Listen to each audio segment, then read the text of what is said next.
go ahead and get the meeting started. Good afternoon. This is the October 14th, 2025, regular meeting of the Santa Barbara City Council. Would you please join me in the Pledge of Allegiance?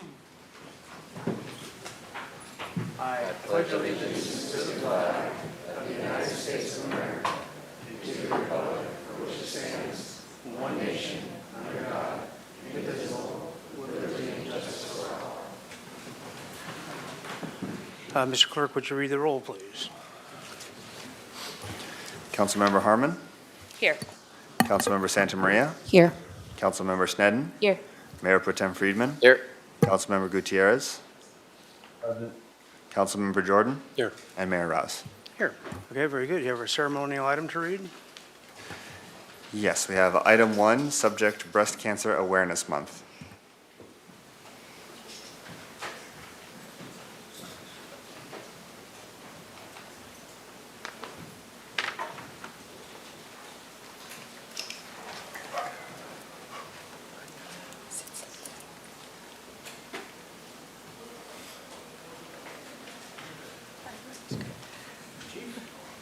Mayor.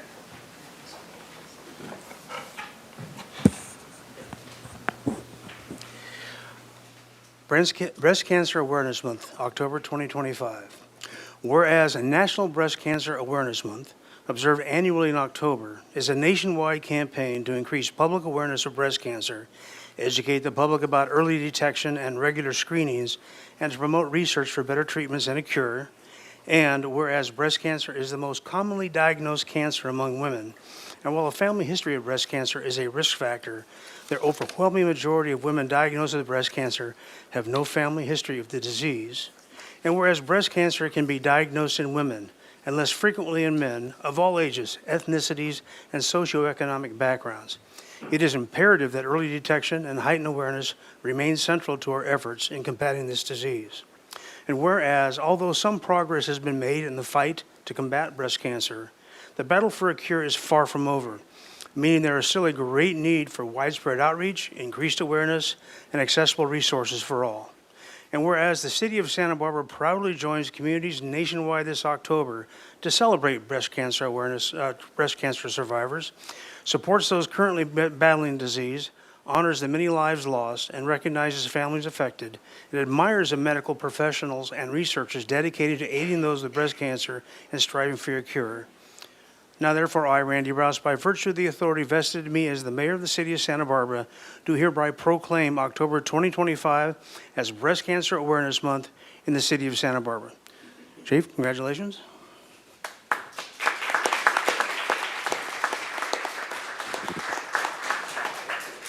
So we haven't quite trained CODA to accept proclamations, so we're going to use this as a training exercise.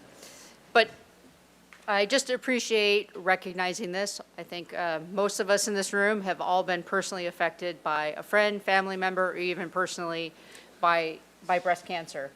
And I also want to highlight the opportunity to showcase CODA, our new support dog for the station, our comfort dog. And she's also supporting our Pink Patch patches and in pink for the month of October. And also, Katie, who is her handler, is also our dispatch manager. You can see she's wearing our T-shirt that our professional staff wears to highlight this incredible cause and the need that still affects a lot of, as much as we are in modern technology and science, this is still something that we have not found a cure for. So with that, I just want to say thank you and take a moment to recognize all the men and women of the department and our community and everyone who has been affected by this. So thank you so much. Thank you.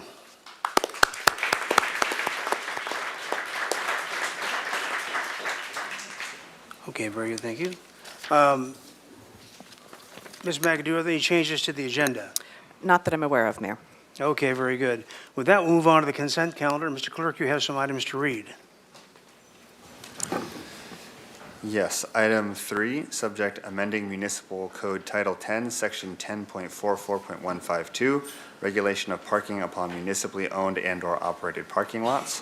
Recommendation that council adopt by reading of title only an ordinance of the Council of the City of Santa Barbara amending Section 10.44.152 of the Santa Barbara Municipal Code regarding regulation of parking upon municipally owned and/or operated parking lots. Item 4, subject to California Department of Parks and Recreation, Division of Boating and Waterways, grant for disposal of surrendered or abandoned recreational vessels. Recommendation that council adopt by reading of title only a resolution of the Council of the City of Santa Barbara amending Resolution Number 25-066, adopting the budget for fiscal year 2026 to appropriate funds for the California Department of Parks and Recreation, Division of Boating and Waterways, grant for disposal of surrendered or abandoned recreational vessels in the amount of $78,500. Item 5, subject budget adjustment resolution for Measure C appropriation for the Santa Barbara Police Station project. Recommendation that council adopt by reading of title only a resolution of the Council of the City of Santa Barbara amending Resolution Number 25-066, adopting the budget for fiscal year 2026 to appropriate $4.7 million of Measure C funds for a budget adjustment for the Santa Barbara Police Station project. Item 6, subject resolution declaring 6050 Hollister Avenue and 140 Frederick Lopez Road as exempt surplus land. Recommendation that council adopt by reading of title only a resolution of the Council of the City of Santa Barbara exempting the property located at 6050 Hollister Avenue and 140 Frederick Lopez Road from the Surplus Land Act provision pursuant to Government Code Section 54221F1Q. Item 7, subject amendment to Resolution Number 25-103, the position and salary control resolution for fiscal year 2026, with updates to classification and compensation for certain positions. Recommendation that council adopt by reading of title only a resolution of the Council of the City of Santa Barbara amending the position salary control resolution number 25-103 for authorized positions for fiscal year 2026. The Human Resources Department requests council approval for the following position changes. Changes are effective October 4th, 2025. Item 8, subject authorization to amend the legal services agreement with Richards, Watson, and Gershon regarding the De La Vina Street Bridge Replacement Project. Recommendation that council adopt by reading of title only a resolution of the Council of the City of Santa Barbara amending resolution number 25-066, adopting the budget for fiscal year 2026 to accept and appropriate grant funds for the right-of-way and construction phases of the De La Vina Street Bridge Replacement Project. All right, very good. Are there any items that need to be pulled by a council member for further discussion and/or just separate vote? Mr. Clerk, are there any hands on the line for a consent item? No, Mr. Mayor. Okay, with that, I will entertain a motion for the consent calendar. So moved by Friedman. Second by Harmon. And I believe we're doing a roll call vote today, is that correct? Okay, I have a motion from Councilmember Friedman, seconded by Councilmember Harmon to approve the consent calendar as recommended. Councilmember Harmon. Yes. Councilmember Santa Maria. Yes. Councilmember Sneddon. Yes. Mayor Pro Tem Friedman. Yes. Councilmember Gutierrez. Aye. Councilmember Jordan. Yes. And Mayor Rouse. Aye, thank you, passed unanimously. With that, we'll take a report from the Finance Committee. Mr. Chair. Thank you. At the Finance Committee, we had two items. The first was a unanimous recommendation for council to approve $4.7 million from Measure C for the police station due to soils issues there, and that is to replenish the contingency fund. And if the project doesn't use those up over the course, those will be returned back to Measure C, whatever's left over. And then we had a discussion on the general fund multi-year forecast update for fiscal years 26 and 27, and had the first initial look at the projected budget deficit, but also staff has gone and done significant work on potential options for the council to consider, over 200 in terms of budget expenditures, revenues, and overall just the fiscal health of the city. So we decided, since there was such a large item, to continue that, to have our regularly scheduled meeting next week, where we'll be making a recommendation to council at that time. All right, thank you, very good. And with that, we will move on to general public comment. And this is for members of the public for 3 minutes at the dais on any item that is not on today's agenda, but still within the purview of this body. And we'll start out with Shaboom. The great and powerful. Hello. I'm a magician, a sidewalk magician. And the sidewalk's where I live. That's my office. You guys have taken my property from me illegally. I paid for concrete walkways that are quite wide, where 3 strollers can go down them. You guys have now put plastic ones up out in the street that I'm supposed to walk on. Mayor, I see you have a bad leg or something. I got bad hips and bad back. Walking on that bouncy material is very painful, and I've noticed that my greatest fear already came true. Somebody hit that plastic walkway and moved it. It was butted up to the sidewalk with a metal lip over that, and my thing is, I'm afraid I'm gonna trip over the metal lip. The other day I was walking and it's been moved away from the curb. Somebody hit it and it's bounced away from the curb. So if I'd have been on that when somebody hit it with their motorized bike, I'd have gone down and I'd be suing the city right now. You've taken my property, which is the sidewalk, which the public owns, we paid for it. You've now given it to 2 or 3 businesses and they don't even want it. What you've done, they've all complained about it. I've talked to them because I do magic in those restaurants. So I'm not really sure what you're doing, but it's detrimental. First of all, you can't window shop. How do you window shop when you're walking out in the street, 30 feet from the window? Secondly, as a person with bad legs or bad hips, I don't like having to walk extra miles myself. And as a magician on the new sidewalk, if I'm doing magic and I've got a group of people watching me, how's someone gonna go by it with a stroller? Because the sidewalk now is barely big enough for 1 stroller and 1 person to walk side by side. So you've destroyed my sidewalk, given me a sidewalk which I'm going to get hurt on, and then on top of that, you've put it in a way where there's a ramp that I've got to go up and down, and you know how hard ramps are, right? Yeah. So as a disabled person, you funnel me into a ramp with a lip that comes up about that far that my ankle can trip over. If somebody bumps me, I'm gonna fall right onto the street. So I bypass that by going around the ramps, and you've got little electrical plants, electrical outlets and plants in the way, so I'm gonna trip there. So you've really lined it up for a lawsuit for the city in every way possible, and you're hurting the businesses. I've started doing magic. I've got terminal cancer. I'm going out doing magic to try to keep my city from becoming a ghost town. I've never seen so many businesses vacant in my life. I was born at St. Francis Hospital. So I'm doing everything I can to help the city. Why are you guys doing everything you can to destroy it? It's crazy. It's absolutely crazy to take the sidewalks away. You have no legal right, first of all, to charge us for a sidewalk, a concrete sidewalk, a firm, real sidewalk. You've now taken that, given it to the store owners, and I have to walk out on the street. Not really cool. Also, the Berry man at 122 West Montecito Street keeps parking on the sidewalk and in the red, and nobody's doing anything. And the leader of the police parking came and threatened me and said I'd be arrested if I continued to Thank complain. you. Thank you very much. Margaret Croco?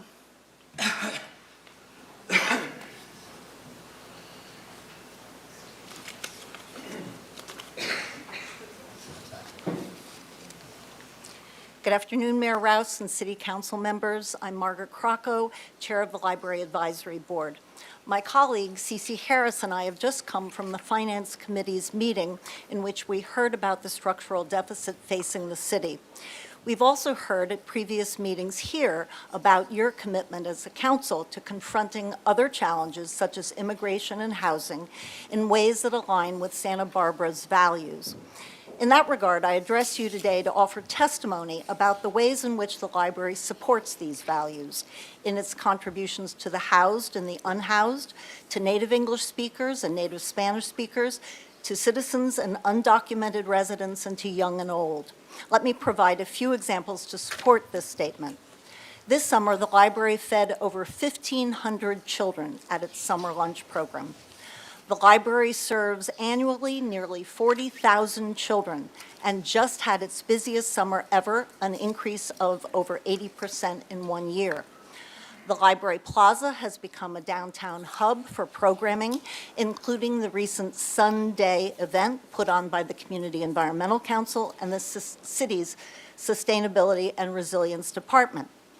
Hispanic Heritage Month has just wrapped up with numerous programs and activities. The new S.B. Reed's book is a graphic novel featuring a young Vietnamese American boy. Both sets of programs offer opportunities for sharing stories of one's own cultural heritage to all the residents of the city. Library personnel continue to help the unhoused fill out applications for services and benefits, especially ones related to housing vouchers and workforce-related needs. Scores of volunteers tutor young and old each week in reading, language development, and citizenship applications. This list is just a small sample. Please recognize that the dollars you invest in your library enact Santa Barbara's values on a daily basis in tangible ways by addressing the needs of all community members of whatever age and background. These investments promote economic equity and growth, as well as social cohesion. These investments increase the intellectual, social, and economic capital of all those who live and work in Santa Barbara. As you wrestle with the financial challenges that lie ahead, we hope that you will continue to support this trusted institution so that its good work can continue. Thank you. Thank you. I have Nicholas Dumonge, but is Nicholas here? And you said you said you donated time to Solange? Yes. Yeah, she's on the item 16, so I'll put that back with her. Okay, very good. Keith Kaufman Gray.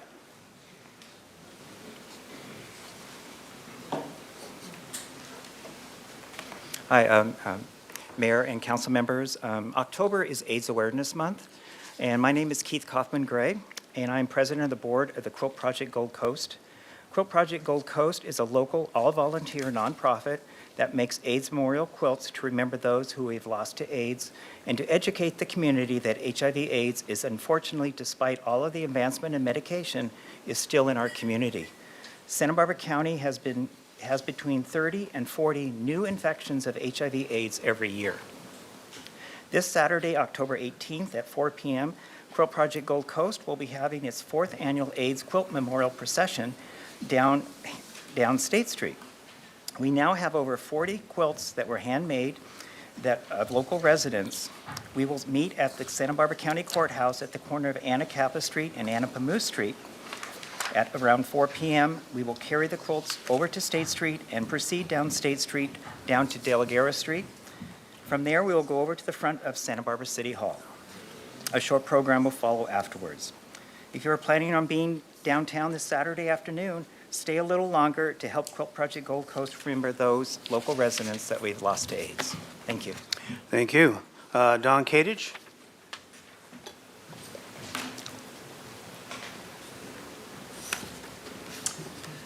Council members, thank you for your service.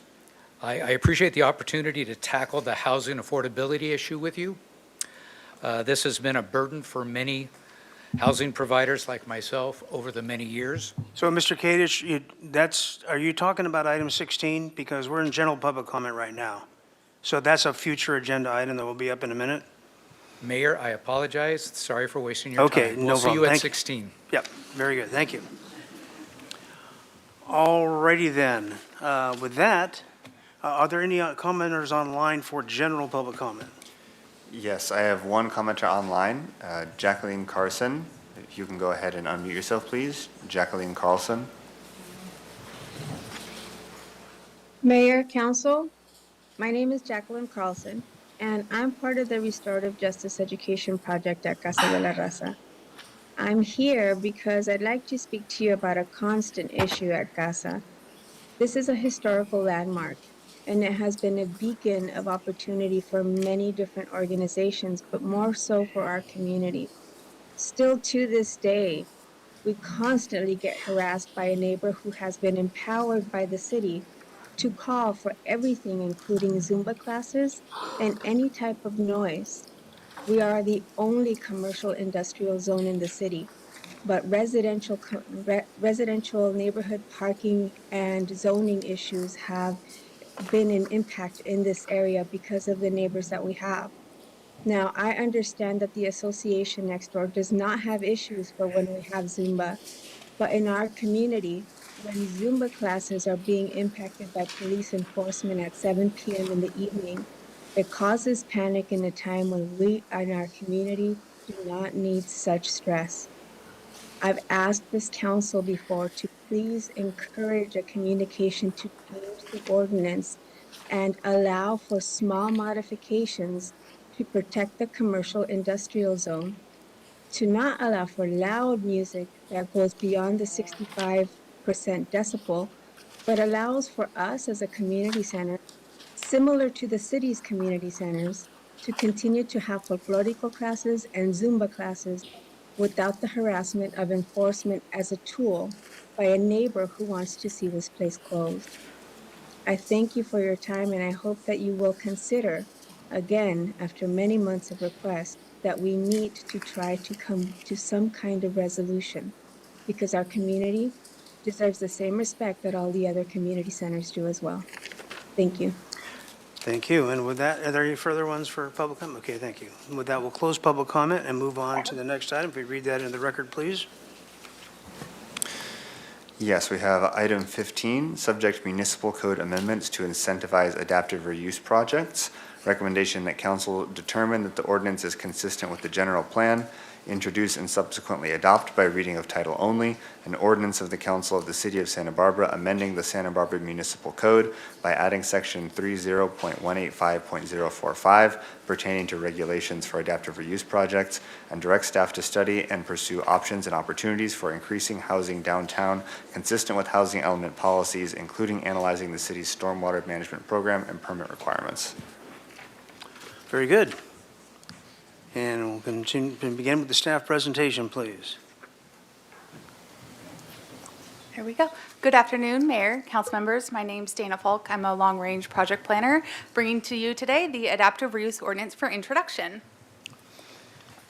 I won't read through our recommendation today since the clerk just went through it for us, but I'll jump into our presentation and end here and go over it then.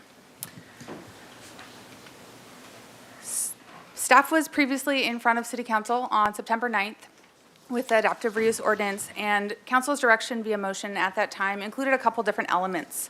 The first was to remove the inclusionary housing requirement for adaptive reuse projects in the Central Business District, which I will be saying CBD as the acronym throughout this presentation, and it was in the CAR.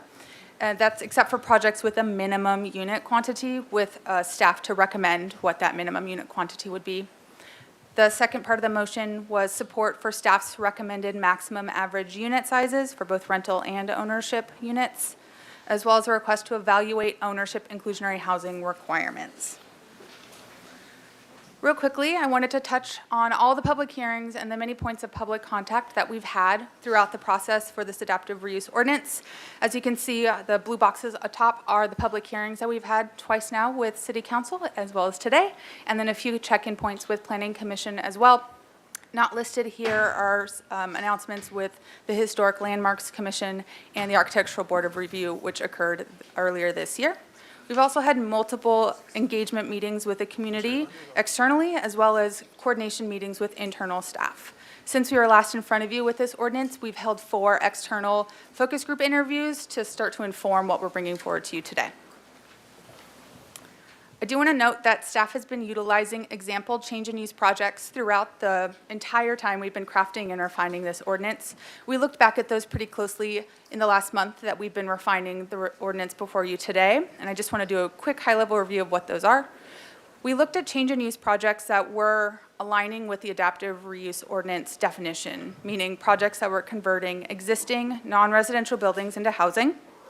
We looked at both PRE, which are pre-applications, as well as PLN, which are planning applications from 2019 to present, to try and get the best example projects that we could that would fit our adaptive reuse lens. Ultimately, we found 19 different example projects. That's 19 different sites. Some projects did have multiple applications. We only counted them once. And that is a proposal of 263 units overall across those projects. Since the motion at council in September really did focus on the CBD, we broke out those 19 projects and focused mostly on the 11 change and use projects that are within the CBD. Those propose 195 units. And I do want to note that of all the projects we looked at, going back to applications beginning in 2019, that 4 of them have been completely constructed and brought 40 units online in adaptive reuse projects since 2019. When we look at trends, that means we in community development receive about 2.5 adaptive reuse project applications a year with a completion of 0.6 annually, again, looking at that 7-year timeframe. So these projects were really the foundation for a lot of the analysis that staff has been working on since we saw you last. And these project details are a little bit included in the attachment 1 of your CAR if you want to see more. Before you continue, let me interrupt just for one moment, please. We've got a sudden flurry of interest in item 15, so if you want to speak on item 15 and you're here, please submit your speaker slip by 2:30. And online, if you're listening and you want to speak to item 15, please raise your hand by 2:30, and that'll be the cutoff time for speakers. Okay, please continue. Yeah, no problem. We also were doing a lot of precedent research and looking at other jurisdictions that have adaptive reuse ordinances in place or are revising their adaptive reuse ordinances in the similar timeframe that we are. A few of the covers are just here on this slide, and you can read all of these if you want to, like I did. They're hyperlinked in the CAR. But ultimately, some of the big themes that we got out of all of this research was not all buildings are suitable for adaptive reuse.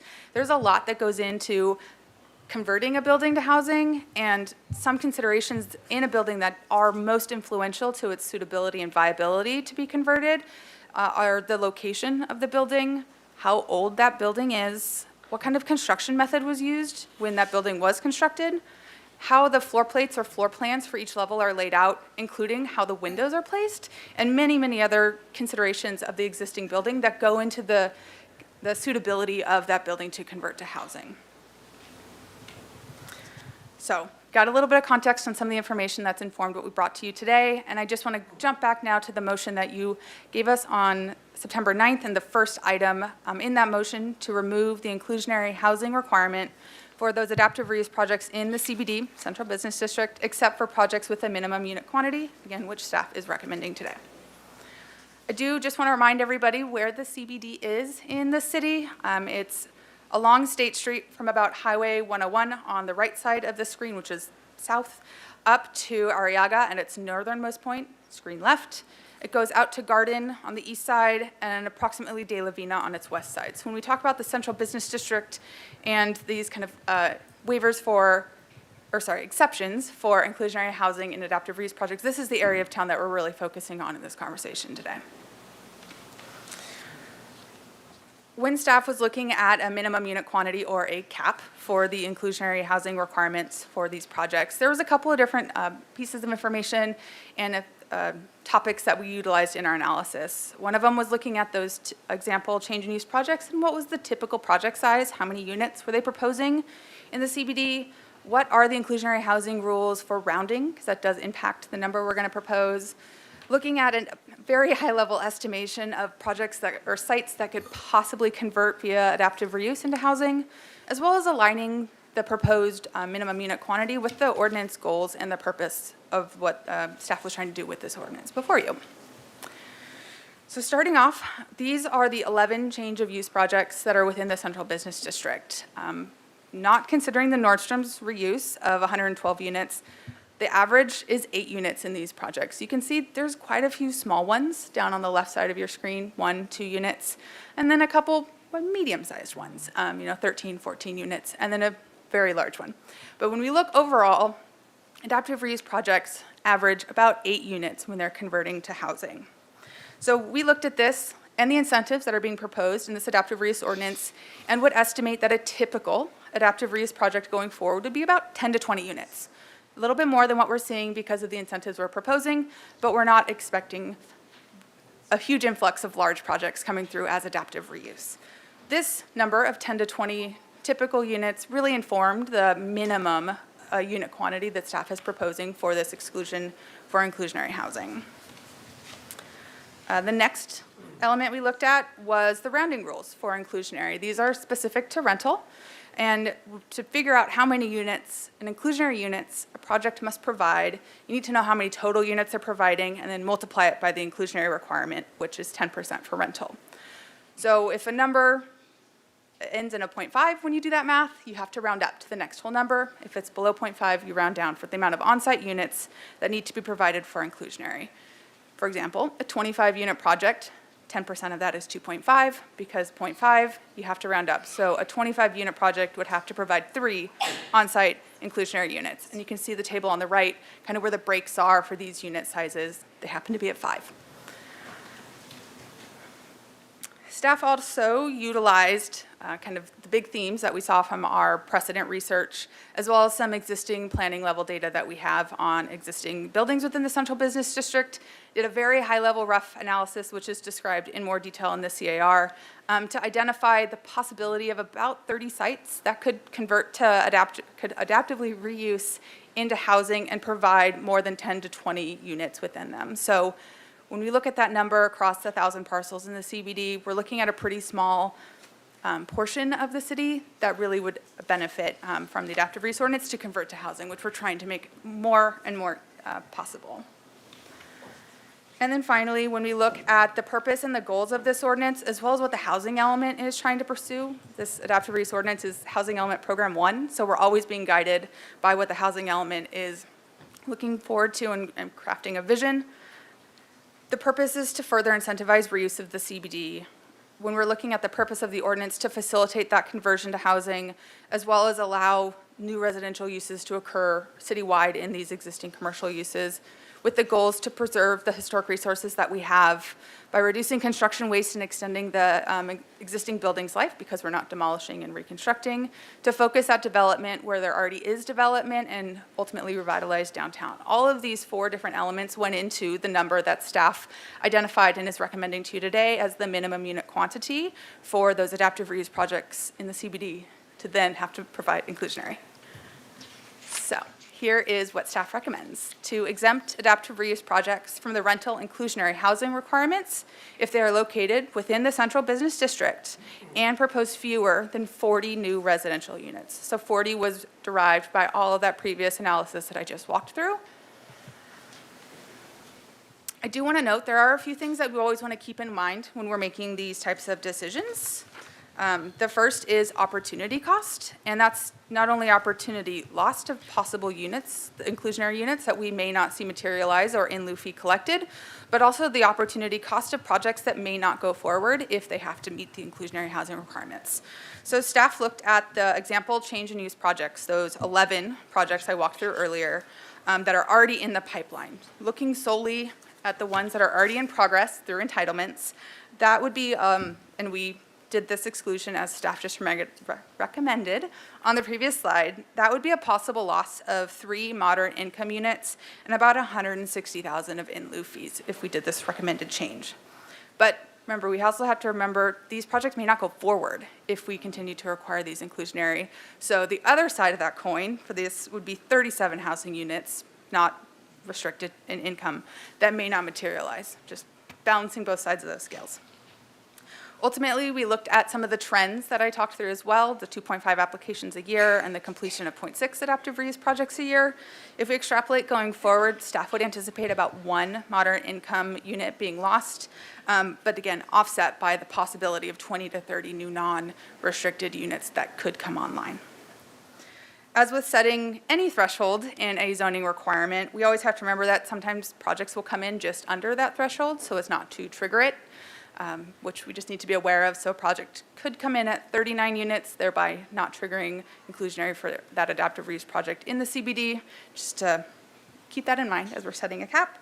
And then another component of that cap is the allowance for accessory dwelling units, or ADUs. They can be converted from existing non-livable space in a multi-unit residential project up to 25% of the existing units. So if an adaptive reuse project comes in with 39 rental units, thereby not triggering inclusionary, they could do 25% of those units additional ADUs, that's 10 more units, so ultimately that would be a 49-unit project under 2 applications to be able to do an adaptive reuse and then an ADU conversion. So just also another thing that we're keeping in mind as we're setting this recommended cap.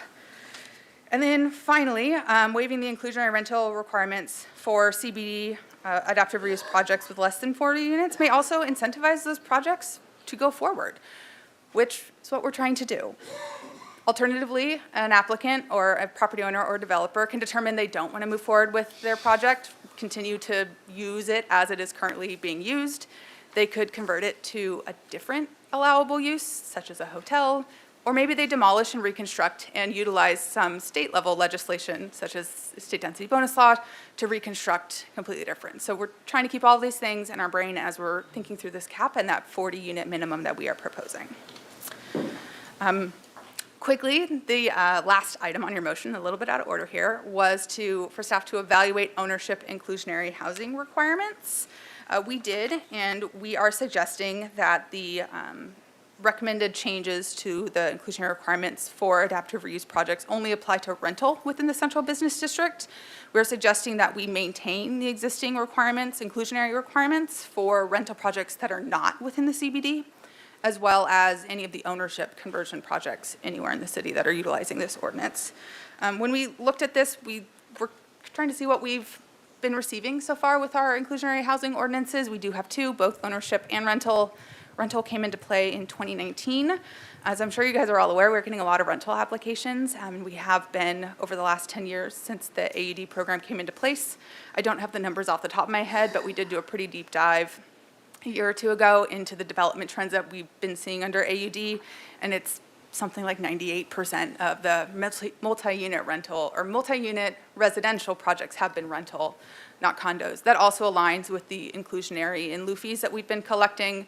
They've been a majority also from rental projects ever since the rental inclusionary came into play in 2019. So with that trends looking backwards and going forwards, we would expect to see the same, and so we don't suggest any change to the ownership inclusionary requirements for adaptive reuse, just rental. Now that's a lot of stuff, so we made this nice little table to summarize it. As you can see on the far left column, that's the adaptive reuse project size, ranging from 1 up to that 40-unit cap we're suggesting.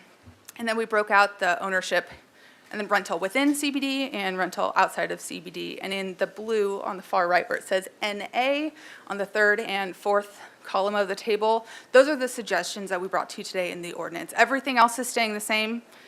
Just those blue ones. We are no longer requiring an in lieu fee for 5 to 9 unit projects for rental projects within CBD, and no longer requiring an on-site moderate unit for projects of 10 to 39, well, 10% of the project units, for 10 to 39 unit projects within the CBD for adaptive reuse projects.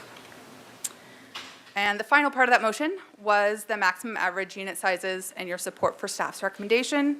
So the ordinance before you today does have a rental maximum average unit size of 1,200 square feet and 2,000 square feet for ownership maximum average unit sizes. Okay, we're getting to the end stretch here. We have to make sure all of our zoning ordinances are consistent with our general plan, and staff has found this ordinance to be consistent with the policies and programs that encourage adaptive reuse, mix of land uses, sustainable neighborhood planning, and infill housing. I do want to note that the council directed changes to inclusionary housing requirements for adaptive reuse. There are some policies and programs in the housing element that do prioritize affordable housing production, and by aligning with the recommendations that we are proposing today with maintaining rental inclusionary requirements for all adaptive reuse projects outside the CBD and changing them for projects under 40 units within the CBD, as well as maintaining the ownership inclusionary housing requirements for all projects using adaptive reuse, we can find it to be consistent with these programs and policies. The item C, number C, letter C, of the recommendation today does include a staff request that council provide direction to study alternative compliance options downtown. And that is looking at our stormwater management program to provide additional compliance pathways and to evaluate other potential enhancements or changes to our program with the goal to further produce housing in our central business district. And we'll note we do have staff here from Sustainability and Resilience if we do have more questions on this. And finally, the recommendation today is that council determine that the ordinance is consistent with the general plan, introduce and subsequently adopt Section 30-185045 pertaining to regulations for adaptive reuse, and then direct staff to study and pursue options and opportunities for increasing housing downtown consistent with our housing element to include analyzing the stormwater management program and the permanent regulations or requirements as such. So with that, I am done. Thank you. Thank you very much. We have questions from council. Ms. Snedden. Thank you, Mayor Rouse, and thank you, Ms. Falk. Your presentations are always so thorough and informative. So I have a question just about why have any max unit size at all? I toured two different potential adaptive reuse projects this week, and, I mean, neither one of them, I mean, they would be below that 1,200, but it really occurred to me, one of them was sort of blank slate, and the other really already had all the walls in place, the doors and everything, and so I'm just wondering, did that come from the analysis that none of them would go above the 1,200 feet, or it just seems to me we may come into an issue where something is, 1 foot beyond, 2 feet beyond, and then have to reconfigure? Yeah, Councilmember Snedden, that's a great question. Really, the goal was to create more housing units, and so rather than offering the incentives, which this adaptive reuse does for the no maximum density, right, as many units as they can fit in that existing building shell, the no parking beyond what's already existing, the open yard, and then the setbacks, we're giving these incentives, so we're trying to make sure that we're getting housing from these projects, and so that's where the maximum average unit sizes came in.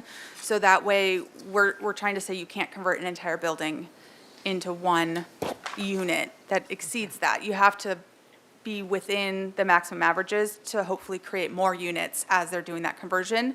We did set the numbers higher than were utilized for the average unit size AUD program when it was crafted back in 2011, 2013 timeframe to account for all of those walls and partitions and the lack of control over what that building floor plan and the window placement is. So these are a larger maximum average unit sizes than were informed there for multiple reasons, one of which you've touched upon. But really the goal for having a maximum average was to try and create more housing rather than just less housing. Thank you so much. If I may, could I add on to that? There is an exception that the community development director can make if it makes sense for a larger unit size. Thank you. That was going to be within my the next ordinance. question, was there a way to have an exception to that? Thank you. I had another question, but it just flew out of my head. I'll maybe come back to it. Thank you. Thank you, Mr. Jordan. Thank you, Mr. Mayor. I'll have more in my comments, but I also want to echo, this is a great presentation and staff report. I've seen a lot of staff reports on this kind of stuff, and this is a pretty good one. So I'm curious how not to lose any of these pending units on your list, and if those projects were specifically part of the focus group or conversations and don't have any problems with the way we've evolved this ordinance. They will come along and work with the ordinance rather than stay the path they're on or, heaven forbid, do something else, a different use. Yes, Councilmember Jordan, we were able to speak with a few of the applicants on those projects that are in the pipeline that were then utilized as part of the analysis throughout this entire process. Honestly, I started looking at those last summer before we really brought an ordinance forward. We were able to speak with a lot of different landowners, property owners, as well as developers that are interested in doing this. Of course, you're going to get a variety of results, but my general feeling was pretty supportive of what we were doing. I'll let them speak for themselves if they, want to. But I really came away from those conversations feeling like we're on the right track with where this is at, and that those projects have a really good chance of going forward. Okay, thank you. Ms. Snedden. Thank you, Mayor Rouse. I remembered now. So I just wanted to make sure. So this has been through so much public process, thankfully. Thankful for that, and public meetings, and it changed a little bit each of those times, and then in some cases changed back and other changes. And I just want to clarify, so this is staff's recommendation based on all of that input and stakeholder input, that this is what, through all of your analysis, you find to be the best balance? Yes, Councilmember Snedden, yes, staff has done a lot of work on this. We've tried to touch as many, points of contact as we could with not only our appointed and elected boards and commissions and councils, but also trying to talk to the community at large across the spectrum on, people who do these projects, people who are interested in these projects, to make sure that we are bringing forward an ordinance that is the best we can make it so it's usable. So staff is we're really proud of this, and we're really excited to see it hopefully be in place. Thank you. I really appreciate the extra analysis and presentation. Thank you. All right, very good. If there are no further questions, we'll move to comment on this item. We'll begin with Jan Hubble, and you have 3 minutes at the podium. It should be followed by Ben Romo. Thank you. Good afternoon, Mayor Rouse and council members. My name is Jan Hubble, and I serve as the president of the board for Habitat for Humanity of Southern Santa Barbara County. I'm also a retired city planner who worked for the city of Santa Barbara for 30 years. Habitat strongly supports adaptive reuse as one of the most promising and sustainable ways to add more housing while preserving what makes Santa Barbara special: our architectural heritage, our scale, and our high design standards. Adaptive reuse allows us to breathe new life into existing buildings, reduce waste, and expand housing opportunities without eroding the character of our built environment. Our organization has been studying these questions deeply. In just a few weeks, Habitat Santa Barbara will release a 50-page document representing nearly 2 years of research and collaboration with more than 30 participants from the private, nonprofit, and public sectors, locally across Santa Barbara, the state, and nationally. This report explores innovative models for expanding affordable and entry-level home ownership, and one of our 13 key recommendations is to support a more flexible and proactive approach to adaptive use for both rental and ownership housing.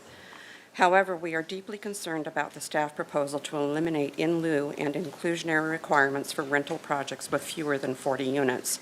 In lieu fees provide the only dedicated local revenue for the city's local housing trust fund.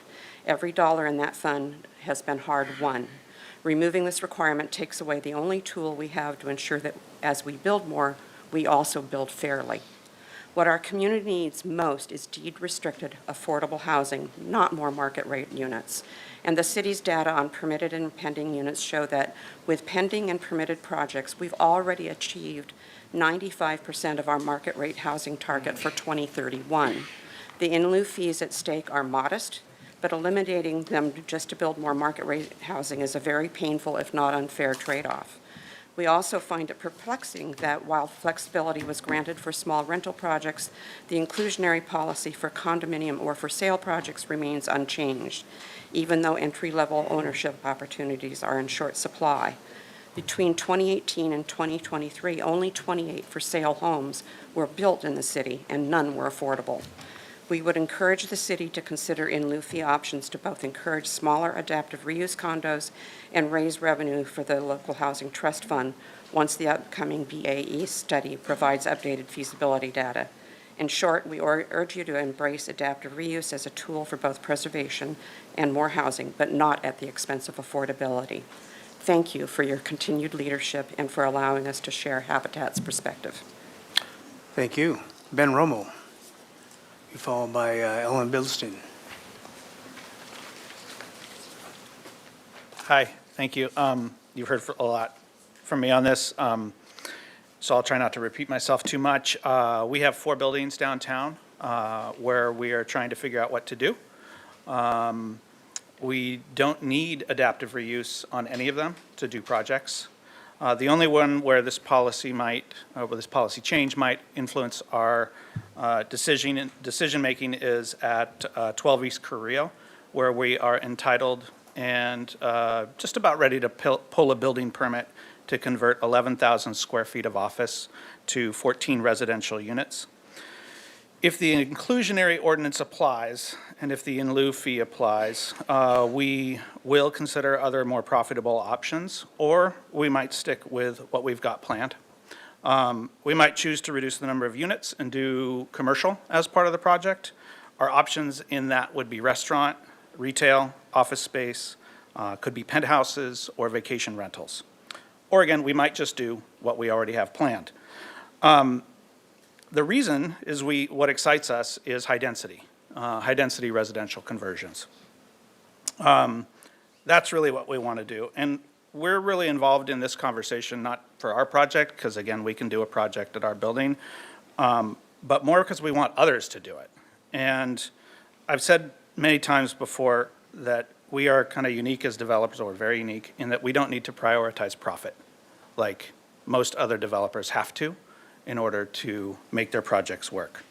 So no other developer should do or should be expected to do what we're doing in our projects, unless they're subsidized in some way.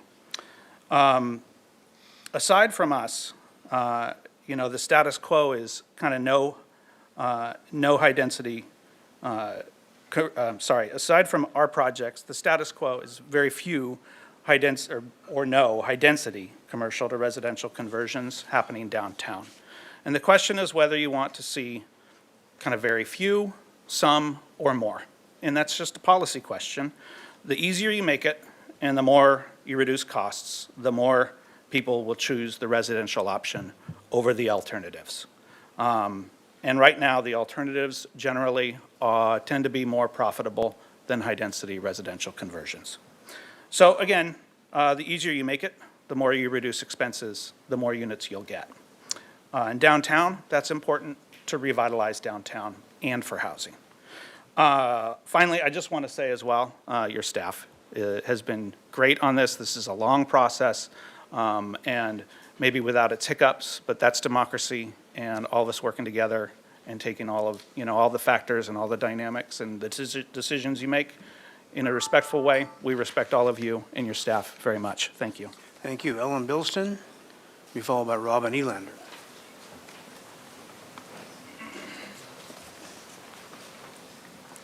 Mayor and City Council, thank you for the opportunity to speak. I thank the staff for their very thorough analysis of the actual economic impacts and availability of buildings within our community that would lend themselves to adaptive reuse. I'm here today representing AIA Santa Barbara as a local architect with a firm in town. On behalf of the AIA Santa Barbara, we commend the city for advancing this ordinance. The initiative represents a critical opportunity to address Santa Barbara's housing shortage, reduce commercial vacancies, and revitalize our downtown core by repurposing underutilized buildings into much-needed homes. Adaptive reuse projects face unique challenges, including high costs and technical complexities like seismic retrofits, accessibility upgrades, and stormwater management requirements. Forcing these projects to include on-site affordable units makes many of them financially unfeasible. So we're very much in favor of the increased number to 40 units, which would trigger the need for inclusionary units to be provided. This is especially true for inclusionary requirements triggered by a specific unit count, as it would likely cause developers to intentionally build fewer units to avoid the mandate, ultimately hindering housing production.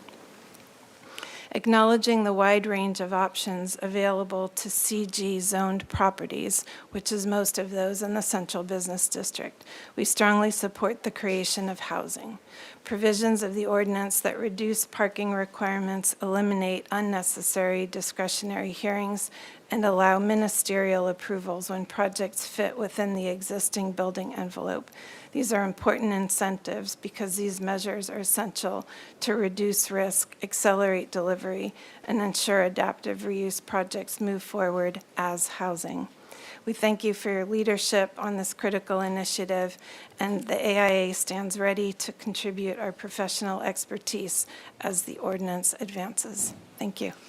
Thank you. Robin Elander, be followed by Cass Ensberg.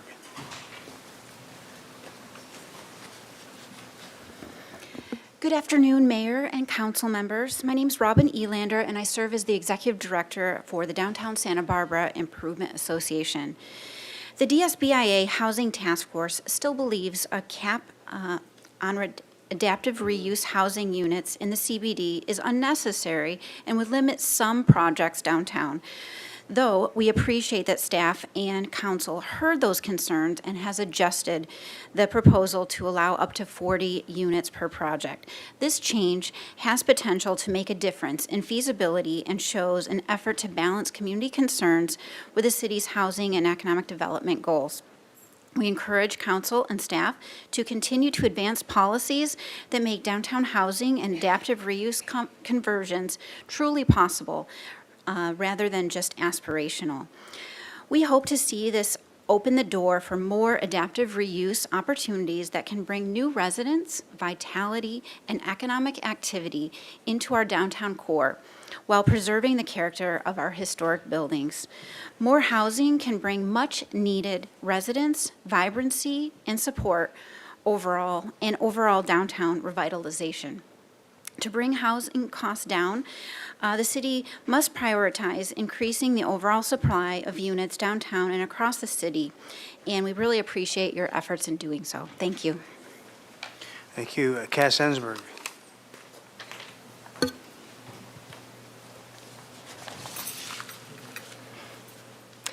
Good afternoon, Mayor, Council, staff, and the Santa Barbara community. I am Cass Ensberg, and I am a Santa Barbara architect and an engaged citizen, and always supporting art in the built environment. I thank you all for your work on this adaptive reuse ordinance, especially the excellent work by our staff. Thank you so much. And I sent a letter. I hope you all got it. I did try to make it short and to the point. And I'm just going to make a few statements that kind of support what I have already said. First of all, I 100% support adaptive reuse. As many people have said, it's obviously a great thing to do, and we should do it as soon as we can. And as we have seen also at the Sur La Table and also the 14 East Carrillo Street that Mr. Romo mentioned. I'm very excited about that project. I do not think that the inclusionary is an effective model for market rate development. Many have spoken to this already. It is overly complex and costly with long-term deed restrictions and ongoing management requirements. But we do need to find a balance, and I do believe that the in-lieu fee is perhaps the best way to go with that. I think it's a better solution and should be the standard for the adaptive reuse with graduated rates that are lower for smaller projects, those in the Central Business District, El Pueblo Viejo, or projects with proven hardship conditions, maybe something along those lines. I believe that the nonprofits do the best job of producing the affordable housing, as they have always done well and beautifully. And the current, well, others have spoken to the numbers, so I'm not going to mention that again. I want to thank you all, the mayor and council, for the wise choice to create the housing, the local housing trust fund. So that was very wise, and I thank you very much for doing that. And this fund does need to grow to support the nonprofits. So I think that the in-lieu fee is a way that we can do that, and also it should be upon the entire community, and that the city could do more reaching out, especially this time of year, as people are thinking about their annual contributions, that they should know that this might be a thing they would want to do. Please ensure that the adaptive reuse ordinance applies the city's inclusionary housing requirements to rental and condominium projects and provides an in-lieu fee option for all adaptive reuse projects to strengthen the local housing fund, which is instrumental in being able to have the nonprofit developers develop the affordable housing we need. And there's 1 minute. Thank you very much. Thank you. Mr. Clerk, are there hands online for this item? Yes, there are 4 hands online. First will be Mr. Rob Fredericks, followed by Diane Black. Rob Fredericks, go ahead and unmute yourself and speak, please. Yes, good afternoon, Mayor Rouse and council members.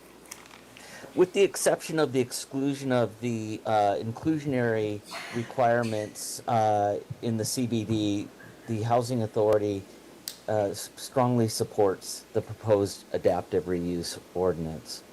Converting underutilized commercial buildings into homes is a smart, sustainable policy, a win for our environment, our downtown, and our community. But I urge you to keep the inclusionary housing requirement or in-lieu fee intact within the CBD. When the city first considered inclusionary housing over 7 years ago, market rate developers lined up before you professing that if it passed, the sky would fall, that housing production would stop. It didn't. In fact, multifamily housing increased. Now we're hearing the same arguments again, that adaptive reuse projects won't pencil if they must provide inclusionary housing.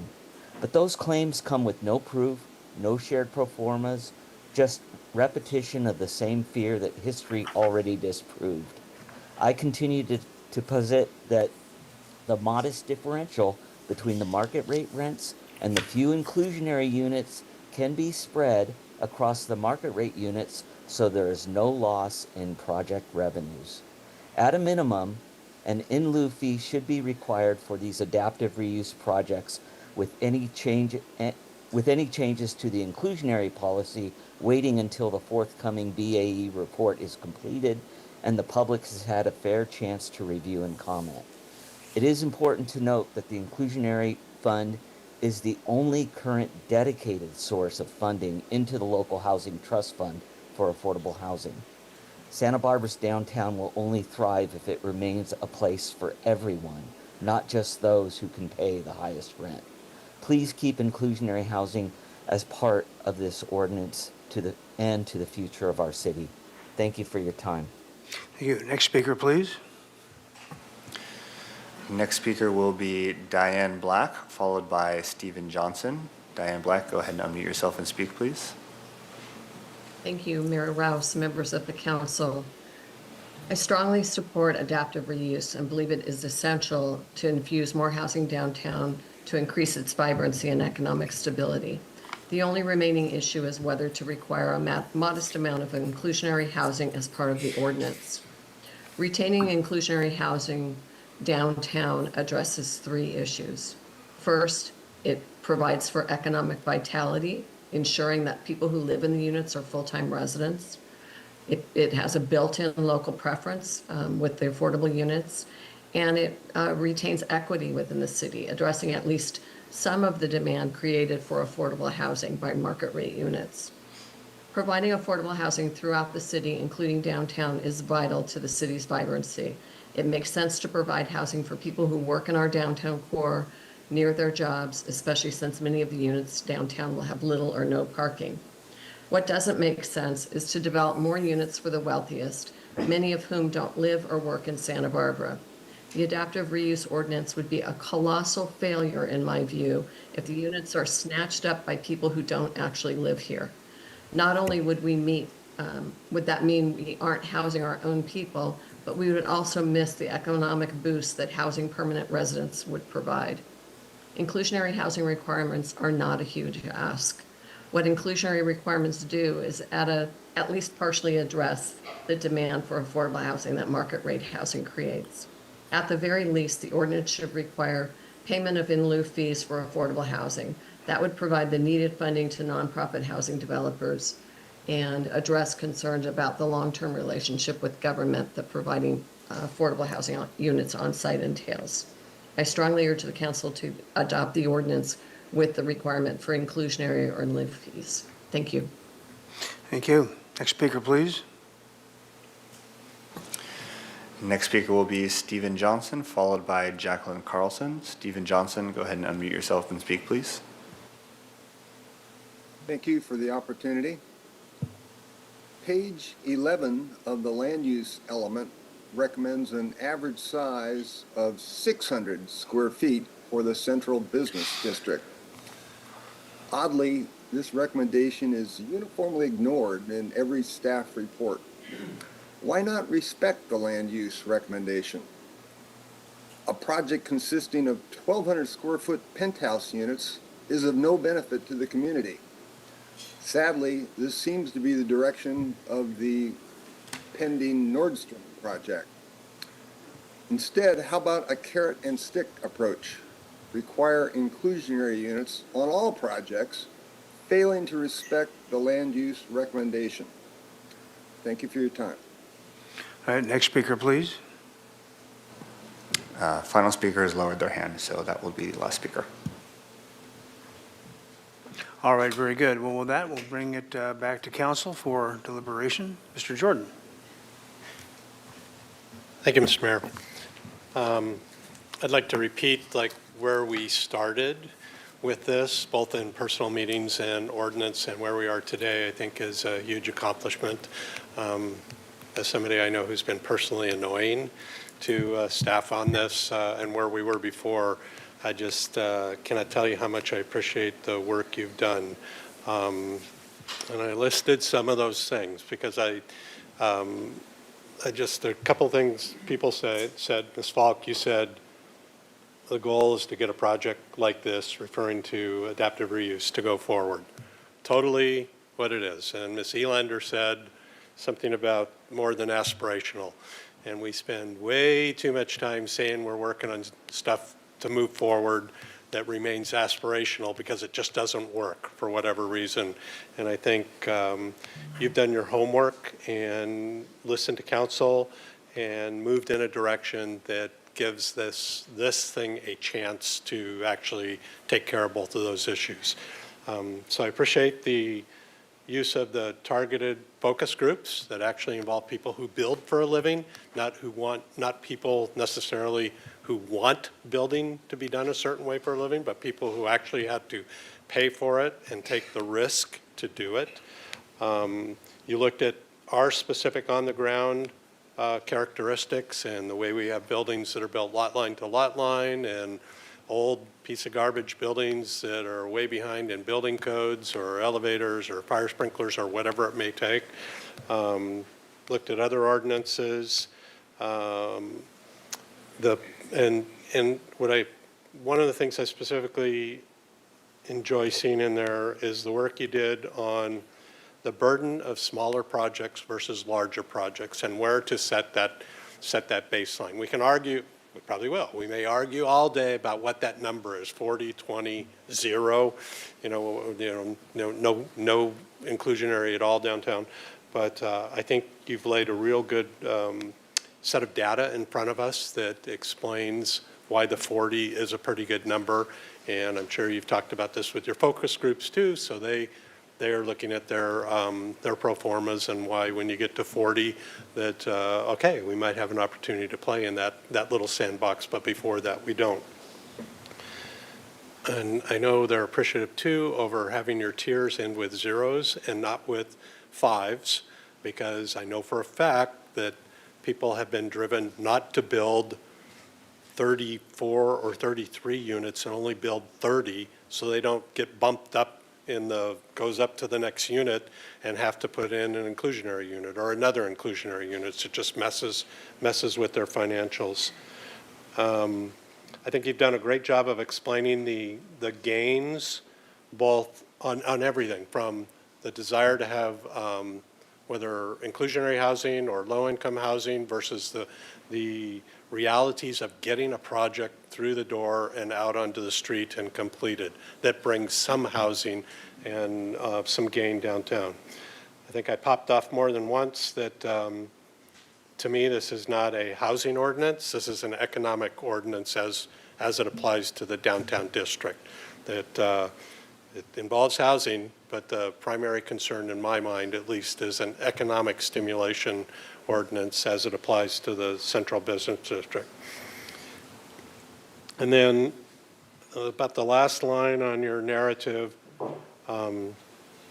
is the reality of any doom and gloom state legislation, but in particular, as we've asked you about before, and we don't know the answer, but state bonus density laws will just allow you to go do what you want in some cases, and just if this isn't good enough, they'll wander off to a state density project and start asking for all kinds of things that aren't allowed in our regular ordinance or this ordinance. And I think that relationship of looking for the sweet spot is what you found. That's why I asked that question about those on the list, particularly the ones that are more than the ones and the twos, like the 30 or the 12, that type of thing, that those projects will, as an ordinance with incentives always should do, it should not prevent you from doing what you already can. It should make the choice that we want better than what's out there already. So I don't have anything to offer other than what you've done. I think you've done a great job. Ben Romo mentioned the word density. About the only thing that I still think is missing from the larger conversation, whether downtown or anywhere, but particularly downtown, is just getting back to a place where we can have a conversation on getting rid of density caps and setting a minimum density so we make sure you're building enough in an airspace, and letting the market and letting the developer decide the maximum density, which then If it was adaptive reuse, it's the box that's going to determine that, along with the state building code residential sizes.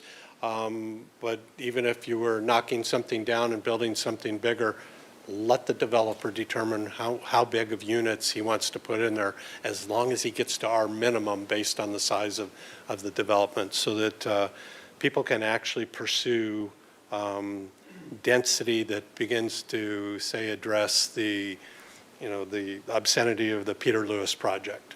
And for those of you who don't know the Peter Lewis project, he built a building in the middle of 3 lots because he bought the other 2 lots, then combined the 3 lots into 1 lot, just so he could get the density for 1 lot to build a building that we allowed him to build. So if you don't see the irony in that why did he need to buy the other 2 lots around him and not just build on the 1 lot? That's a great example of where we are in our density failure in our current ordinances. And so maybe this will spur that conversation again. We've had it once before, didn't end up well, but I think that's still one of the keys missing, particularly in the downtown, on being able to put more people and more vibrancy downtown. So otherwise, love the product, happily, very happy. I was championing taking away the requirement in total and having no requirement in downtown, and I think you've done the work to show that 40 is a credible number based on the work you've done. Thank you, Mr. Mayor. Thank you. Ms. Nedden. Thank you, Mayor Rouse. In many ways, I am in agreement with Councilmember Jordan. I 100% support adaptive reuse, and I'm very excited that this is coming forward, and really excellent work on staff's part to bring this forward. I also would like to see maximum density, and I think maybe that's something we can discuss. This has all been very carefully researched with the sweet spot, so I'm content with that also. But I think that if we could allow maximum flexibility in density with no cap on maximum density, and then also have then a sliding in lieu fee based on square footage. And we already made this percentage smaller, 10% in the downtown to incentivize, so it already is smaller than in other places. And it's a modest extra cost for the developer, but is a huge benefit, a great benefit to the local housing trust fund in the way that those funds could be leveraged. So it'd be such a shame, I think, to pass up funding that could go to local housing trust fund. And some developers I talked to recently expressed that they wouldn't mind paying that modest in lieu fee as long as they didn't have to actually build the unit. And I would agree with that. I think it's onerous to have to build the inclusionary unit on some sites that are very oddly shaped or unpredictably shaped. So I would still like the in lieu fees in the CBD to be considered. They can be frozen at what they are if people are concerned about what the BAE study might bring forth. I was shown one project this week that was ready to go, even with an inclusionary unit. So it does pencil out in that case. And if we remove that, then it still pencils out even better, but we've lost that modest contribution to the local housing trust fund. So I'd like to ask my colleagues to maybe consider not having a cap on the density, and in exchange for that, we would have a modest sliding in lieu fee based on square footage. But I'll support moving forward with adaptive reuse. Thank you. Mr. Friedman. Thank you. I just had a question for staff about the in lieu fee. If we were to change to that, there's been talk about a sliding one, or would we use what's currently in place? How would we calculate that, being that the study isn't quite here yet? Councilmember Friedman, I wouldn't be able to speak to that today because we just haven't concluded that study with that information. And would we have to bring this back if we wanted to change the in lieu fee? Would that be a substantive change? That would be a whole separate resolution and change to that ordinance and fee resolution. So if you could make it as part of the motion to direct us to explore that to come back, but we couldn't make that change today. Okay, so if we wanted to move forward with an adaptive reuse ordinance today, we could not include an in lieu fee. Correct, but outside you of could what? give, you could give in the us CBD direction. In the CDB portion, Yes, right? you could direct us to bring that, to do that analysis and bring it back when we bring back the inclusionary housing study, or earlier if you wanted us to do that. Okay, thanks for the clarification. I'm in general agreement with my colleagues. One issue with the inclusionary that came up is the 90-year covenant, and that property owners don't want to enter into a contract with the government for that long of a time. And I met with the owner of the Balboa building, gave me permission to state that's who I met with, and kind of toured their building. And they have the ability, because of the way the building is constructed, and that they could relatively be able to put in 65 units. But if they had to do the inclusionary, they would either go up to the max, where they wouldn't have to, or they would just keep it as office, or they would do a hotel or something else. The costs that they have to deal with that are significant when you're doing adaptive reuse, he explained to me, one is this, there's a lot of them, but sprinklers, when you're doing a residential, is a huge cost, especially when you're dealing with buildings. In that case, that's a 100-year-old building. And the other one is plumbing. Because it is commercial right now, the plumbing is only centralized in certain areas, but if you're going to residential, it has to go to every single unit.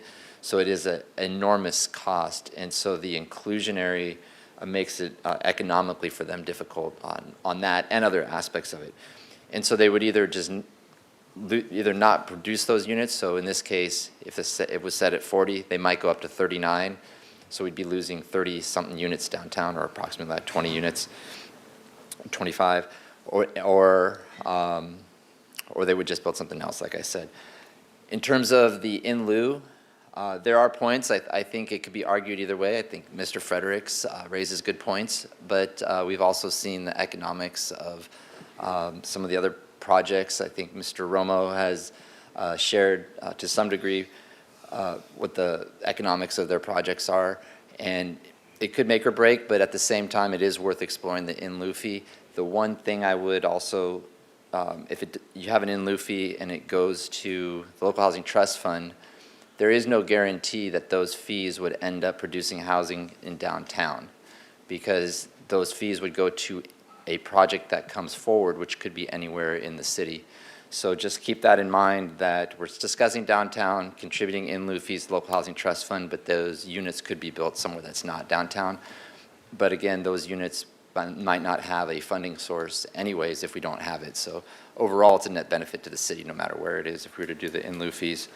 And then I think that is the other thing I just wanted to point out within the staff report and my conversations with staff is that we're talking about, based on projections, about one affordable unit per year in downtown. So that's just something to keep in mind, that we're not talking dozens or hundreds of units of affordability. It's very minimal. But I guess to me, it gives all the more reason to explore putting an in lieu fee in, but I guess we'd have to come back for that, which I'd be supportive of making that part of the recommendation to bring that back. But I do think it is important to keep the cap at the recommended 40, because of larger projects. While some of them might not go forward with it, there might be others that have different circumstances than the property owner I talked to, where they would actually, the intent is to build that, and they could absorb that because the projects are larger. So we would definitely be losing those units, and it might be a different set of circumstances. So having that cap on those, and there are very few properties, would be beneficial. So I am supportive of the staff recommendation with the modification to bring back information on the in lieu fee at a later time when we have the study and more information done. Thank you. Ms. Harmon. Thank you, Mr. Mayor. I think I can be really brief today because, once again, as I did when this item was before us a few weeks ago, I think I'm generally at the same place where all of my colleagues are, particularly the comments by Councilmember Jordan. And I will start, I think as all of you have, by saying I think there's going to be a lot of conversation about process today, and the process here, especially in the last few months, has just been done so well. And so it's reflected in the product. And so I think it should not go unremarked upon, I think, as all of us have made clear. I agree with Councilmember Jordan that, to me, this ordinance, particularly in the CBD, is really about economic development. Driving my perspective here, specifically as it pertains to the CBD, is the desire to bring people downtown for the purposes of revitalizing our economy in that area. And I have to admit, it is actually a really unusual feeling for me to be advocating in any way, in any context, that we change our inclusionary requirements. But I think our community priorities around activation, around revitalization in this area just have to be prioritized, and that's how I view the underlying impetus for this ordinance in the CBD. Anything that we can do to encourage our downtown property owners, in particular in that direction, is a good thing. It is, though, a modest extra cost, the in lieu fee, and I agree, with Councilmember Sneddon on that point.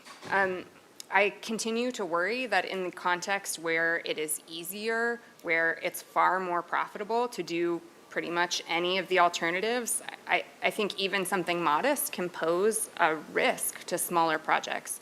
So I really liked the idea of the sliding scale. I think that speaks to where I was continuing to have heartburn around an in lieu fee. I'm really looking forward to learning more about that, and I think that idea, and I apologize, I don't, it was a public comment, or maybe Ms. Ensberg said it. Someone said it, and it was kind of like a light bulb moment. I think that could speak to these competing concerns that we are really worried about, and maybe thread the needle a little bit. So I'll just join my colleagues in saying I'm very excited to be moving forward with this today as presented by staff. And I also look forward for the opportunity to continue this conversation with regard to applying in lieu fees, particularly the sliding scale conceptualization that allows us to continue to encourage in a really robust, meaningful way the smaller project conversions while taking the opportunity to make sure that we continue to prioritize affordable housing across the city. So thank you very much. Thank you. Ms. Santa Maria. There we go. Thank you, Mayor Rouse. Thank you so much to our staff for all of your diligent work on this. I am also very excited to move this forward. A couple of comments, especially, want to echo what some of my colleagues have mentioned. Councilmember Sneddon mentioned the no cap on the maximum unit size, and I will have to agree with that. It feels like an arbitrary, hard, and unnecessary limit, and the idea here is to provide as much flexibility to the small developer doing this project as much as possible, right? We're trying to facilitate the process. And I'm also very much in favor of the sliding scale in lieu fees, because I do think that if we are not contributing to the affordable housing stock in our community through units, I understand that that can be very burdensome for some and can really affect your profit lines. So in lieu of that, the in lieu fees on a sliding scale proportionate to what an individual developer would be able to afford, right? I think the key here is the flexibility and the ability for us to have a way to make it so if you have a smaller project, it would obviously make sense that you would contribute less than somebody building a larger project with a larger property. I will leave it at that for the sake of time, but would definitely want to encourage the rest of my colleagues to really seriously consider the sliding scale in lieu fees and the removal of the cap on the max unit size. Thank you. All right, thank you. Well, I'll be brief. I think that to riff on Mr. Jordan's idea, this really is an economic development program that happens to have housing attached to it. So especially in the downtown, we just desperately need to have economic revitalization and development. So that's good. Letting the market perform to the level that it can, particularly on the interior as opposed to the exterior appearance, is something by us trying to tweak the market all these years is one reason why we are kind of behind on arena numbers and our ability to produce housing. So this is a good way to go forward. Like Ms. Sneddon, I have heard developers say, yeah, we would pay some kind of in lieu fee as opposed to building deed-restricted housing. There's got to be a sweet spot somewhere. I don't know where it is. That's why we're going to ask you to come back with that. So I think that's a good idea. With that, I would like to entertain a motion. Ms. Sneddon. Thank you, Mayor Rouse. I can ask a question. I think when it came to us last time, there was the question of that already, if we kept inclusionary requirement, a developer would have the option of an in lieu fee instead. Does this is that correct or not correct? The way our inclusionary housing ordinances are at present, only projects that are less than 10 units, both ownership and rental, are allowed to pay an in lieu fee to fulfill their entirety of their inclusionary housing requirement. For projects of 10 or more units, there is an on-site unit requirement. I don't remember that being a motion part last month. It was but- not a motion. It was a Yeah. question last time, and I think I didn't fully understand the answer as you're laying it out now. Yes, I will say we are looking at it in the inclusionary housing study because that would be pretty drastic change from what we are currently require, but it is something we are investigating and we'll bring back to you for a policy discussion. Okay, thank you. And I'm also really happy to see in the comments too, we focused on that, but I'm really happy to see these other recommendations also of pursuing city stormwater management alternatives to be able to meet that requirement. Yeah, and I think as we were discussing this amongst staff, that was part of the housing element, was to explore other barriers to housing, and particularly in downtown, that is a challenge. And so we thought this was an opportunity to just get clear direction from the council to go ahead and start looking at and evaluating those. Fantastic. So I'd be happy to move items A, B, and C with the additional ask to come back with an analysis of a sliding in lieu fee schedule for the central business district. Okay, motion by Sneddon. There's a second. I'll second it. Second by Friedman. Mr. Jordan. Enough support out there, too, to have staff come back just for a conversation at some point.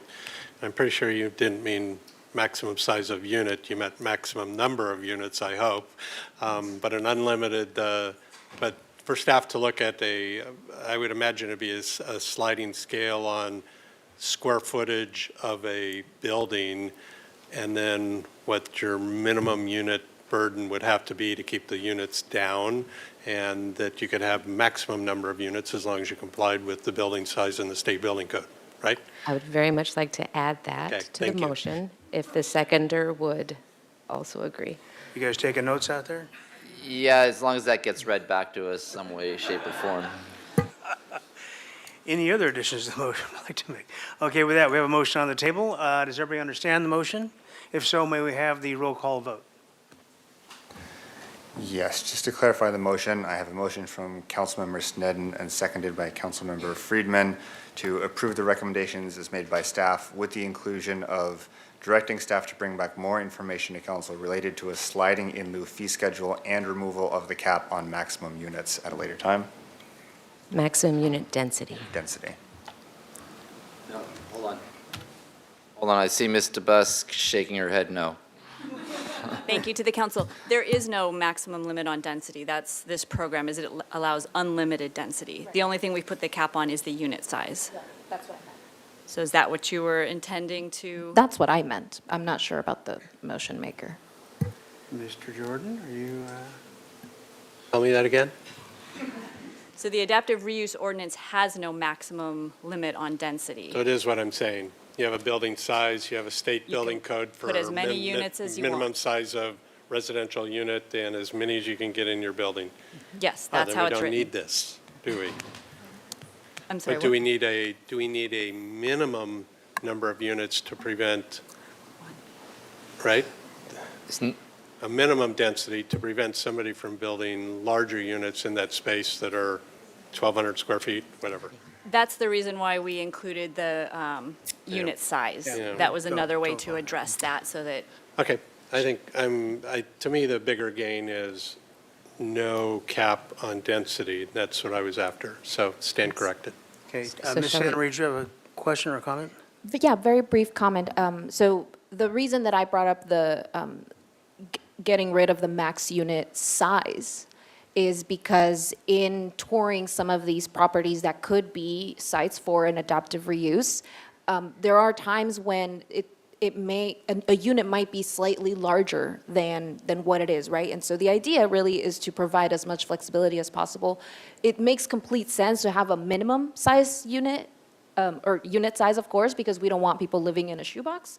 But my idea is we would make it more feasible for the developer to do what fits better in their building. Not every building's the same. And so that's what I'm trying to do, is just avoid sort of the blanket hard limit on that. Mr. Friedman? Just so I understand, based on what Ms. DeBus just said, the reason for the 1,200 is it's a protection against the opposite of what Councilmember Santa Maria was talking about, where a developer could come in and say they want to just develop, they have like 3 floors and they want to make 3 huge penthouses. And so that would not, if we don't have that 1,200, they could do that, where the 1,200, they cannot do that. Councilmember Friedman, that is correct, but we've also written in an exception into the ordinance because, as you say, these buildings are all different. Sometimes it does not make sense to divide the floor into 3 units. It only makes sense to put 2 there, and it might result in 2 1,300 square foot units. There is an exception that allows the director to make that call when appropriate based on the floor plan and getting realistic units within it. So the ordinance would address the issue that Councilmember Santa Maria is trying to get to, but it also protects us from getting extremely large units that we don't want. Chair Friedman, yes, we think it does. That was our intent. Okay, so with the original maker of the motion, Councilmember Sneddon, Yes. I think let's go with the staff recommendation plus the in lieu and leave it at that. Yes, our original Okay. motion. So unamend the amended, back to the original motion. Okay. All right, very good. Ms. Harmon, do you have a comment? Excuse me, not to belabor this point, I just want to make one more confirmatory, or ask one more confirmatory question. When we're talking about the minimum and maximum unit sizes, we're talking about averages. So the flexibility is inherent in the ordinance in that we are saying you don't necessarily, it's about what the total comes out to in the average. Correct, Councilmember Harmon. The minimum is an actual number, Yeah. building code. But yes, the maximum is a maximum average. So it is 1,200, right? So forgive my really rough math here, but say you had an 1,800 square foot unit and a 600 square foot unit, they average to 1,200, or you have 2 1,200 unit, right? It's in the maximum average, much like the average unit size density incentive program is set up as. That has worked for us really, really well. And so we're taking that same logic, that same intent, and applying it here, knowing that these conversions won't all fit in a nice, clean little box. And so allowing that flexibility for a developer to put in the units that best fit the space, with also the intention of trying to create more housing and not just ginormous, luxurious, humongous units, really trying to focus on the creation of more housing, but housing that is also flexible. Thank you, that's great. I support the motion as unamended. Okay, Ms. Santa Maria, to the motion? Yes, so I do want to say I support the motion unamended. I thank you to Mr. Busk and all the other staff for clarifying that exception, that is a possibility for developers to pursue. It's not going to be sort of a cookie cutter type of thing. There will be that flexibility. So I think that helps alleviate some concerns for all of us. So I'm happy to support that motion as is. All righty, if there are no further comments or questions, we'll go ahead and take a roll call vote. There's a first and a second on the floor. All right, I have the motion from Councilmember Sneddon, seconded by Councilmember Friedman, to approve the recommendations as made by staff with the inclusion of directing staff to bring back more information to council related to a sliding in lieu fee schedule. We'll start with Councilmember Santa Maria, Yes. Councilmember Sneddon, Yes. Mayor Pro Tem Friedman, Yes. Councilmember Gutierrez, Aye. Councilmember Jordan, Yes. Councilmember Harmon, Yes. and Mayor Rouse. Aye. Very good. Motion passes unanimously. Thank you. All righty then, moving forward to the next item. If you're ready on record, please. Yes, item 16, subject request from council members Santa Maria and Sneddon to agendize consideration of an ordinance adding chapter 26.90 to title 26 of the Santa Barbara Municipal Code related to rent stabilization and development of a work plan to fund and administer a rent stabilization program. Ms. McAdoo, would you like to introduce this for us, please? Sure. Thank you, Mayor Rouse. I think the mayor wanted me to just be clear on what we're doing today, which is not actually discussing the substance of a rent control ordinance, rent stabilization ordinance, or the merits thereof, but a process recommendation that has been proposed by Councilmember Sneddon and Santa Maria. There was a particular ordinance that was included. Their recommendation was that the council go through the two-person memo process to agendize this for future consideration, but it's not an actual discussion of the merits of the ordinance today. Alternatively, staff has made a recommendation based on the council's discussion on December 3rd of 2024, where the council considered the Housing Ad Hoc Committee's recommendations. And I'm happy to go through those at a later time, but we believe that there was direction at that meeting from the council to at least begin the exploration of a rent stabilization program. So we don't believe that it's necessary to go through this two-person memo process, but that the alternative could be that the council just directs staff to move forward with that previously discussed work plan, and then we could come back to the council in the near term with sort of work plan and overview, and we would include review of the ordinance that Councilmember Sneddon and Santa Maria have included as part of that planning. And there would be affiliated stakeholder outreach around in that process. All right, thank you. Before we get started, there's a lot of folks here, very passionate subject, obviously. A couple things is, because there's so many speakers who want to hear from everybody, it's going to be 2 minutes per speaker. You can dedicate your time to another speaker, up to 3 speakers for a single speaker, for a total of 5 minutes. But I'd also like that everybody, no booing, no clapping, no cheering. Let's remain civil as much as we can and get through the process so we can hear from everybody. And with that, Ms. Sneddon, would you like to introduce the item? Thank you, Mayor Rouse. I believe I'd just like to ask a question of City Administrator. So in the sort of discussion alternate plan laid out, when could we expect to see a timeline of how the program might unfold? I would hope that we could get that back to the council by the end of the calendar year, at least the preliminary sort of process overview and work plan. I know that there's been a lot of work done on this issue over the years, so I don't think, we're not reinventing the wheel, we're not creating a new process. I think a lot of it is just looking at the previous information that has been pulled together, the previous work that has done, sort of really framing up the key policy questions for the council. And I think that's going to be the key, because we need you to answer those questions before we can have an ordinance, be finalized and drafted. So those would be things like what is the council's desired rent cap? And it could be a range to start with, and we go explore that. How do we what are the processes to guarantee landlords a fair, rate of return? Things like that would be posed as policy questions to the council, and then that would frame up the development of an ordinance and a program. And I understand that would be the preferred process. So I guess to just be very clear on, so we would get some type of timeline on what the steps of that process would be, how they would unfold, and then a work plan that we could see to compare with what we're proposing. Correct. Okay, thank you. All right, very good. Ms. Santa Maria, do you have any comments you'd like to make before we get started? No, I'm excited to hear everybody. Okay, very good. Once again, I say we have a lot of public speakers. I'm going to ask that if anybody wants to turn in a public speaker slip, we have well in excess of an hour of public speech here, that we do so by a quarter of. Also online, the number of speakers I think is substantial, and the hands need to be raised by a quarter of. Okay, so thank you. Okay. Right now, I'm going to call a name, and I'm going to call the person who's next up or on deck. So please be ready to go so we can get through these as quickly as we possibly can. Craig Griffith is our initial speaker, followed by Rain Stapleman. Craig Griffith. Then it's Rain Stapleman. And she will be followed by Paul Burns. And I'm at 2 minutes, Mr. Clerk, so thank you. Stapleman. Good afternoon, Mayor Rouse and council members. My name is Raina Stapleman. I am a homeowner and a resident of Santa Barbara, as well as a member of the Santa Barbara Association of Realtors. Rent control is often seen as a quick fix for rising housing costs, but it creates serious long-term problems. One major issue is that it discourages property owners, especially those with single-family homes, from renting out their units.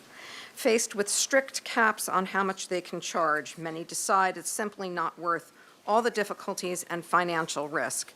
And it does have financial risk. I mean, for example, I can say from my own personal experience that my husband and I have not seen any kind of great, gain. If anything, we go in the red trying to maintain and keep our property in really good condition, and we keep our rents pretty low. So to tell us that now we can't even keep up with inflation, that would be a no-go, and we would certainly sell our property. You would be displacing 5 young professionals. So if there is no interest in helping young professionals or anyone else who needs to rent at this point, I think we all start out renting, and many people prefer renting. But to actually get rid of all of those homes that are available now for renters, I think you would be doing a disservice to the city and everyone who lives in it. It reduces the number of available rentals, making the housing shortage worse, and rent control doesn't address the core issue, not enough housing supply. It may help a small group of tenants in the short term, but it drives investment away from the rental market, deters new construction, and limits mobility.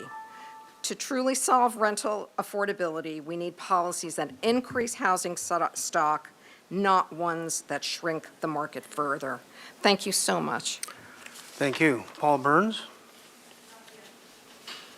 Not here?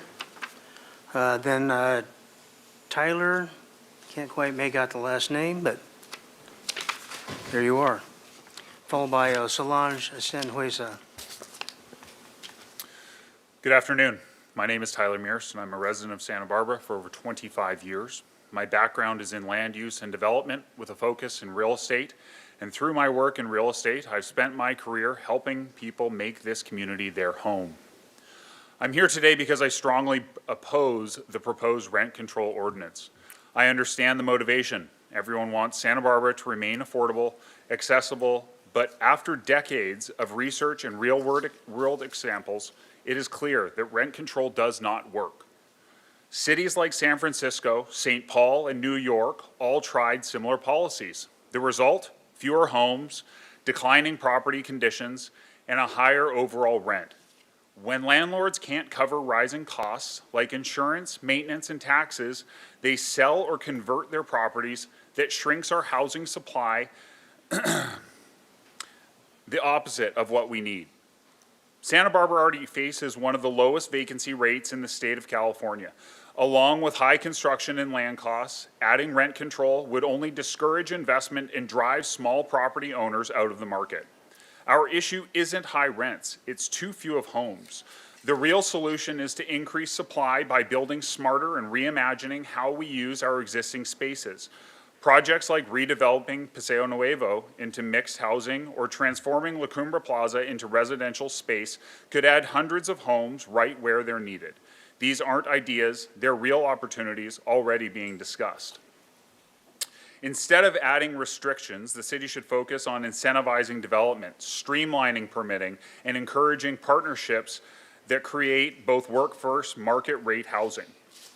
What is most concerning is that this ordinance isn't going to a public vote. It's being decided by a few council members, people making decisions that will affect the community for decades. That's now how major housing policy should be made, especially when stakes are high. We shall share the same goal, keeping Santa Barbara a place where families, teachers, working professionals can live and thrive, but rent control isn't the answer. Okay, thank It's a you. short-term That's time. fix. Thank you. Solange Sanhueza, I think I've had that right. And you have some people dedicating your time. I have to see if they're here. Nicholas Dumont. Okay, there's one. Hello. Boy, oh boy. Well, let's see if I can read the next one. How about Shirley Jansen? Okay, 2. Susan Jansen. 3, and Tia Rosendahl. Okay, you got more than enough. You have 5 minutes. Okay, thank you. Mayor Rouse, council members, my name is Solange Sanueza, an immigrant, mother, real estate broker, attorney. I rise to speak against this terrible, punitive plan to destroy the inherent supply and demand checks on rental housing. You must realize this proposal is an effort to impose communist-derived rent suppression and create a quagmire bureaucracy through the proposed Rental Housing Stabilization Board. Even as a 16-year-old teenager immigrant to this country, I knew that the true American dream was the opportunity for economic advancement and home ownership through education and hard work, which I did. Council member Santa Maria and Sneddon's plan, I apologize if I said that wrong, okay, is a communist affront to the American dream. It truly is. It's no joke. The Santa Maria Sneddon plan seeks to create lifetime tenants who are encouraged to live as renters in neighborhoods that they cannot afford. It's a dependency trap. You must see it. This plan steers citizens to become reliant upon local politicians to enact and sustain rent suppression policies and creates a bloated bureaucracy. Being a lifetime tenant dependent upon the government for housing is not the American dream.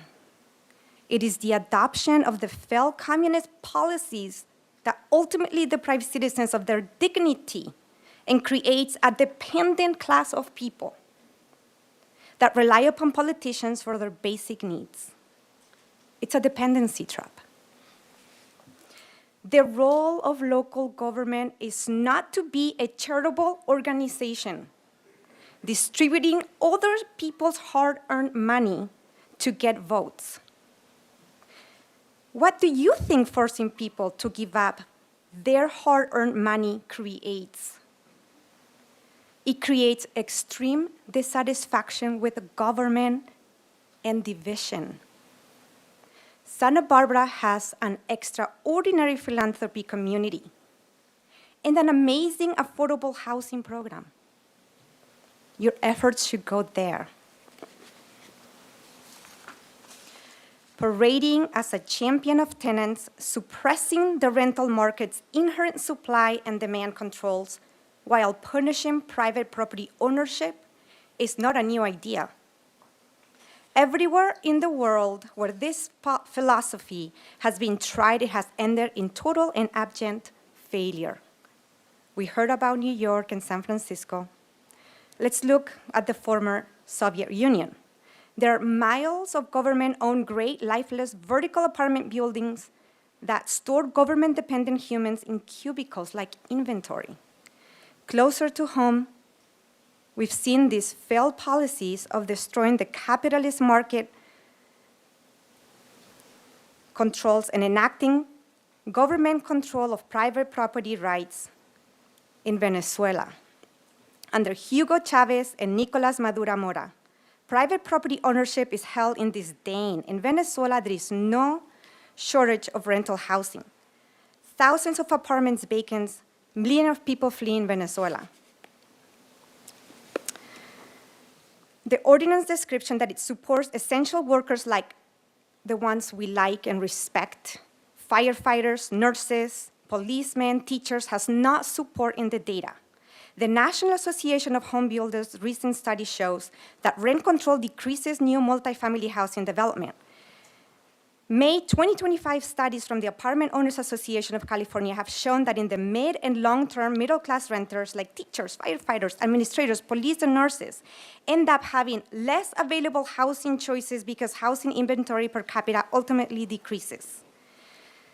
About homelessness, studies show that homelessness, which is used as a pretext for this measure, is far more correlated to substance abuse, mental health challenges, and income loss rather than rent increase. Thank you very much. Vote no to placing the proposed ordinance on the agenda. Kill it. Thank you. Stefan Main, followed by Richard Bowie.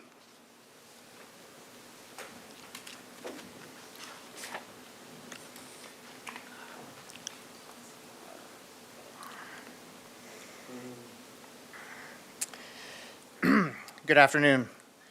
Thanks for the opportunity to speak tonight. I want to respectfully express my concerns about the proposal to enact stricter increases on landlords. First, I believe good politics does not always equal good policy. Santa Barbara is uniquely constrained by geography with a mountain range on one side and an ocean on another.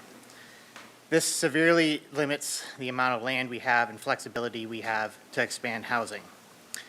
Setting a cap on rent increases is not grounded in reason. To put this in perspective, the city has granted police officers before 9% pay increases, while insurance premiums rise at 20% or more annually. Recently, the city itself approved water rate increases of 10 to 12% a year, citing infrastructure and capital improvements. Many landlords also have capital improvements to be made. I asked the city to not put anything on landlords that they would not do themselves. If you are going to raise rates and raise your salaries at such rates, you should not ask landlords to cap their rates. If the city does not hold itself to these standards, it's improper for them to ask it on others. Moreover, the city has a decades-long policy of denying new developments, and many developers have opted to build hotels rather than housing. This has led to the housing shortage. Finally, the city in California has had ballot measures in 2018, 2020, and 2024 to cap increases on landlords and enable cities to enact stricter housing. All of these were rejected by over 60% of the population. So I ask, why does the city council think that they should subvert the will of the voters? Thank you. Richard Bowie, followed by Scott Vincent.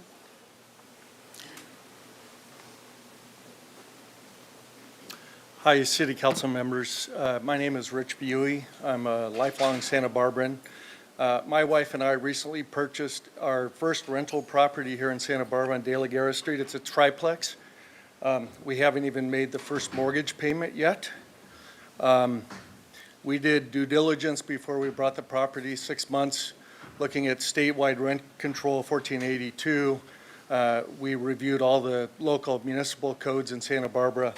We made an appointment with the Santa Barbara Rental Housing Mediation Advisor and went over our plans. We hired an attorney to review our documents to make sure we're doing everything correctly. When we purchased the property, inherited 3 existing tenants at below market rate, and we were willing to take this financial risk because we calculated even at a lower projection that we would have a break-even point 5 to 6 years down the road. Under the proposed new ordinance, the break-even point for us would go from 5 to 6 years to 16 years. And I don't know anyone in this room that'd be willing to make an investment if it turned into a 16-year consecutive loss. This makes this investment that we haven't even paid our first mortgage on a complete disaster if this passes, and it's heartbreaking. It's sad. I'm a financial advisor by trade. I have for 32 years. I have many clients that are renters in Santa Barbara, and in no financial plan do we project a cost of living increase of 1.62%. My clients would be far behind if we projected that. I think we all expect and plan for the cost of increase costs going up each year, and I don't think that this is fair to burden a group of landlords, especially new landlords, right out of the gates with this financial burden. So I hope that you consider other options. Thank you. Thank you. Scott Vincent, followed by Sean Connolly. Thank you, Mr. Mayor. Never got to use that phrase when I was working here. My brothers and I own an apartment building here in Santa Barbara. Our parents purchased this building in 1984, and it's been a substantial driver in the success of our family. In fact, it was a key factor for the fact that I was able to work in the public sector for 23 years for this city. The proposals that are in this proposed ordinance would substantially affect the investment that our family has made on this property. It would not be reasonable for my brothers and I to continue to own this property in Santa Barbara with the investment being depleted by not keeping up with inflation. It would be irresponsible for us to not sell it so that our children would be able to inherit an asset that has a chance of continuing to grow and sustain. Earlier in the last item, I heard someone describe the success of the ADU ordinance. I can tell you, as the writer of the ADU ordinance, this type of proposal and this limitation on rent increases will cut off new development of rental housing. Under AB 1482, from 2020 to 2025, property owners could raise their rents 54.7% without compounding. I didn't figure out how to do the math on that. My brothers and I raised our rents in that same time by 28%. I now feel foolish for not raising rents higher so that we wouldn't be penalized by the provisions of this ordinance. Please do not go forward with this. Thank you. Sean Connolly, followed by Steve Crosby. Good afternoon, Mayor and council members. I worked really hard to become a single-family home rental owner, and I don't understand the whole concept of why rent stabilization is even being considered when such ordinances hurt renters and landlords like me long-term when there are other proven solutions available.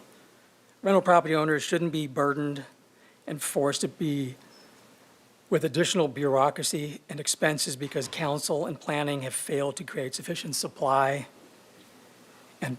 or limit growth of major demand drivers such as UCSB and City College, amongst others. Independent studies, we've heard some of them have identified the unintended consequences of 2017. There's plenty of studies to read that identify why these programs don't work. Stanford identified that they cut rental supply by 15% and drove rents by 5%, an unintended consequence that needs to be considered. I'll skip the others because they've been mentioned. I urge you to learn from these examples and read about them. They seem like very common sense stuff that's being ignored. I'm struggling with another 20% insurance hike this year. Soaring maintenance costs, not to mention my annual insurance questionnaire.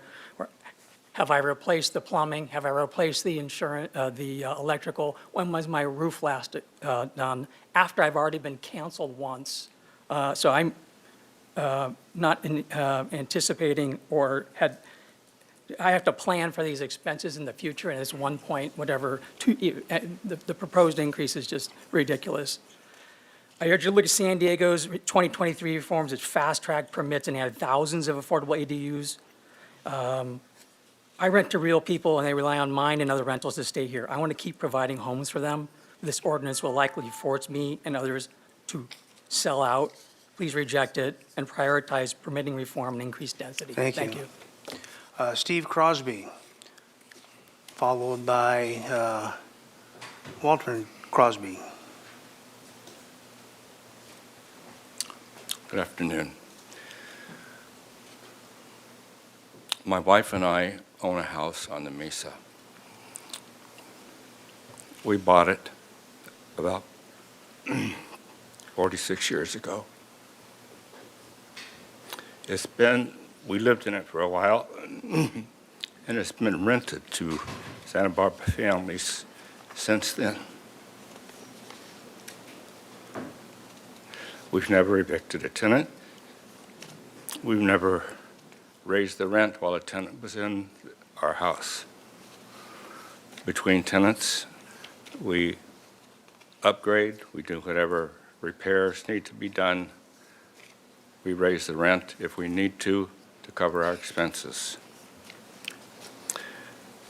If this rental control passes, we will need to sell the house.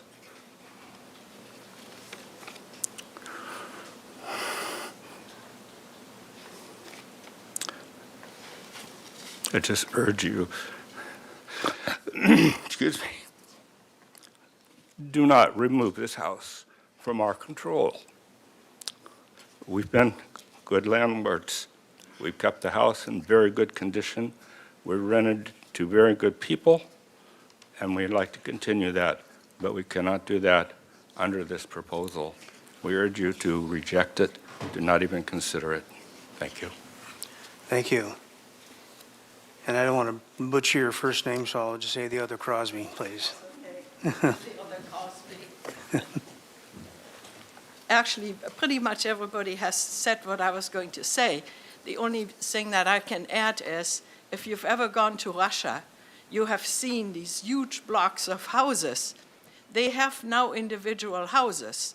Everybody lives in one of these 10-story, very poorly constructed buildings. While we were there, I asked a Russian lady, well, how do you like living here? She said, well, we have a tiny little apartment. My parents are retired.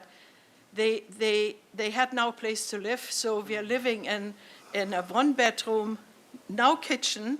The kitchen is down the hall that serves, I forget how many families. Bathrooms are all joined. She said, it is the most miserable thing you can imagine. She said, my husband and I decided we wouldn't have children because the children, there wasn't even any greenery around anywhere, never mind a place for them to run in the forest or whatever. It's all just bare, primitive. And that's essentially what will happen if you have a government taking private industry, basic economics out of the equation. So it doesn't work. It didn't work in East Germany, it didn't work in Russia, and those are the only places I know anything about. So I just want you to think about where this could go to if it gets out of control. Thank you. Thank you. Anastasia Senovsky, followed by Ben Romo.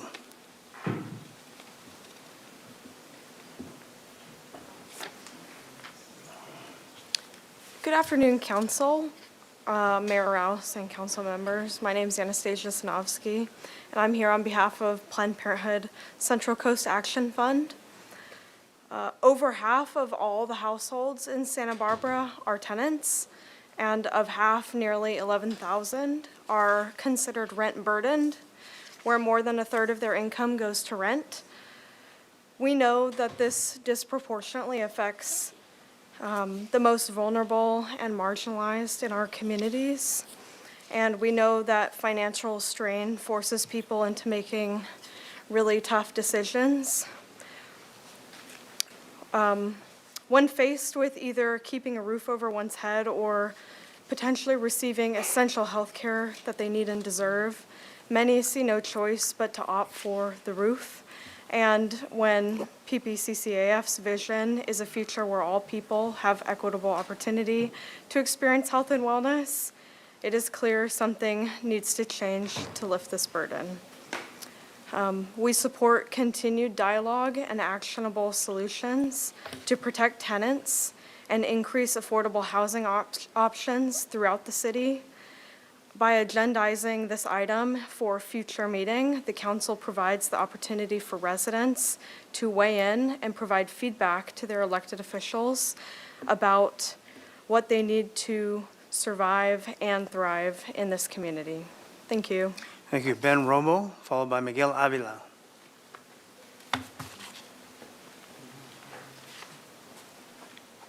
Hi again. I speak today on this issue only for myself, none of my clients, or any of my partners, or anyone I work with. It's just me. I support rent control in some form. I don't know what the best form might be. I'm not an expert on this stuff, but I do think we can make something work in this town, something good. This proposal is the wrong way to start what should be a collaborative discussion that is inclusive of many perspectives. Capping rents below inflation is harmful to renters and those landlords who are the best actors in the rental housing market. It's an admission that we expect people to lose money. It's incredibly important to recognize that this policy would apply only to units that are 30 years or older. 30 years or older. Those older units make up the vast majority of our naturally occurring affordable housing. Many of those units are owned by longtime families, some of whom spoke today, who are happy to support their renters with below-market rents. Some go years without raising rents. This policy, as written, hurts them. It almost forces them to raise rents as fast and as high as they can before you enact this. That's the short term.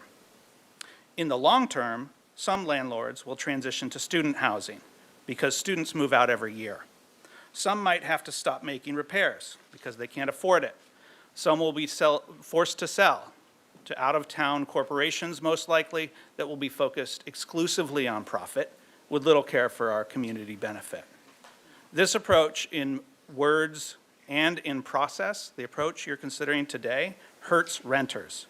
I say get a true diversity of input, perspectives to inform a well-designed policy that might actually help renters without harming the best landlords in the sector. Thank you. Miguel Avila, followed by Anthony Dalbello.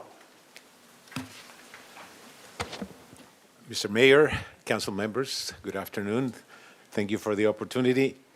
I've been a resident of Santa Barbara for 53 years.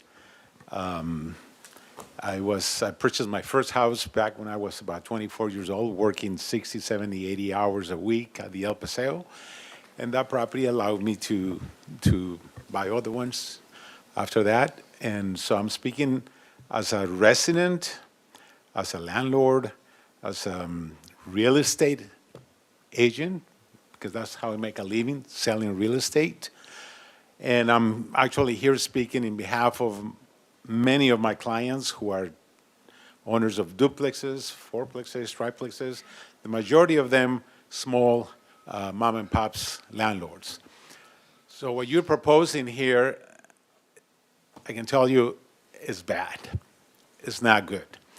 I think every change deserves due process. And I think when you bring both sides together into a dialogue, better things can come up. I do believe in protecting tenants, absolutely. Landlords cannot live without tenants. Tenants cannot live without landlords. They both need each other. We all need each other. So I do believe in working together and finding the best solution. But this particular ordinance, in my opinion, is going backwards instead of going forwards. So thank you for your time, and please consider more discussion on it. Thank you. Thank you. Anthony Dalbello, followed by Thomas Hellman.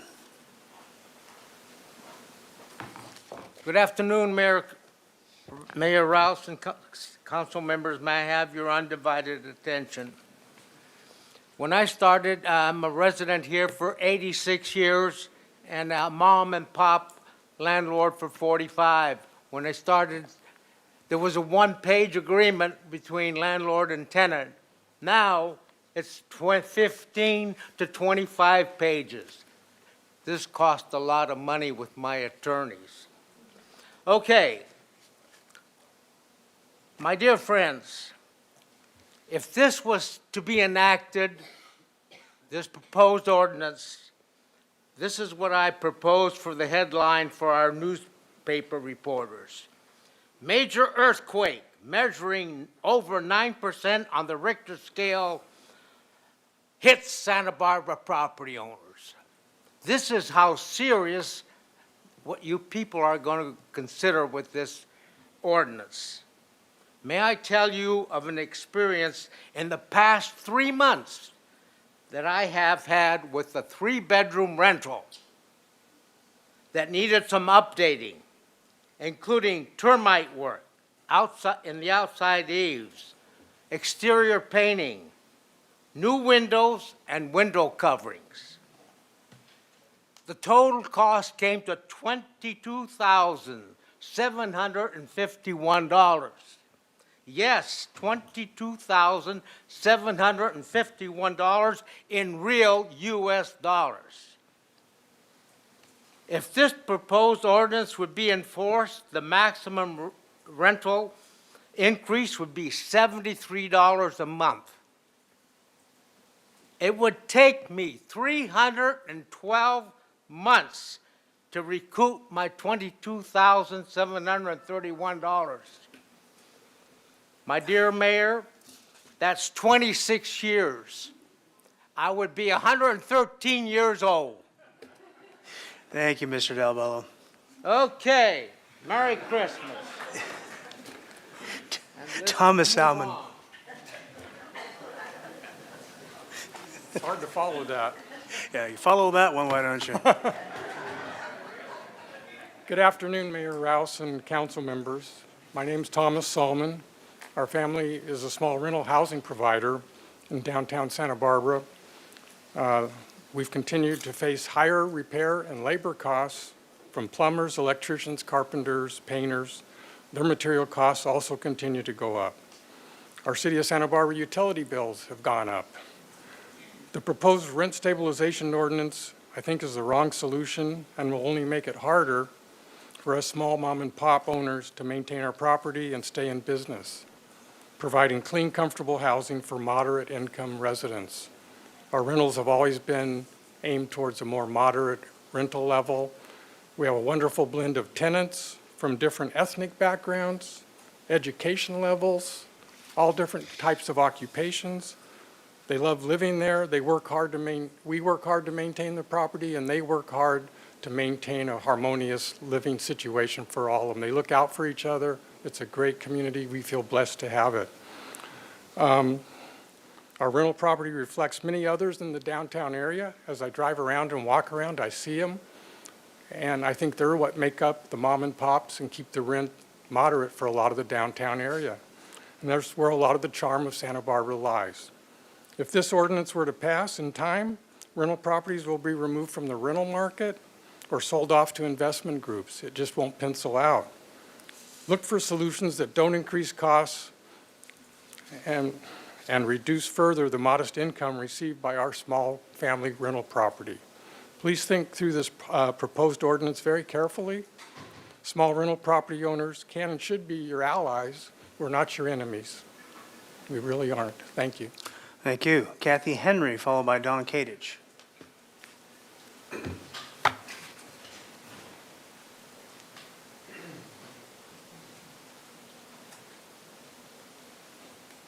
Good evening, Mayor and City Council, and thank you for hearing me. I'm asking, like everyone else, that you deeply consider a more thoughtful and balanced approach, and you've already learned about all the unintended consequences. We all share the same goal to make Santa Barbara a place where our local workforce and long-term residents can afford to live while also supporting property owners who care for and invest in the city. I'm also a realtor with Sotheby's International Realty, and I'm an advocate or ambassador for the Santa Barbara community and lifestyle. If you love our beautiful town, if you love the community, please help keep it beautiful and one that serves as a model for thoughtful and balanced policy. Instead of strict rent control, how about exploring some new ideas, smart incentives? For example, rewarding property owners who voluntarily cap their rents at affordable levels, or that foster long-term housing, or keep rents affordable for residents that are teachers, nurses, or our elder community. These ideas protect tenants and encourage responsible ownership. They'll help us sustain property values, preserve tax revenues, so property values don't go down, and maintain the clean and beautiful, vibrant character of Santa Barbara. Thank you. Thank you. Don Kadich, followed by Sandy Hotry.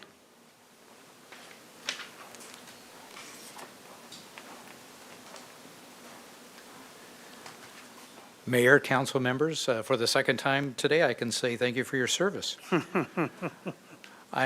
Before I get started, I just want to say I'm kind of struck by the emotions and fear I hear from the landlords or the housing providers in our area. And we don't even have an ordinance yet.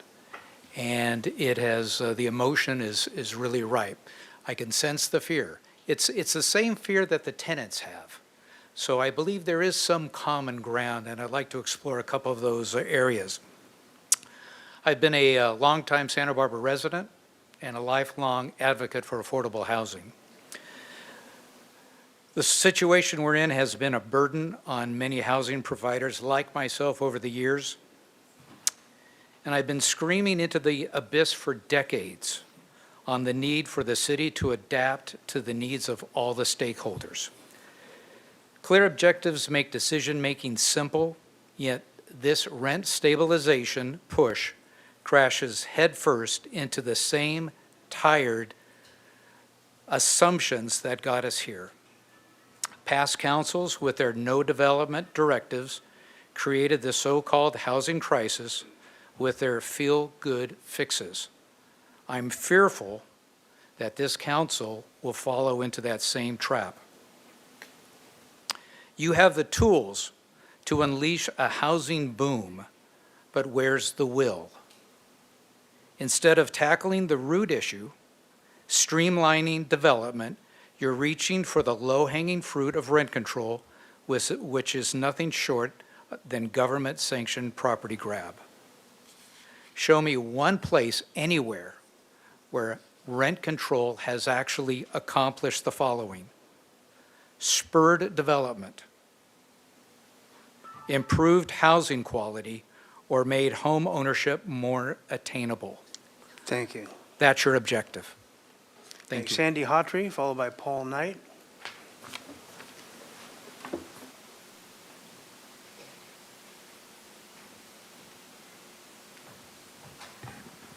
Hi, good afternoon, Honorable Mayor and council members. I am part of the 60% who rent in Santa Barbara, where rental options are either, many of them are substandard or overpriced, and rental costs are rising faster than wages and inflation. I also volunteer and help many elderly people on fixed incomes in the city, and they have shared their fears with me about losing their homes. I have to wonder, will this be me? We need strong tenant protection in the form of rent stabilization. It's an immediate, I'm sorry. I lost my place. It's an immediate cost-neutral solution for long-term housing affordability. This is not rent control. Rent stabilization refers to regulations that prevent sudden rent increases or displacements and that maintain affordable housing through reasonable and fair rent increases. Rent stabilizations will leave tenants with more money to spend on essential needs in the local economy. Rent stabilization will also have positive outcomes on mental and physical health, children's educational opportunities, and as the name suggests, rent stabilization will offer stability within our community. I'd also like to add that we've heard from many landlords and homeowners, and I think the reason is that many tenants are working and they can't come here and share their concerns. So a suggestion would be to have an agenda item like this after 5:30. Thank you. Paul Knight, followed by Gretchen Murray.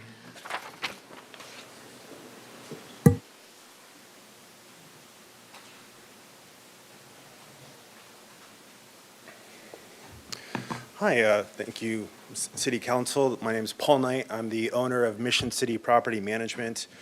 I'm a Santa Barbara third-generation native. I've been in property management over a decade. I partner with landlords and people that are community-focused. I started my company with a people-first approach because a lot of the narrative has been us versus them. And I want to highlight that since COVID, there's been over 40 law changes to rentals in California. That's not even talking about local ordinances. I specialize in this stuff, and it's overwhelming for me. City ordinances passed new changes in April. California passed new laws that hit June and July. City of Goleta just passed laws that were effective last September. And within 6 months, City Council is now evaluating new rental laws. That's a lot. And I specialize in this. A lot of mom and pops can't. This is just overwhelming for everyone. The proposed ordinance, this year's CPI was 2.7%. That would be 1.6%. That doesn't take into account premiums, cost of living, like a lot of other people have talked about with tariffs, trade wars, and everything else going on. The main thing I want to point out is I was thinking the city council evaluate maybe something to do with the short-term rental ordinances where your task force specifically was funded to go after the quote-unquote bad actors that are not adhering to the rules and regulations. There's a ton of laws, and they keep adding every year. I would propose the city really start going after people that are violating those ordinances, so the punitive measures for all the people trying to do their best aren't feeling like they're missed out by not raising the rents. Thank you. Thank you. Gretchen Murray, followed by Scott.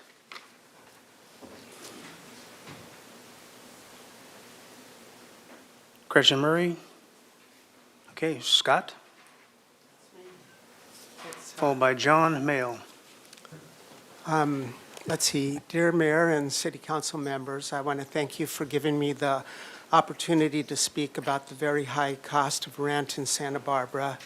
As you probably know, that the average cost for a one-bedroom apartment is $2,850 a month, and for two-bedroom apartments, it's $3,850 a month. I have a number of friends who are homeowners in Santa Barbara, and when I tell them that, their jaws drop. I know that rents will continue to increase, and I accept that. Landlords need to keep up with the cost of living too, but Santa Barbara rents are going up much faster than the cost of living. I did a Google search which said that rents in Santa Barbara have gone up 65% over the last 5 years, while the cost of living has only gone up by 25%. Using those numbers, rent has increased 2.5 times the cost of living. A healthy community needs affordable housing because many businesses need low-cost workers. But even teachers, police, firefighters, and even doctors that are starting their careers will exceed the 30% guideline for how much of their income should be spent on rent. So, and using that 30% guideline to afford a one-bedroom apartment in Santa Barbara, you need to be making about $114,000 a year. To afford a two-bedroom apartment, you need to be making close to $150,000 a year. So I understand, like someone else has said, about the fears of landlords. I don't know. We do have caps on rent. It's a state cap. And this is, but it's 5% plus the CPI. So that's going to end up close to 8% increase. When you start compounding that year after year after year, it really is very expensive for people. Thank you. John Mayle, followed by Paige Kay. Thank you, Mr. Mayor, esteemed council members. A lot of the speakers have cited facts and figures, and I assume that the council members that are advocating for this proposal have researched facts and figures, but I'm only going to talk about anecdotal, which is all I know. Back in the early 80s, 1980, 81, 82, 83, I was a renter in the city of Santa Monica back when the city of Santa Monica was derisively known as the People's Republic of Santa Monica.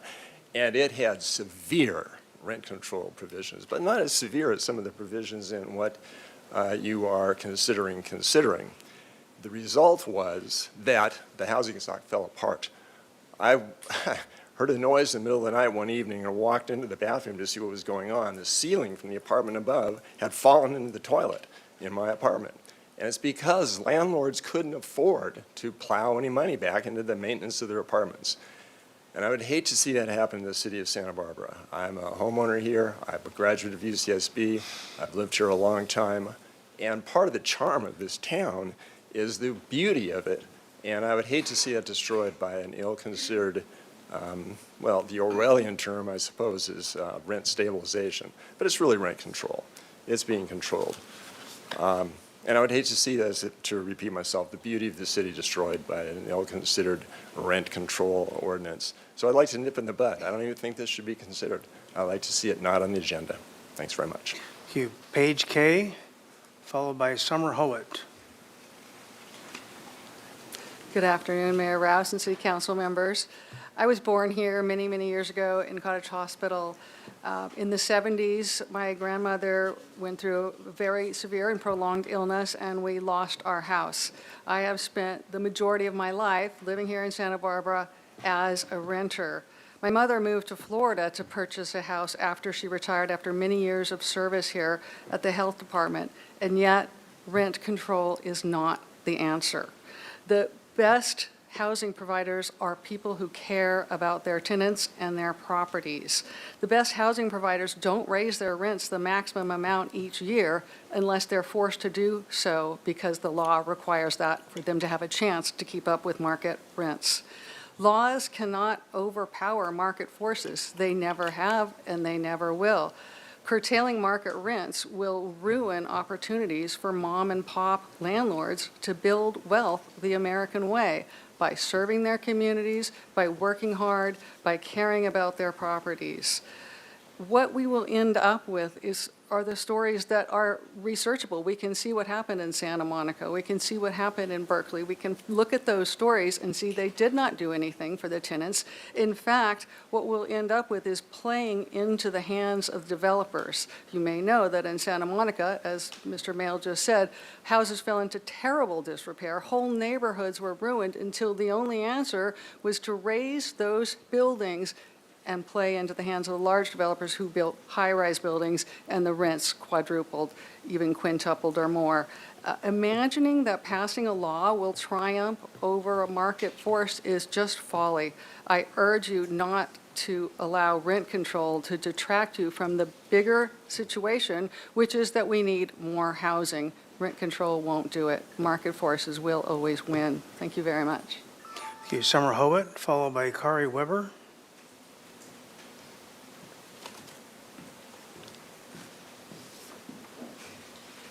I'm Andrea Moore McCormick. Summer has conceded her time to me.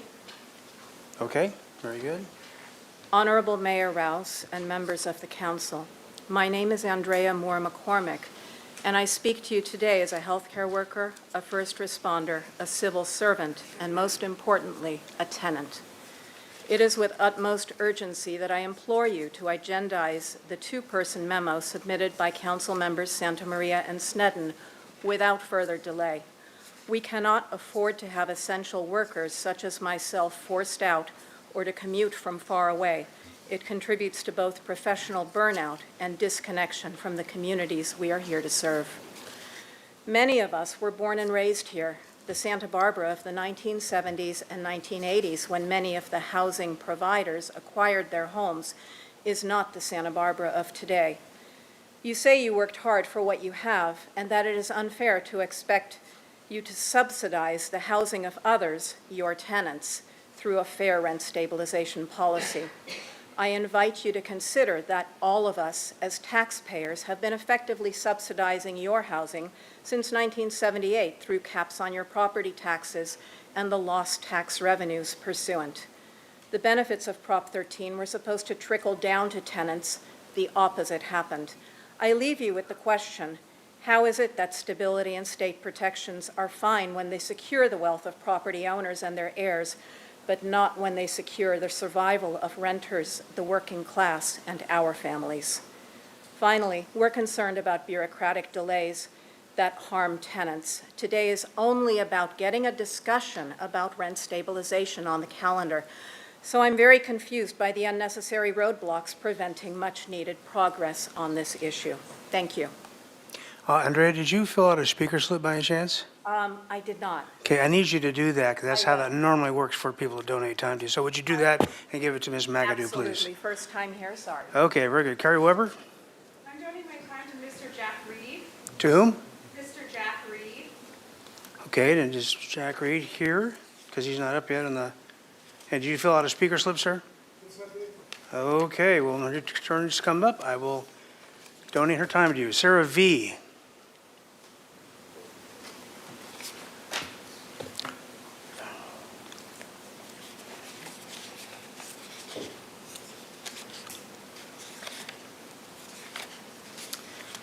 Hi, I'm proud to be a member of the Santa Barbara Tenants Union, and I just want to point out that there have already been two-person memos from council requesting rent stabilization to go on the agenda, one from Megan and Kristen, one from Oscar and Kathy. There have been 2 landlord-tenant committees that lasted over 2 years each and produced stakeholder feedback. And we've already found out that landlords do not like the idea of not being able to continue to charge higher and higher rents. A consultant is already being paid to survey rents in Santa Barbara and the South Coast, coming back every year with information about just how much renters are struggling. There was an adopted resolution directing staff to prepare a rent stabilization ordinance in 2021. There was a directive out of the Housing Crisis Task Force to begin rent stabilization work in December. The longer this goes on, the more people are displaced and the more people are thrown onto the street. So please do not delay in taking action on rent stabilization now. And since our city manager says that we should have a lean startup approach, I think that not adding unnecessary bureaucratic hurdles when we've already done so much work on this issue would be appropriate here. Okay, thank you. Angelisa Sanchez, follow up. Angelisa Sanchez? Can I donate my time? She didn't get a chance to turn in a slip because they cut off time. No, what's the cutoff time is the cutoff time. So did you want to speak, or? Yeah, I wanted to give it to somebody else, though. Is that Do okay? they have a speaker slip in? No. Okay, that's, Okay. we just, Okay. so if you, do you want to take your time, or? Please do. Just wanted to clarify. Thank you. Good afternoon, Mayor, council members. My name is Angelisa. I'm an organizer with Cause. I'm here today to urge you to agendize consideration for the rent stabilization ordinance. As you guys have seen, there are quite a number of landlords here, and I think that's reflective of the fact that a lot of community members are working 2-3 jobs to be able to afford rent. I've been speaking with a lot of community members, and one of the women who I spoke with asked, do they ever wonder or worry about what it takes for us to be able to afford rent? And I was sitting with that and I was thinking, yeah, have we ever really spoke to landlords about this? Do they wonder if the people who they're raising rent on are receiving a wage increase? Oftentimes not, right? We heard from a lot of folks here talking about how the rental market here is increasing more and more each year, but wages aren't. So our folks can't afford to live here in Santa Barbara.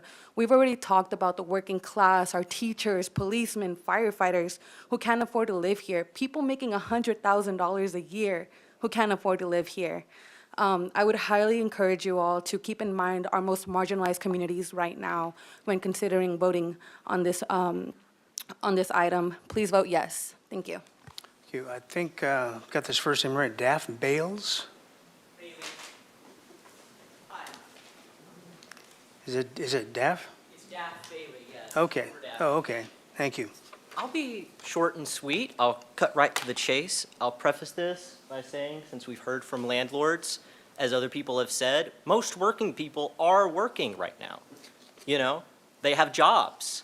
You know, they don't just collect a check for rent, you know?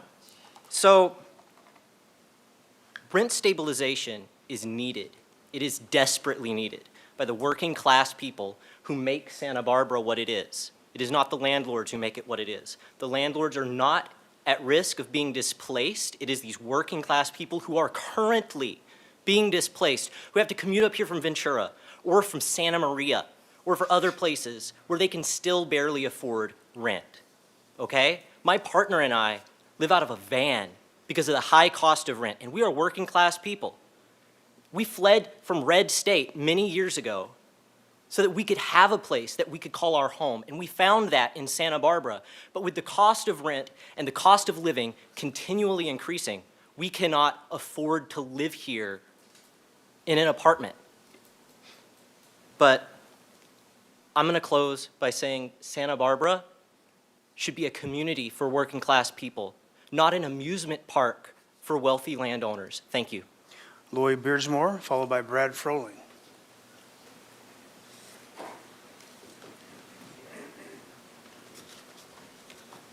Mayor Rouse and council members, my husband John and I have shared our experiences time and time again to show the real impact of these policies have on small local housing providers.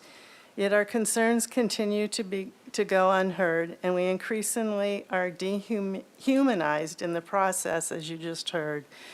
John saw no purpose in attending today because he feels you no longer listen.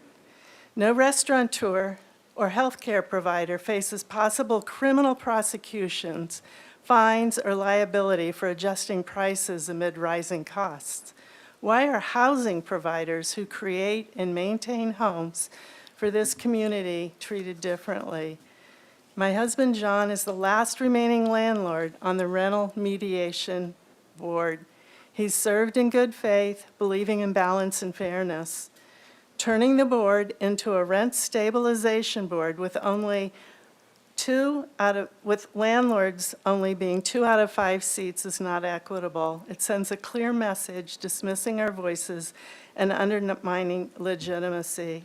If this ordinance moves forward today, John will resign immediately.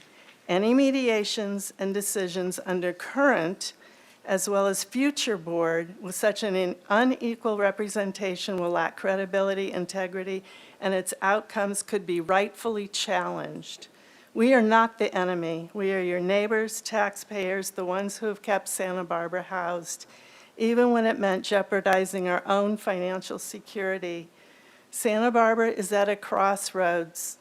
Will you choose to lead with collaboration, fairness, and bold solutions that include everyone? The time to choose that path is now. What path will you choose? Thank you. Thank you. Brad Froling, followed by Michael Schomburg.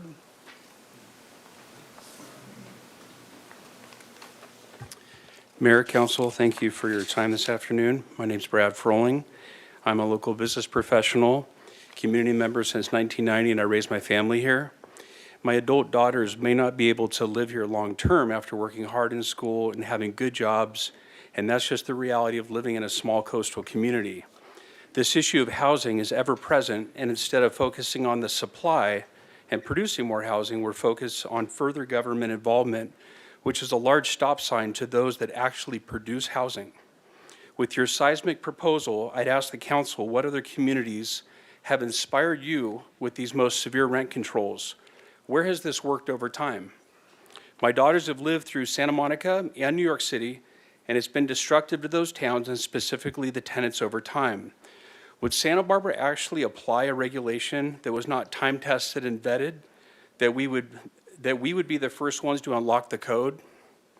Also, rather than restate many of the points here made today, I'd like to ask the city if you could abide by the same rules you're proposing to the private markets. No city revenue increases of 0.6% of CPI. Sales tax, property tax, building fees, parking fees, retirement investments, leases from the waterfront, the airport, transient occupancy tax, and so on. If you could raise none of your income by more than 60% of cost of living, what would the future of the city look like? I'm certain your financial advisors would tell you it would be bleak, unsustainable, and the city would degrade quickly, and you are wanting to impose this on private markets. This proposal is not a serious solution, but rather an emotional reaction to an issue that wasn't created by property owners. Our focus is in the wrong place. This is an emotional proposal lacking logical support.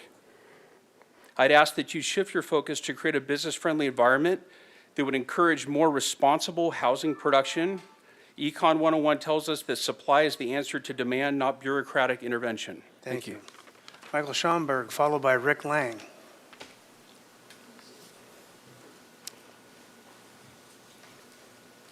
Good afternoon, Mayor Rouse and Council. Rent control and the broader social democrat agenda, while well-intentioned, often lead to outcomes that hurt the very people they aim to help. Rent control caps prices, but it doesn't address the root issue, housing supply. Basic economics tells us that when you artificially limit prices, you create shortages. In cities like San Francisco and New York, where rent control has been entrenched for decades, studies show it reduces available housing stock. Landlords unable to cover costs, convert rentals to condos, or simply stop maintaining properties. A 2019 Stanford study found that while some tenants benefit, the overall housing market shrinks, driving up prices for everyone else. Newcomers, especially young people and low-income families, get locked out. Social Democrats often push for more government intervention, arguing it protects the vulnerable. But their policies, like excessive zoning regulations and bureaucratic permitting processes, stifle construction. California, for example, it can take years and millions to get a single housing project approved. This isn't compassion, it's a barrier to opportunity. The solution isn't more control, it's unleashing the market to build more homes. We don't have room here, but a drive down 101 through Ventura and Oxnard demonstrates this concept. Their approach also ignores incentives. Rent control discourages investment in new housing, while social democrat policies often burden developers with costs that make projects unviable. Meanwhile, tenants in control units stay put longer, hoarding scarce housing while others struggle. In Sweden, over decades of strict rent control, wait lists for apartments stretched over 10 years in Stockholm before being liberalized in the 1990s. Recently, Argentina has removed rent control and rental units amazingly increased. Thank you. Rick Lang, followed by Teresa Patino.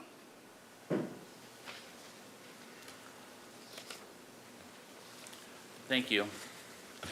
I just want to take the opportunity to point out the irony of the last agenda item where you all understood the importance of getting government out of the way and allowing the market to find its own level. This is the exact opposite of that. This is not going to provide more housing in this town. What it's going to do, it's going to actually shrink the housing market because of the fact that you're removing competition. You're not allowing landlords to compete against each other to produce a better quality product at a lower price. And I'd like to ask all of you to please stop demonizing landlords. We're also your community members. You know, we struggle like everybody else to be able to survive in this town. And our tenants are not our enemies, they're not our victims. They're actually people who we have a symbiotic relationship with. We need to support them because they help to support us. And that's the kind of relationships that, I know the mayor talks about this, the house divided against itself cannot stand. This ordinance pushes us against each other, and I don't want that. I want to work hand in hand with the people in this community to make Santa Barbara a nice place to live. Thank you very much. Thank you. Teresa Patino, followed by Stanley Zankoff.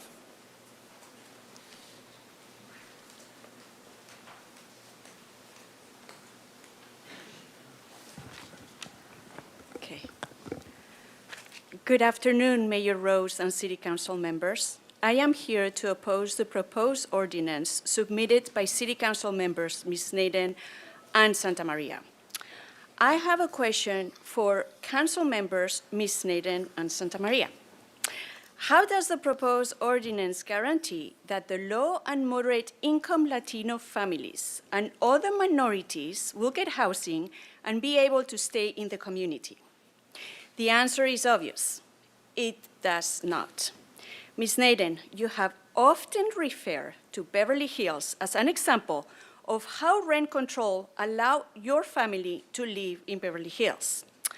I reviewed census data and discovered that Beverly Hills' ethnic composition is 75% Caucasian. And minority multiracial households only make up to 7.3%. If you travel down the street to Santa Monica, it is not much better. This rent-controlled city is 66.8% Caucasian, and the multicultural households are only 13.2%. Your district that you represent, Ms. Naden, is already 86.6% Caucasian. Are you trying to change the other district's demographics to reflect your district? Ms. Santamaria, these ethnic diversity facts from the census and other rent-controlled cities should be alarming to you. Policies can have unintended impacts. If you're going to make policy, ensure that the low and moderate income families have priority. Do not purge our low and moderate income Latino households by creating policies that don't solve the problem for those that need it the most. Thank you very much. Thank you. Stanley Zankoff, followed by Jack Reed. Hello, everybody. You won't be surprised to hear me say that I don't think rent stabilization is a radical idea. It's wildly popular, painfully overdue, and a proven tool to help us get a handle on housing affordability in one of the most expensive places in the world. But I'm not here to re-argue that. Hundreds, if not thousands of us have done it over the last 7 years, going on 4 decades. So I'm here to ask a very simple, everyday question, and that's what can I tell people when they ask me, what's happening with rent stabilization? As someone who follows city processes on this closely, I don't have a clear answer. And respectfully, I have to say I really appreciate the fact that we're having a conversation so that we can have the conversation. I think, you know, the diversity of opinions that we're hearing here, we need to continue having those conversations so that we can actually move forward with this. I think people need a timeline and reassurance that the gravity of all of this is felt in these halls. And we need more reliable information. I've already heard a lot of misinformation. It's apparently also a communist cabal, but I think that's a different thing. But you know, my neighbors are scared, families are being priced out, businesses are hurting, and this just isn't working. And I just genuinely don't know what to tell people. I don't know what to tell my dear friends with a 2-year-old whose rent has gone up 9% year after year over the last 3 years. What to tell the tenant help desk attendees each and every week who maybe are afraid to bring up the mold issue because they're worried about another hike. Or the friend who's stuck in traffic commuting to her job every day. I don't know what to tell the neighbor who's looking for a ride to their job because they have fear of abduction from ICE, but their rents keep rising. And honestly, I don't know what to tell my dear partner as we're trying to build a family and grow our life. So, you know, there's been even threats of like rising rents as we have this conversation, and other places even have rent freezes while they discuss this. So I appreciate the staff's time and energy, and I think we can all agree on how we can move forward. And I'm excited that we're even having a conversation. Thank you. Jack Reed, and is Carrie Weber here? Carrie Weber? Yes, but I was donating my time to Jack. Okay, I just want to make sure you were here. Okay, so Mr. Reed, you have 4 minutes. Good afternoon. I'm Jack Reed, Santa Barbara native, living here by virtue of the house my grandparents built in 1923. And I served on the county grand jury from 23 to 24. And it was interesting to note that as we interfaced with the fire, the sheriffs, the medical professionals, that almost everybody who worked in those departments was commuting from out of town, from Ventura, Oxnard, North County, some as far as Riverside counties and Kern County. And so it was interesting to hear the previous issue where you're talking about affordable housing, because that is a huge issue, as you know, here in Santa Barbara. This rent stabilization is part of that issue, and in listening to the people here, it's became very clear to me that I teach consensus decision making, it appears that that's what we need is a consensus, because I think if we got the parties together and talked about real solutions that are win-win solutions for everyone, that we could come up with something that works for everyone, except maybe, as I as part of the grand jury work, I did interface with the Santa Barbara Tenants Union, and as Stanley was just sharing, and we were aware of a lot of illegal rental increases, not specifically by some of the people who have been represented here today, who are homeowners or maybe have a couple of units, but those companies that have the larger units, a lot of them are involved with these illegal rental increases. My best friend, who's in town here, could not afford to live here without my financially helping her. So I really wish we could get together and have a discussion with the various parties to come up with something that would really work for everyone. For the homeowners who have been very articulate here today, for the renters who are struggling, for these workers, the professionals working with the county and other private healthcare, that we could come together and we could create a decision that would really work for everyone. And as part of that, as I said, the illegal rental increases from those larger companies, that's one issue that needs to be addressed. As a homeowner, I'm also aware that my house was involved with a mortgage fraud, and I went to the county of Santa Barbara they have a mortgage fraud division, and they were absolutely of no help. As a matter of fact, they were quite hostile towards me as a homeowner. So that's another issue that could be addressed. So as a homeowner, I provide for the last 20 years housing for 7 people who live there at my house, and I love the people I work with that have been there, and I provide affordable housing for them, even though about 80% of my own income goes to just paying the mortgage on my house. Okay. Thank you. Thank you. Next speaker is Anna, followed by Jean Deering. There she is. Okay, thank you.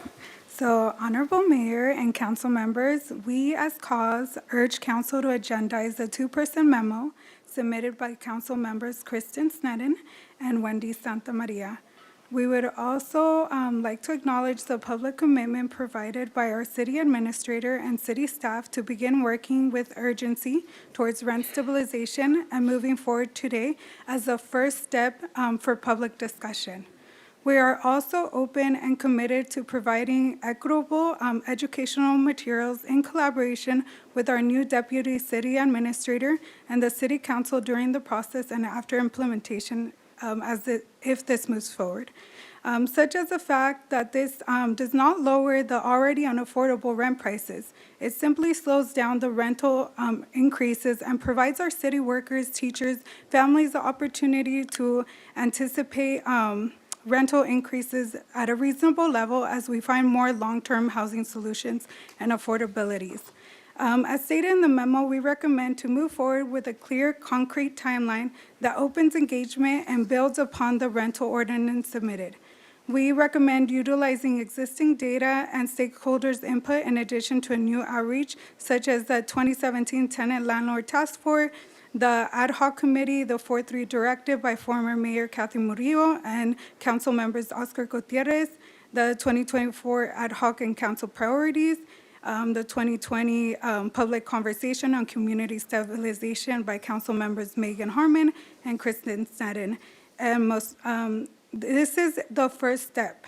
And it is an initial discussion as we move forward to many long-term housing affordability solutions in our city, as we have continued to work on with CAUSE, with Santa Barbara Tenants Union, and other stakeholders in our community.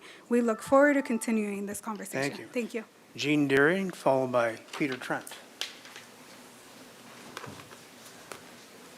Mr. Mayor, members of council, I'm Gene Deering. I'm usually up here talking about fun things like State Street. But when I saw what was proposed, I felt like I needed to say something, and I want everyone to think forward about 5 years. Let's assume this ordinance is passed, and let's look at the landscape of the Santa Barbara apartment market.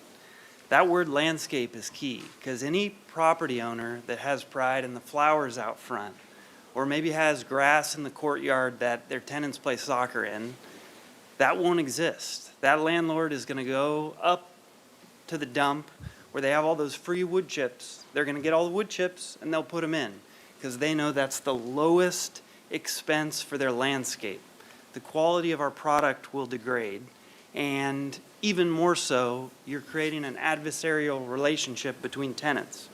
Right now, 5 years from now, a vacant unit is going to be worth more than a rented unit. That means a landlord who's partners with their tenant is going to hope every day I get a letter, hey, my tenant is moving out so I can have a vacant unit and have my building worth more. And if you create that level of friction, it means when the tenant's car breaks down, hey, I need 2 weeks to pay my rent late. The landlord's going to say, I can't give you that latitude. I can't work with you because I need to protect the value of my asset. So that to me would be the most disappointing. I think also 5 years from now, you're going to see every landlord try to convert to vacation rental because they know the value of vacation rental product versus multifamily. With these restrictions, vacation rental is going to be worth a lot less. You're going to see units go vacant, more units go to vacation rental, and it would be a shame for this town and for the character of people when they go home at night to see where they live and not have pride where they live. Thank you all. Thank you, Peter Trent, followed by Jay Hartz.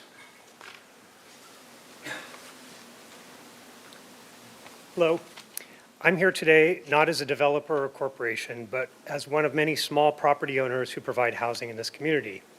We all share the same goal, to make housing more affordable, but this ordinance tries to achieve it by placing the entire burden on one group, property owners, as though we're some sort of public service, rather than private citizens providing housing. Think about that in another context. We don't tell restaurants you must reserve a portion of your tables for diners who only want to pay half price. We don't tell a local coffee shop that some of your customers will get below market drinks because the city's decided they need a break. We'd never expect a grocer to sell food at a discount because we want to make groceries more affordable for certain people. But that's exactly what rent control does. It forces one segment of our community to provide a public subsidy out of private pockets.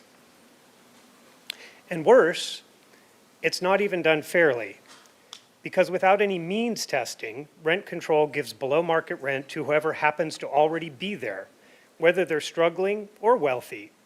It's not just unfair to housing providers, it's unfair to tenants too.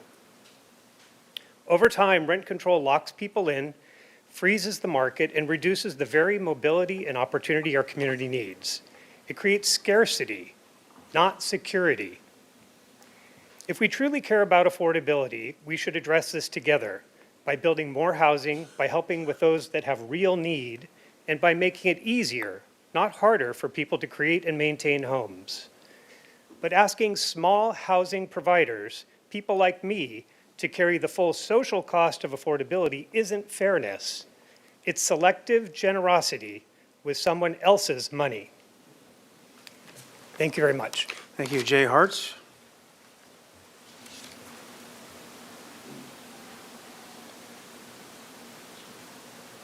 Thank you. I completely agree with the past gentleman. That was great. My wife and I are small owners of several small properties. And as you've heard 100 times over, what I see from this is you're driving small owners out of the market and you don't seem to care.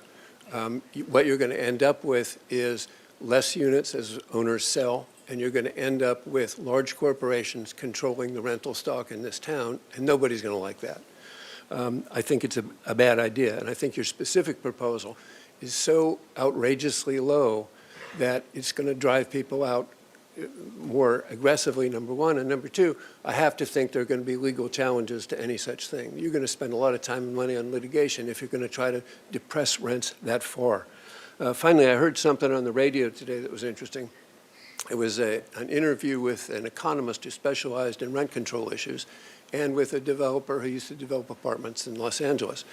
And the essence of their comments was that, and it focused on Los Angeles, but because of the rent control systems in Los Angeles and the related fees and rules, those who have capital to invest in development basically have given up on Los Angeles. They don't want to go there anymore. And so the amount of development in Los Angeles as compared to the amounts of development elsewhere in the country is about 40%. It's not happening. People aren't going to do it. People aren't going to develop in that environment. The other point that they made was what rent control does is it prevents new people coming into the community, and that means, among other things, that it prevents the children of existing residents from being able to afford a place to live when they reach a point where they want to move out from their parents' homes. The rental system is locked up. They have to go outside the community to try to find a place to live. So in essence, it seems to me that you're about to make a bad situation worse if you proceed in the direction you're going. I hope you don't. Thank you. Thank you. Mr. Clerk, speakers online. Yes, Mr. Mayor. First speaker is going to be Linda Honigman, followed by Leonardo de Quesos. Linda Honigman, go ahead and unmute yourself and speak, please. Thank you, Council. I'm Linda Honigman, an advocate for affordable, livable, and equitable neighborhoods.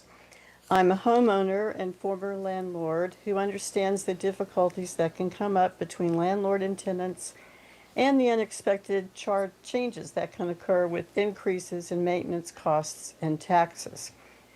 I also understand the use of housing as a commodity that can be used to supplement income, as it did for my family when we lost our savings in a Ponzi scheme. However, I've seen the harm that can come when housing is not considered a basic need for all workers and residents in a community. Anyone who owns property in the South County has a valuable resource and some choices. Also, the ordinance would not require a rent cap for single-family rentals.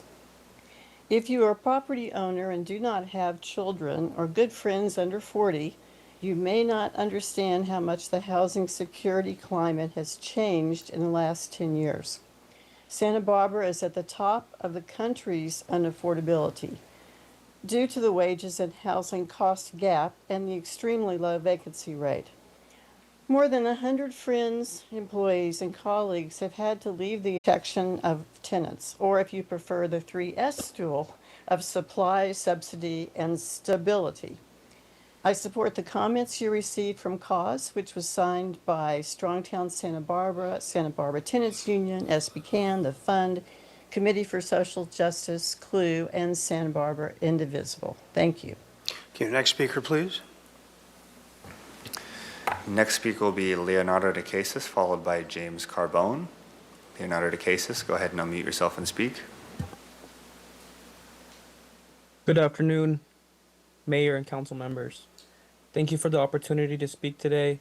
My name is Leo de Casals, and I'm a union representative with SEIU Local 620, proudly representing the General Unit, the Treatment and Patrol Unit, and the Hourly Unit of City Employees.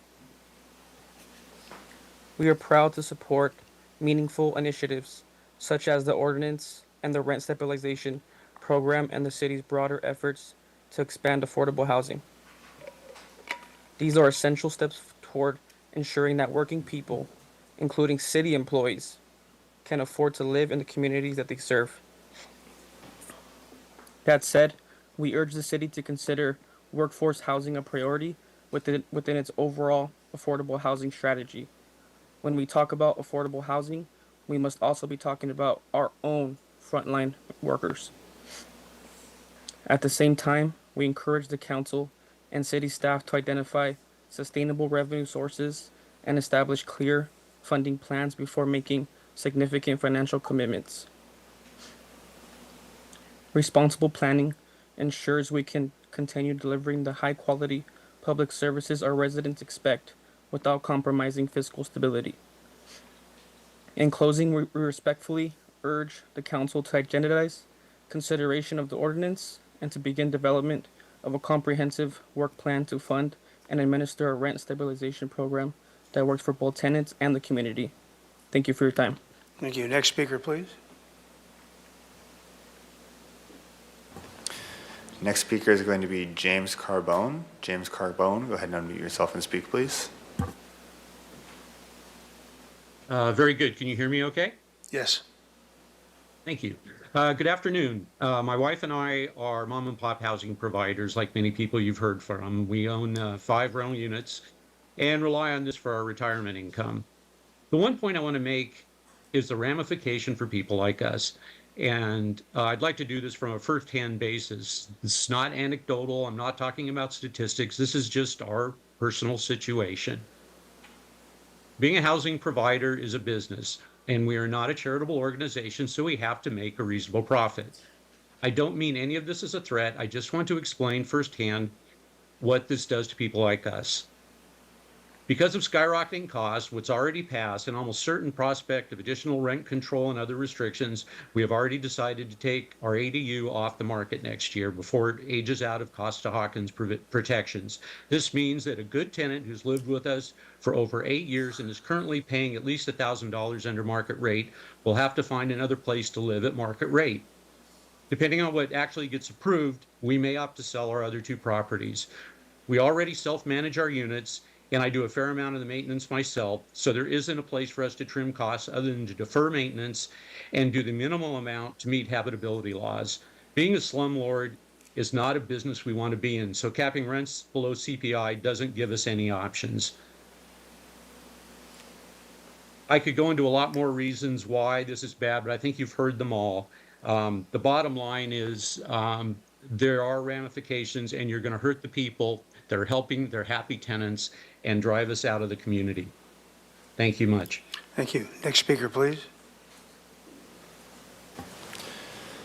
Next speaker will be Karina Spacina. Karina Spacina, go ahead and unmute yourself and speak, please. Hi there. I'm here today to speak on as a Santa Barbara resident and tenant and to voice my concern and to urge you to support the implementation of a strong rent stabilization ordinance in our city. I recently moved within Santa Barbara and I saw firsthand how difficult and expensive it is to be a renter here in Santa Barbara. Prices for studios or 1-bedrooms range from $1,800 to $3,000 or more a month, and a lot of them already have a lot of deferred maintenance. Some of these apartments are just in terrible condition and they offer very few amenities. I'm a single woman and I make decent money. I'm in the low 6 figures, but I'm not able to really afford a 1-bedroom by myself. The place that I now have is $2,600 a month and it's 40% of my income. With the current laws, my rent could go up another 10% next year, which is another $260 a month. I can't sustain that because I don't get a 10% raise every year. The only people in this town that are getting 10% raises each year are landlords. I'm lucky if I get a 3 or 4% raise each year. And what we're asking for is the same thing as landlords, that they also only get a 3 to 4% increase each year. Rent stabilization is really about safeguarding the local workforce so local workers like me can afford to live here where we work. I also want to add that any ordinance that you take needs to include provisions on landlords that rent by the bed. They're essentially operating as short-term rentals and they need to be taxed accordingly. Additionally, any business that depends on students staying shorter than 9 months needs to be responsible for creating new housing to expand their business. Please take action and support a strong rental stabilization ordinance and other necessary measurements so that we can prevent the displacement of working families. Thank you. Thank you. Next speaker, please. Next speaker will be Larry Barrett, followed by Andrew Kwok. Larry Barrett, go ahead and unmute yourself and speak, please. Can you hear me? Yes, we can. Okay, Mr. Mayor, members of the City Council, I'm Larry Barrett. I represent Indivisible Santa Barbara, and I'm here to support the Santa Maria proposal for rent stabilization. And look, I love a debate about microeconomics, but what we're really addressing is the soul of the city. We call Santa Barbara home because it's a multicultural jewel with a rich history and a vibrant culture. But every day we see the flight from our city of people who were born here, who went to school here, whose hearts remain here, but who cannot afford to live here. With each departure of these true Santa Barbarans from our city, something irreplaceable is lost. We are in a crisis of spiraling cost of living. Grocery prices are climbing faster than any time since the COVID epidemic. And with Trump's big ugly bill, health insurance premiums for many Americans could double and triple. These price increases will hit our middle class like a tsunami. We can't reverse all of Trump's policies, but locally, we can curb the spiral of rent increases that make our city increasingly unaffordable for ordinary people. Now, listen with sympathy today to our small property owners. And many defend the free market's ability to solve our affordable housing shortage. But that's not happening here or anywhere else I've lived, even when I lived in lightly regulated rural communities. I've heard how this measure will shrink the market for affordable housing, but that's our reality now without rent stabilization. Then yes, we should be doing all we can to increase the affordable housing supply, but those steps should not include pricing working families out of the city. Now, I agree that rent stabilization is not going to solve the problem by itself, but the steps we need to take, like the ones you took just a few minutes ago, they're going to take time to take effect. And this is time our middle class or working families simply do not have. We need rent stabilization with some urgency. Thank you We have very a much. That's time. proposal on the table. Get it done. Thank you. Next speaker, please. Next speaker will be Andrew Kwok, followed by Amber A. Andrew Kwok, go ahead and unmute yourself and speak, please. Yeah, hi, Kwok here. Thank you for having me. A workforce housing investor in the city of Santa Barbara.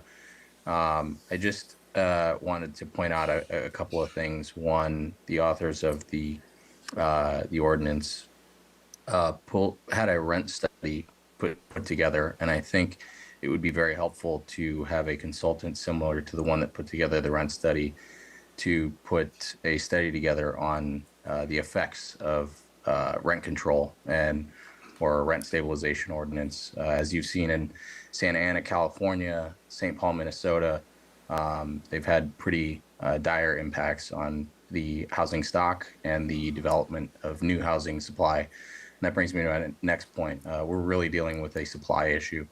Santa Barbara is so far behind its RENA requirements by the state of California. I think it's the second worst next to Marin County. And this ordinance isn't going to solve the issue at hand. We need to add supply to the community very quickly to stabilize rent.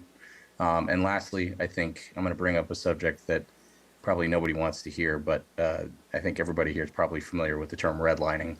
I think what this ordinance does is it reverse redlines, and you're going to redline investment and development and affordable housing providers from investing any kind of capital into the city of Santa Barbara. And existing property owners will either leave Santa Barbara, invest their money elsewhere, or cease to continue to invest in their property because they simply can't afford to at a 1.8% increase to their revenue. It's simple economics, and this ordinance as it's written just will not solve any issues here. So I urge the authors and the city council to revisit this and do a little more homework and All right, look to a better solution. Thank you. Thank you very much. Next speaker, please. Next speaker will be Amber A, followed by Shayna Hallman. Amber A, go ahead and unmute yourself and speak, please. Hello, this is Amber Asher. Can you hear me? Yes, we can hear you. Awesome, thank you. My name is Amber Asher. I'm a single parent living as a tenant downtown along with my daughter for the past 7 years and living in our greater community for nearly 30. I guess I want my main focus today to be a rejection of the accusation that anyone who's spoken today in favor of rent stabilization has demonized mom and pop homeowners and landlords. I'll say now that I've shared before, I've cherished the relationships I've had with small scale property owners over the past 30 years living in this community. I can name each one of them. I'd love to rant from many of my community who've spoken today, who've shown up as individuals and families who do everything they can to maintain their properties and maintain their good relationships with their tenants, partially through moderate to low to virtually no rent increases. I see you and I'm grateful for you. I think we're all facing higher costs of living. A lot of the folks who've spoken on behalf of this next motion, I totally agree with them. Of course, owning and maintaining a rental property can be costly. It makes sense. At the same time, rental rates in SB have skyrocketed and market rates are currently insane.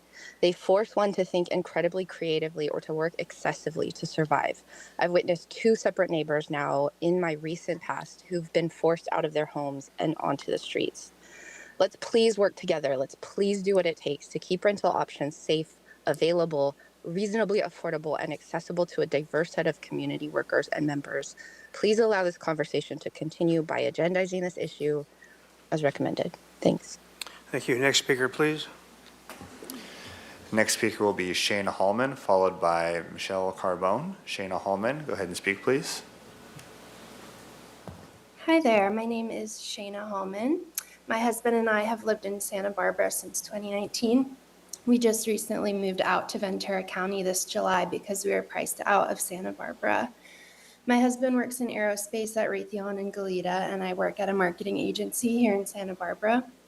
In addition to our full-time jobs, we also pet sat for people around town to help make ends meet. Even with 2 steady professional incomes and a side income, living in Santa Barbara became impossible for us. Every year, our landlord raised our rent by the maximum amount allowed. Meanwhile, our pay increases were only about 1 or 2% a year. Over time, rent alone came to take up nearly 60% of our income, leaving little left for savings or basic living expenses. And there really isn't a good solution. The only somewhat affordable option is living with roommates, but that's not sustainable long term, especially for couples or anyone hoping to start a family. If we wanted to move out of our apartment to a bigger place in Santa Barbara, it would have been impossible. What's frustrating is hearing landlords talk about how hard it is for them to break even on their 3rd, 4th, 5th investment properties, while people like us, full-time working professionals, can't even imagine living here anymore, let alone buying a single-family home. The landlords buying up these properties are the reason why there are no single-family homes to begin with. The scales are completely out of balance. We finally made the decision to leave Santa Barbara because on top of high rent, we wanted to start a family. Our apartment had no dishwasher, no washer or dryer, barely any natural light, no outdoor space, not the kind of home we wanted to raise children in. Now we commute 2 hours round trip, but we finally have the quality of life that feels sustainable. What's heartbreaking is that our story isn't unique. Many of our friends and colleagues, teachers, healthcare workers, service workers have already moved away or are planning to. If we don't take action to stabilize rent, we risk losing the diversity, energy, and working families that make Santa Barbara such a special place. Rent stabilization isn't just about affordability, it's about protecting the future of this community. Thank you. Thank you. Next speaker, please. Next speaker will be Michelle Carbone, followed by Dora Maria Perez. Michelle Carbone, go ahead and unmute yourself and speak, please. Good afternoon. Housing costs are all going up. I'd like to cut the 50% increase in my annual property insurance rate this year, but that's not how the housing market works. All of your proposals, as currently written in the rent stabilization ordinance, are trying to gerrymander away the voice of the mom and pop housing providers. Your proposed rent stabilization board literally stacks the vote against the landlord. Please vote no and come back with an ordinance that actually also helps the people who do provide housing for our workforce. Thank you very much. Thank you. Next speaker, please. Next speaker will be Dora Maria Perez, followed by Max Rorty. Dora Maria Perez, go ahead and unmute yourself and speak, please.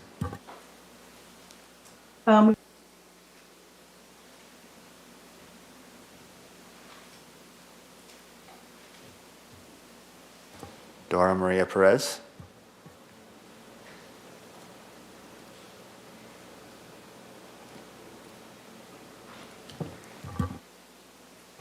Okay, we'll go to Max Rorty. If you would go ahead and unmute yourself and speak, please. Max Rorty.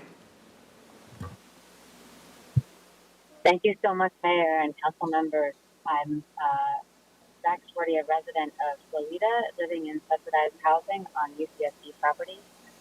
I'm a private practice psychotherapist, and most of my patients are members of the medical community, doctors and nurses of intermittent medicine. I'm so grateful that you're moving forward, even with this very gradual and intermittent step, to focus on the rental crisis that we have here in this town. I'm speaking for the patients that I work with who are living with people who are not safe to live with and are unable to move out of places where they are because of the tight rental market. So we have a lot of situations where people are not moving out of town, but they can't move in town, and they are finding themselves in situations that continue to be very dangerous, that require police intervention, that require medical intervention, that require my intervention and the intervention of their neighbors. I'm aware that this is an incredibly complex issue, and I've heard so many distressed people talking about the desire for protection of their assets, and I really appreciate what the council is doing as we work towards protecting our neighbors. Thank you. Next speaker, please. Final speaker is Jacqueline Carlson. If you can go ahead and unmute yourself and speak, please. Jacqueline Carlson. Mayor, Council, are you able to hear me? Yes. Okay. My name is Jacqueline, and I'm here talking to you as an individual, a resident, born and raised in Santa Barbara. I grew up in foster care. And because of the kind generosity of all of our systems of care that we have in the city, I was able to thrive out of the space that I was in and raise two beautiful children into adults that are amazing human beings in this community. I do not know and was never given the opportunity of generational wealth, although I strive for it every day. And I also help my community understand the need to be able to move into that direction. I applaud the efforts that are before you now because it continues the dialogue. It's important for us to be equitable for everybody. In the same way, we have to be able to be consistent and support all of the Housing Crisis Task Force works that have taken on before us. So really, I applaud the effort of continuing to create communication and language to strive to achieve that timeline, to be able to meet all of the needs from that planning work, because that planning work was effective and collaborative. It opened the doors to dialogue, and it started to eliminate the divisiveness of communications. We're all in this community, and we all strive every day for excellence as much as possible. I see that in the most vulnerable of our community members. Today, I ask you to continue to agendaize the conversation so that we can create timelines in front of us to meet the needs and the goals of our task force and its work behind us. It is unfortunate that a year later, we're still trying to figure out how to get these objective goals moving. So I really appreciate the dialogue. I hope that you will continue to have these discussions and go back, reflect on those goals to look at tiny home ownership. Okay, thank you. Another wonderful solution. Thank you. Thank you. Okay, very good. That completes our public comment. I've been told that we are overdue for a break, so we're going to take a quick break. When we come back, we'll deliberate. We're going to allow the two presenters to say a couple of words, and then we're going to do something a little unusual. We're going to have an exchange of questions of the two presenters by my council colleagues, and then we'll deliberate on the issue itself. All right, so we'll be back at 20 of, not 1 minute later.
down and get going.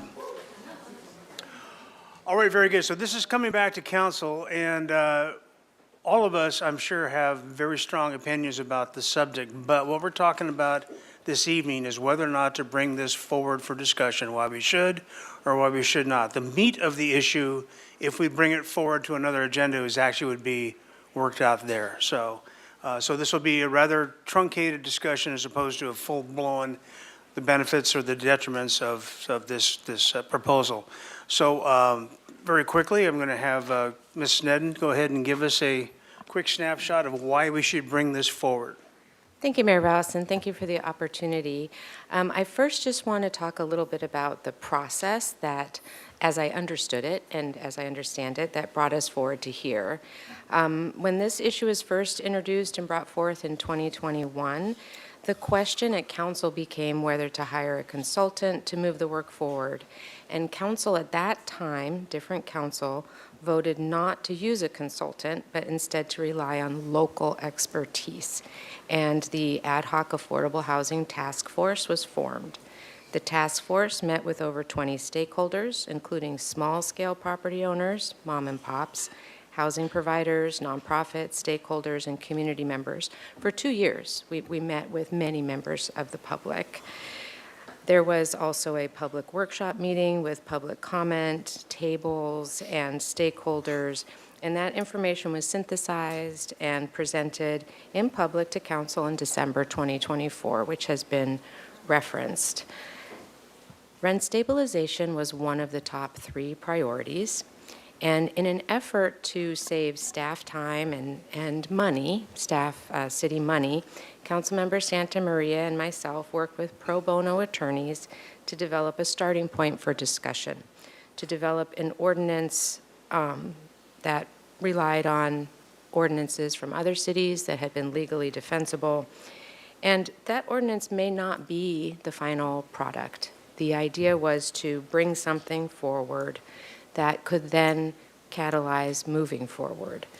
I would hope there would be stakeholder input and public input and council input. And I want to take a personal note here that I can understand how this process has been unwelcoming in council input, but the idea was to bring it forward to then be able to have the conversation from council, city attorney input, city administrator input, public input, and also with our partners, the property owners who are providing housing. I agree it has to work for everyone.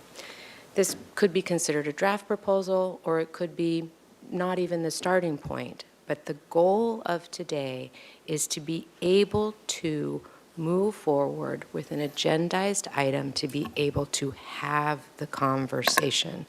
I would hope that we would allow this to be agendized so we could work together, work with each other, work with the public, the stakeholders. We have not yet taken a vote that, yes, we are in favor of rent stabilization, and yes, we would like to move forward. It's been vague. It's been unclear. I'm sure that I myself am responsible for part of that. I myself don't understand where we are in the process. So this was an attempt to bring 2 items forward. One, a timeline for what the process might be, and City Administrator Kelly McAdoo already confirmed that she understands that that is part of a work product to move forward and will be coming back to us shortly. And if this ordinance isn't the one, that's okay. I was going to read the memo, but I think we've all read it at this point, and so it's not necessary. But one of the attachments from our very own 2025 rent survey for the South Coast, median rent for a 1-bedroom is over $2,900. Median rent for a 2-bedroom is $46.75. That's more than my mortgage. Median rent for a 3-bedroom is $6,725. I had to do a double take there. Median rent for a 4-bedroom is $7,900. You could be paying mortgage on 2 homes for that. Then just a quick snapshot, and this is included in the memo, of how quickly rents have risen and how we have not kept pace with wages. So our ask, and it's clear in the memo, is twofold: to be able to just have clarity that we want to move forward and actually give direction to that effect. And again, I do understand that this is not felt like an open process to colleagues, but that is the point of publicly bringing it forward, allowing it to be agendized so that we can have that discussion as a council. Okay, thank you. So questions from council members? Or when do you have something, Santa Maria? Thank you, Mayor Rouse. As one of the authors of this memo and the ordinance, I feel that it's necessary for us to provide some clarification. And of course, we are limited today to not speaking about the merits, pros, and cons of rent stabilization. But we do need to clear up what it is that this memo consists of, because I did hear a lot of public comments addressing something that wasn't even in here. So there has been a lot of talk about rent control and rent stabilization. And although many of us out here might think that those terms are interchangeable, there's actually a really big difference between them. In years past, council members still on this council have proposed rent control, which is very different than what is being proposed here today. But rent stabilization, as it's proposed in this memo, is not meant to fix the price of a property. Mr. Mayor, Okay. I just wanted to remind Councilmember Santa Maria that we're not discussing the merits of rent control versus rent Right. stabilization, what one ordinance would do over another ordinance, because we haven't taken that initial step Right, yet. that makes, so my question to you, Ms. Connect, is, so my goal is really just to clarify what's in the memo versus what's not in it. I don't want to make any arguments for its merits or not, but I think that the public deserves some clarification as to what it is that this council is discussing or even deciding to discuss. since we're So not when you discussing say in the memo, you're referring to the actual ordinance that was attached to the memo, correct? Correct, yes. Yeah, so we're not discussing the ordinance that was attached to the memo. Okay. Only the process by which council wants to go forward in one direction or the other. Perfect. Okay, thank you for Thank that you. clarification. No, that's perfect, and I think that'll help us frame the rest of the conversation for this evening. But it is important to note that the memo contains very clear indications of what this would and would not apply to. And so I think for all of council and for everybody in the public, it's very much worth reading through it all and seeing what this would apply or not apply to, who would be exempt, who isn't, the appeals process, et cetera. Now, our goal in bringing this forward was, as Councilmember Sneddon said, to save money and time, because frankly, as a city, we are running on a very, very tight budget, and we just had that discussion at Finance Committee today. Frankly, we don't have the money for a consultant, and as much as we need public input, it's still not fiscally responsible for us to throw money at yet another consultant to come back and tell us what we already know because we're already living it. So our proposal is for us to be able to finally give staff clear direction. We don't want ambiguity for either side. And I personally believe both sides of this issue deserve the appropriate space to discuss why they're either for or against this. This, unfortunately, isn't that space because we are not able to talk about the actual context. And so today, what we are proposing is, as Councilmember Sneddon said, twofold, is that we move forward with setting a date for when we'll actually get to discuss the meat and potatoes of this. Because that's what we all came here for that reason. Everyone who came out for public comment, for the most part, you all came because you felt strongly one way or another. And no matter what side of that you're on, you all deserve the ability to have that conversation. I think as a council, it's our responsibility to make sure that we are addressing those concerns, which we cannot do today. This does not seem to be outside of the process to me. It is very much well within our city charter that as council members we can bring forward a two-person memo. We are here today to discuss if we can, or not to discuss, excuse me, but to vote on being able to discuss this. We're not even voting on the ordinance or even reading the ordinance today. And most importantly, we can't live with the uncertainty. Neither side, neither property owners or tenants can live with uncertainty. And us talking about this with no clear direction to staff is only making the crisis worse. Our goal is to provide clear direction and intend to allow the public to give any additional input that they haven't been able to give over the last multiple years, almost decade, that this initiative has been being proposed for multiple times. So I'm happy to answer any questions. I know we're limited to process, but I'm happy to discuss all that. All right. Mr. Jordan. Thank you, Mr. Mayor. So as I understand it, what's going to come back is a work product based on the memo. If in the event that that's what happens, I have a couple requests that I'd like you to have staff conversant on.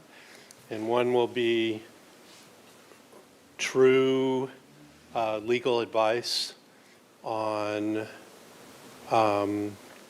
what's in the memo compared to the legal right to cover costs and reasonable return on investment in relationship to constitutional taking.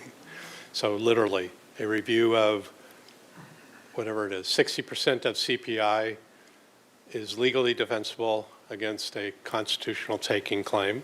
That's one. And then an analysis on even if the CPI method included in the memo includes anything to do with running an... Mr. Mayor, Councilmember Jordan, so again, we're not here to talk about the legal issues and the merits of the ordinance. I'm not talking about that. Yeah, but you're requesting that legal analysis be done of the ordinance. That's what I'm hearing. But the first step is to determine, does council want to even consider this? To talk about what's in the Agendize memo. it, to put it on the Correct? agenda.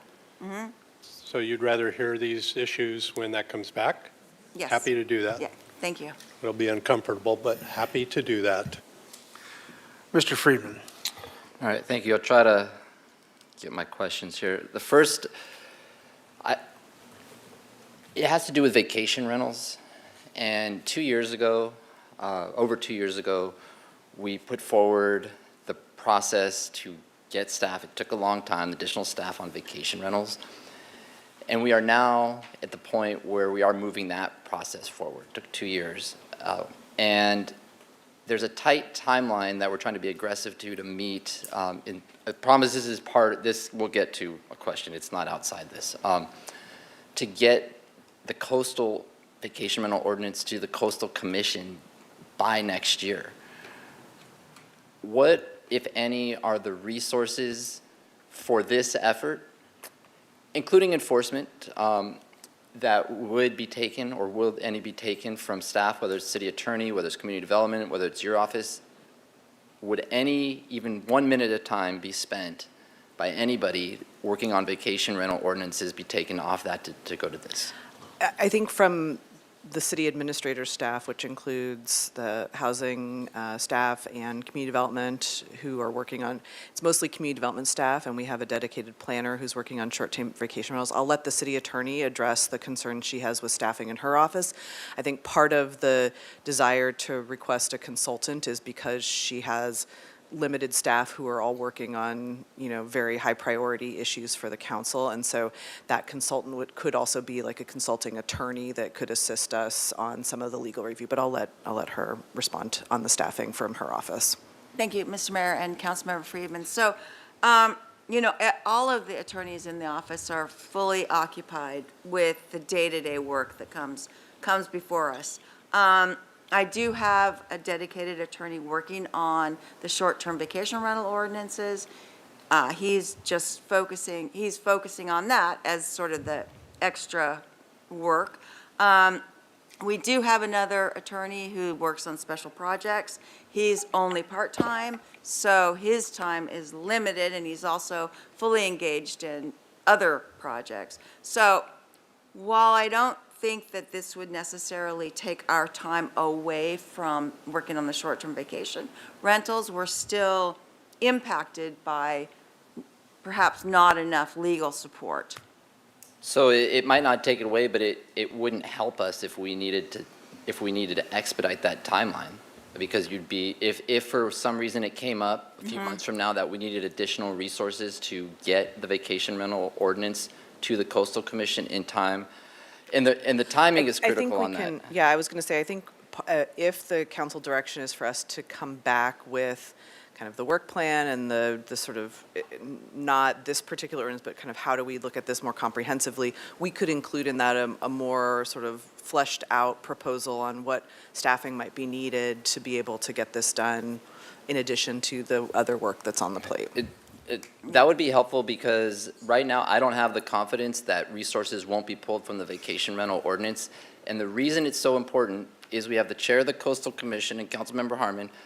Myself, I'm on the Coastal Commission Local Government Working Group along with Councilmember Harmon. And we are both not going to be here a little over a year from now.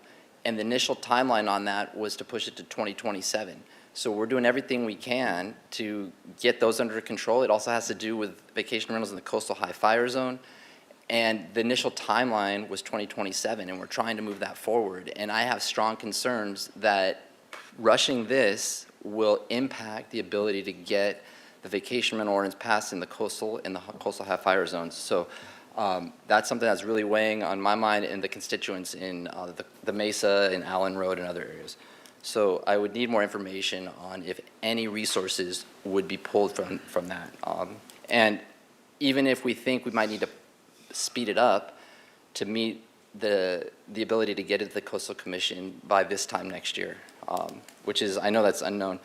And then the other question, I guess, is it would be part of the information that comes back is how are we going to pay for this? We just heard that the city attorney's office is fully staffed. The attorney that might be working on this is part-time, fully staffed, so that's not funded, so that's additional funding. Where's that going to come from? So that would be part of it. So the other question I have is, it gets to the goals, and this is part of the correspondence and when this came to the city administrator. It's in an email, it's a public record. It is from Councilmember Sneddon to the city administrator. I have a copy of it. And it just says the goal is for the initial legal analysis to occur while we still have the city attorney, which tightens the timeline. Excuse me, this might be attorney-client privileged that I sent to. Well, it was sent to me, and it was sent. So it was sent to me. I didn't ask for it. It was sent to me. But I'm trying to understand what the goal you just said versus in this email, the goal is an initial legal analysis of the two-person memo you had. I would love the opportunity to respond to that. And I do recall that that was an email I had sent to city administrator and was forwarded with the memo instead of just the memo being forwarded. I can pull the email up. And yes, the idea was to have a two-pronged approach to save the city attorney's office time and money in staff time. We worked with pro bono attorneys, several pro bono attorneys from different areas throughout the state in an attempt to ease that process, to exactly address what you're talking about, Councilmember Friedman, of not pushing it ahead of other things, which if you consider that this has been in the discussion queue for 7 years, it is, it doesn't need to be either or. There's a way for both. And so I understand, I think, from comments that maybe people don't want to use this ordinance as a starting point, and I'm actually completely fine with that. But the purpose was to send this for legal analysis to our city attorney in the hopes that that might save time with a starting place instead of having the city attorney's office have to start completely from scratch and without anything to work with. And Mr. Mayor, if I could just chime in on that for a minute too, because once something does get sent to our office, that's the process we use anyway. We compile ordinances from all kinds of jurisdictions, pick and choose, analyze all of them, and come up with a kind of combination, what we think is best to put together. But of course, that depends very much on what council's policies would be. There's a lot in here that require council to give us direction on, what kind of review process do they want? What's the cap even? All of those big policy decisions have to come from you before we can really compile something that is workable for And you. that's exactly the conversation that I'd like to have agendized, that policy conversation. Okay. And then I have one final question, and it's for Councilmember Sneddon. Because it got brought up today. I have a copy of it. It's the the memo from August 7th, 2020 that was signed by Councilmember Harmon and Councilmember Sneddon. Yeah.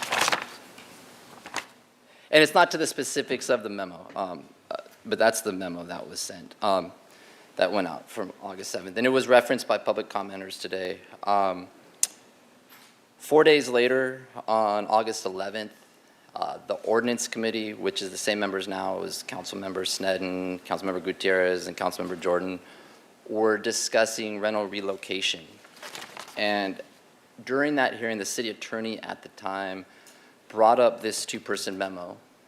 Again, this memo was referenced by public commenters today, and he asked if the ordinance committee wanted to agendize it.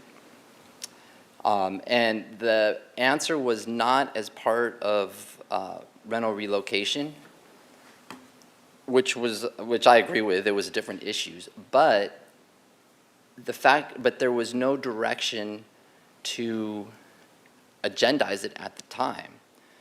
So it's something that's always kind of bugged me. Not bugged me is not right, but I'm trying to understand what happened that this two-person memo came out, and at the time there was 4 votes to do this, to do rent stabilization back in 2020. There was an opportunity to put it on the ordinance committee. It just had to go there. So why didn't it ever get put on the ordinance committee agenda in 2020? What conversations were had with people? Because it seems that this had a path, it had 4 votes, it could have happened in 2020, and it didn't. So now, because that didn't happen then, we're having these conversations now. So if you could explain what happened in 2020, why it was never agendized. And my understanding is the other 3 members would have voted for it at the time if it had come up. Councilmember Harmon, feel free to correct me if I'm making an assumption. If it had come to council, you would have voted for it. Councilmember Gutierrez, I know you're going to make comments. Feel free to contradict me if it had come up in 2020, if you had voted for it. I think we can all guess what Mayor Murillo would have done, so I'm just trying to understand what happened in 2020. So the question was originally directed to Ms. Sneddon, so I'll have her answer, then Ms. Harmon, you'll speak right after that. Thank you. So in 2020, and I'm not sure we're both referencing the same meeting, but it did come up, and what came out of that was the idea that we wanted public input, public process, to have the ad hoc affordable housing crisis task force committee do outreach. And the idea was not to just, there was the memo at the time from Kathy Murillo and Oscar Gutierrez, and he may want to comment on that. And it was a 2% cap, and there was discussion. And I'm not sure without looking at the exact meeting that you're referring to, but what I will say is that what you are saying here is exactly illustrating the point. It has been through many discussions over the years, many times, some at ordinance, some at council, multiple memos. I mean, I'm here for it in whatever format it needs to come in, but we have not made clear direction to the point where it's, even the last meeting that in reference for December 24 was that we asked that something come back possibly in the future. We have not given clear direction, and I think it puts staff in a bad position. I think it puts the public in a bad position. I think there is lack of clarity, and this exactly illustrates that point, and I'd be happy to rewatch that tape and answer that question. Was that 4 people at a council meeting? No, this was the ordinance committee meeting. There are only 3 people at an ordinance. Right, but the city attorney asked if the ordinance committee wanted to put the 2-person memo and rent stabilization on the ordinance committee agenda, and the answer was no, because you didn't want to conflate the two, rent stabilization and rental relocation, but the opportunity was there at the time to give direction, because the city attorney asked for it, to have this go to the ordinance committee at the time. Well, I'd like to ask for it now. If it wasn't clear then, I'd like to make it clear now. That is the point of the item, is for clarity. I know, I was just trying to get clarity of why it didn't happen 5 years ago. I'd have to watch that tape again. Okay. Right, so Ms. Harmon. Okay, thank you. So I'm going to start with a question before I launch into my comments, because I appreciate that the point of the item is clarity. I have the opposite of clarity about what it is that we are supposed to be doing here today. And so I've heard two different things, and I'm hoping you guys can just tell me what it is that you meant for us to be considering with this memo. Councilmember Sneddon, when you first spoke, I think what I heard you say is what you want is confirmation that this is moving forward and that the timeline's going to come back and that this process is rolling, and a clear articulation of that. And then over the course of the conversation, it seems like I'm also hearing that you guys want this specific ordinance and memo to be agendized. I mean, you shaking your head no, but you know, you would shook your head yes when the city attorney said we would have to discuss specifics of this memo at the next agenda item. So do you want us to talk about this specific ordinance, or do you want us to take a vote on what the timeline looks like? And again, either is fine. I just don't understand the ask. Go ahead, Ms. Sneddon. Thank you. So after sort of hearing the input about the ordinance itself, I want to make it very clear that I personally have no attachment to this particular ordinance. It was meant, if useful, if it was a savings for the city attorney's office, to use it. What's important to me is that what's agendized is the conversation about the policies of what we want in a rent stabilization ordinance. I will take responsibility that I thought this was one way to do that. I can see it's a very messy way, but my goal, and I'll speak for myself, my goal is to be able to have the agendized conversation of the true policy of what it is that we as a council want in a rent stabilization ordinance. It doesn't have to be this one at all, and I should have called it a draft proposal or sample ordinance, because I do see that it's getting caught up on that. I honestly thought it was going to make the process easier, and I can see that isn't the case. Thank you. That's really, really helpful. Okay, so I'm going to launch into some thoughts here. I hope you'll all bear with me a little bit. I want to start by saying clearly and unequivocally that I'm committed to seeing rent stabilization in the city of Santa Barbara. We are doing so much to encourage housing development in the long term. We just had an item about that right before this. And I believe firmly that we have to enact policies that stabilize the fabric of our community in the here and now. Rent stabilization is coming, and it's coming sooner than later. My hope, and it's actually been my hope for the last 6 years, is that I'll get the chance to vote on this and that I will get the chance to see it become law during my time in office. I still feel that way. With that said, I guess I really appreciate Councilmember Sneddon and Councilmember Santamaria's statements and their reassessment's not the right word, but I guess clarification of the goals for today. I take them at their word, that it was not their intent to subvert or foreclose open and public debate.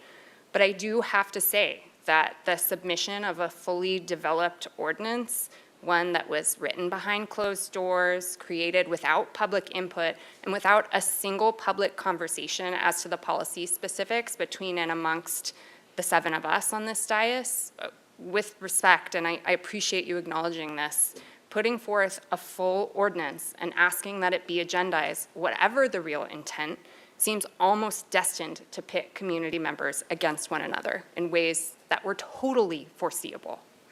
And frankly, I am afraid that every single property owner who's paying any attention at all right now is probably thinking, wow, I have to go raise my rents to the absolute maximum immediately.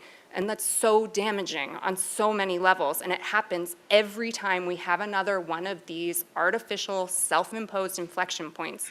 I'm just begging us to be a little bit more thoughtful, a little bit more inclusive, a little bit more focused in our approach to developing a rent stabilization policy moving forward. There are real-world consequences for tenants when we don't do that. I also want to say that I know process can be slow, and I know that it can be super frustrating. I myself have been really frustrated by it. But without clear and open and transparent public process, we have no mechanism for building trust. And without it, that trust erodes quickly. We've seen it just even in the last 3 weeks, it started to erode in very real ways. That said, I also acknowledge that so many of you on both sides of this policy have been involved in ongoing conversations for years, and that as a result, it's really hard to stomach anymore. But process in democracy plays a critical sanitizing role, and that is sorely missing in what we see before us. There's the transparency and accountability implications for sure, but good process is also about straight up efficacy. It's about taking something as complex and as controversial, I think we can acknowledge that it's controversial, as rent stabilization and giving ourselves a fighting chance that what we put in place will work. It's about giving ourselves a fighting chance that it will be protective in all the ways that we intend it to be, and that because it works and because it was developed transparently in full view of the whole public, that it also will be better able to withstand what feels like inevitable electoral challenges or referendums that are most likely going to come. We desperately need real, effective rent stabilization in this city, and we need the opportunity to build it together in public. We need our version of rent stabilization. We don't need an ordinance that appears to be written under the cover of darkness, whether it's just an example or a suggestion. We don't need a process that sows greater distrust. The distrust is real, and that was eminently seeable today from this dais. We don't need to further entrench community members to their respective sides. And I actually do think that there's a way to do this better than simply how it's done everywhere else, which seems to be sort of what was suggested to us with this ordinance. We do all of us such a disservice when we approach a policy as impactful as this one with anything less than all of our creative legislative energy. I do think that we can do better to protect tenants and to protect good landlords. I do think that it's possible to get us all rowing in the same direction. For my part, I want to explore legislative fixes to specifically protect mom and pop landlords.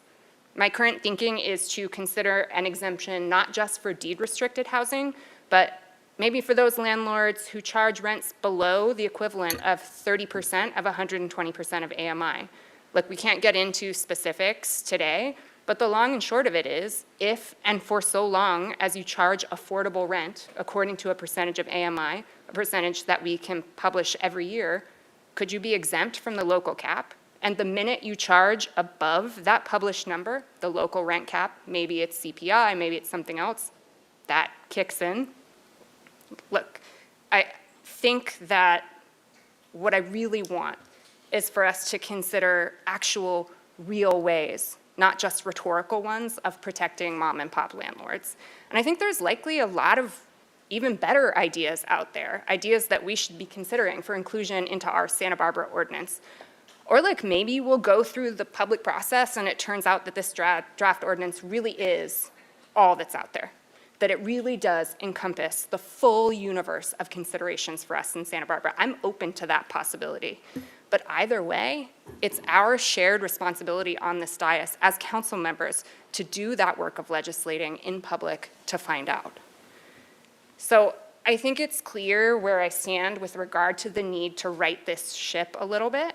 But I also just want to say I don't like the idea of another significant outlay of money. I don't like the idea of another large consultancy. I definitely don't like the idea of another year going by. I don't think that's what's needed either.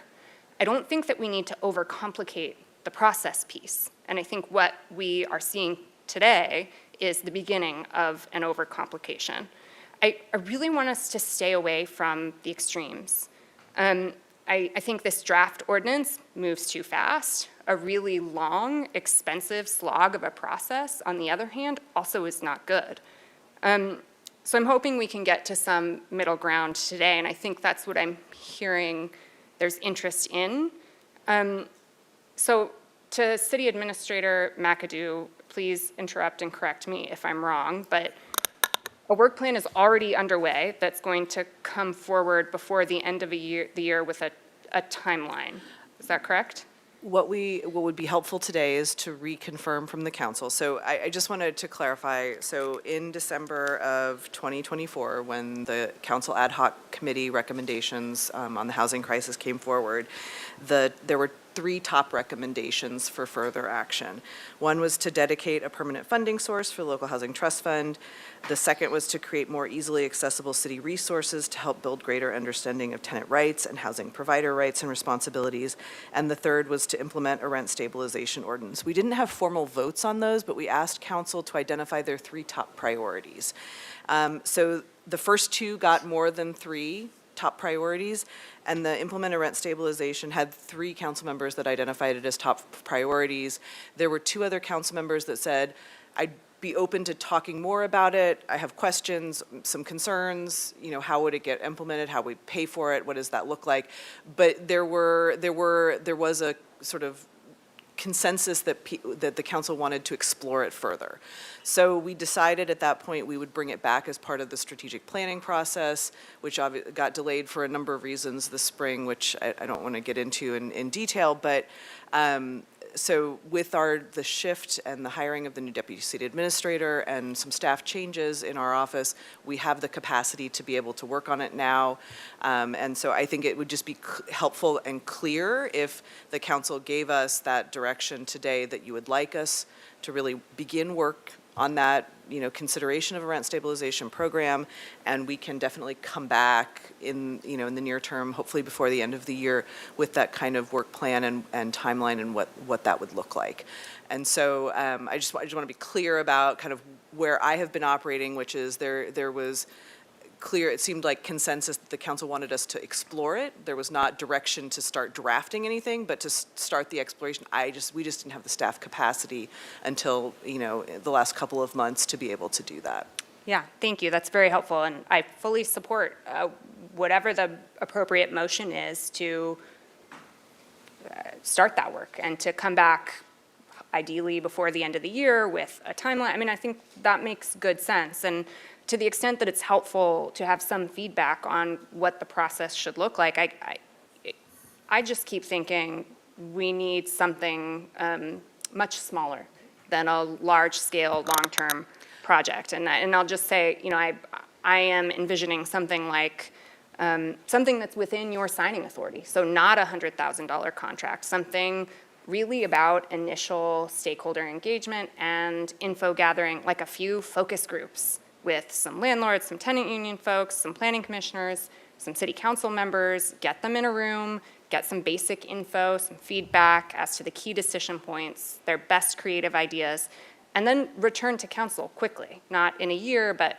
in 3 months, in 4 months, present those findings along with a standard staff report that allows us from this dais to fully debate in public and give policy direction from which our city attorney can go forth and craft the ordinance. I guess I'll leave it there, but I'm gonna end by going back to where I began, which is that rent stabilization is coming. And I hope that all of us, wherever we fall on the spectrum of perspectives here, I hope that we can use this conversation as a reset, as an opportunity to recommit to doing it better. We have an opportunity to create a true Santa Barbara ordinance, one that's reflective of Santa Barbara's needs, one that responds to Santa Barbara's concerns, and one that's created in the Santa Barbara way. And I know we can get there. I know we can get there timely and without undue delay. I understand the urgency. And I think it makes good sense to make a motion to clarify that direction. So I will be happy to support that when the time comes. So, well, hang on a sec. I just want to ask Ms. McAdoo a clarifying question. So what you're saying basically is that we would reject the suggestion on the item as written on the agenda and make a separate motion to do something else. Is that where you're going with this? Yeah, and that was the sort of alternative staff recommendation that was in the cover memo, which it's atypical of the council typical 2-person memo process, but because I felt like we had previously gotten some preliminary direction from council, I didn't think it was necessary to go through the normal two-person memo process, so I wanted to propose an alternate, recognizing that some council members are looking for expediency in the conversation around this topic. Okay, so I'll come back to you, Ms. Harmon, when it comes time to make a motion. I want to make a couple of quick comments before we get into the further into this, is that, first of all, to Ms. Harmon, rent stabilization is here. It's all over the state. It's 1482. And that really is what put tenants in this horrible position and made landlords so nervous. So we have rent stabilization. We've had it for a while. And not that this is the same thing, but when you talk about it in a general term like that, it's not been a blessing. So it's hard for me to, when I think about the comments that Mr. Friedman said and whatnot about adding to staff workload at this point in time, adding to the budget realities of what this would actually mean. I don't know what this program is going to look like. It really wasn't addressed in the memo itself, but these are very expensive programs to run. And we have no resources forthcoming. And if it's laid on to the landlords, this money is going to have to come from somewhere. And if we don't allow it within the rent structure, I don't know what we're doing.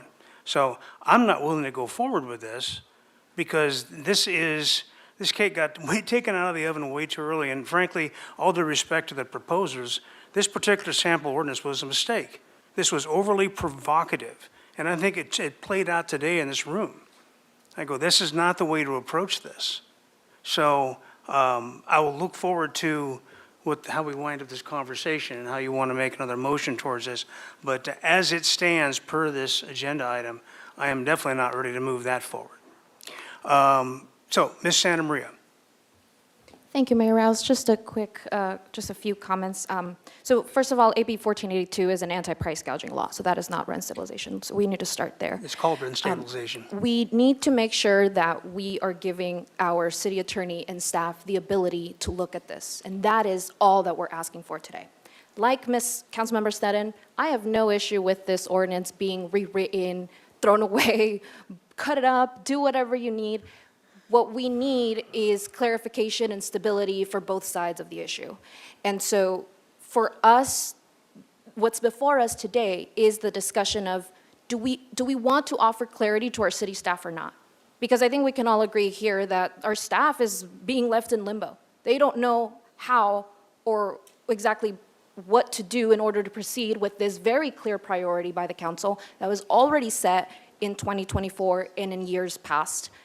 There's still no clear answer. In fact, this proposed plan, which I'm very grateful to hear from Ms. McAdoo, thank you for putting this alternative forward, but this is the first I'm hearing of it. We had never heard that there was even a timeline or a work plan in progress until we submitted this memo and we received this as a counter. And so our goal is to clarify the ambiguity that is clearly in the room. We need to provide staff the direction and the ability to look into the arguments from both sides. All of the public comments that came in have merit on both sides, and they must be addressed and taken into consideration as we draft an ordinance. And again, it doesn't have to be this exact ordinance. I am more than happy to support a motion that moves the conversation forward and gives our staff the adequate direction to do something.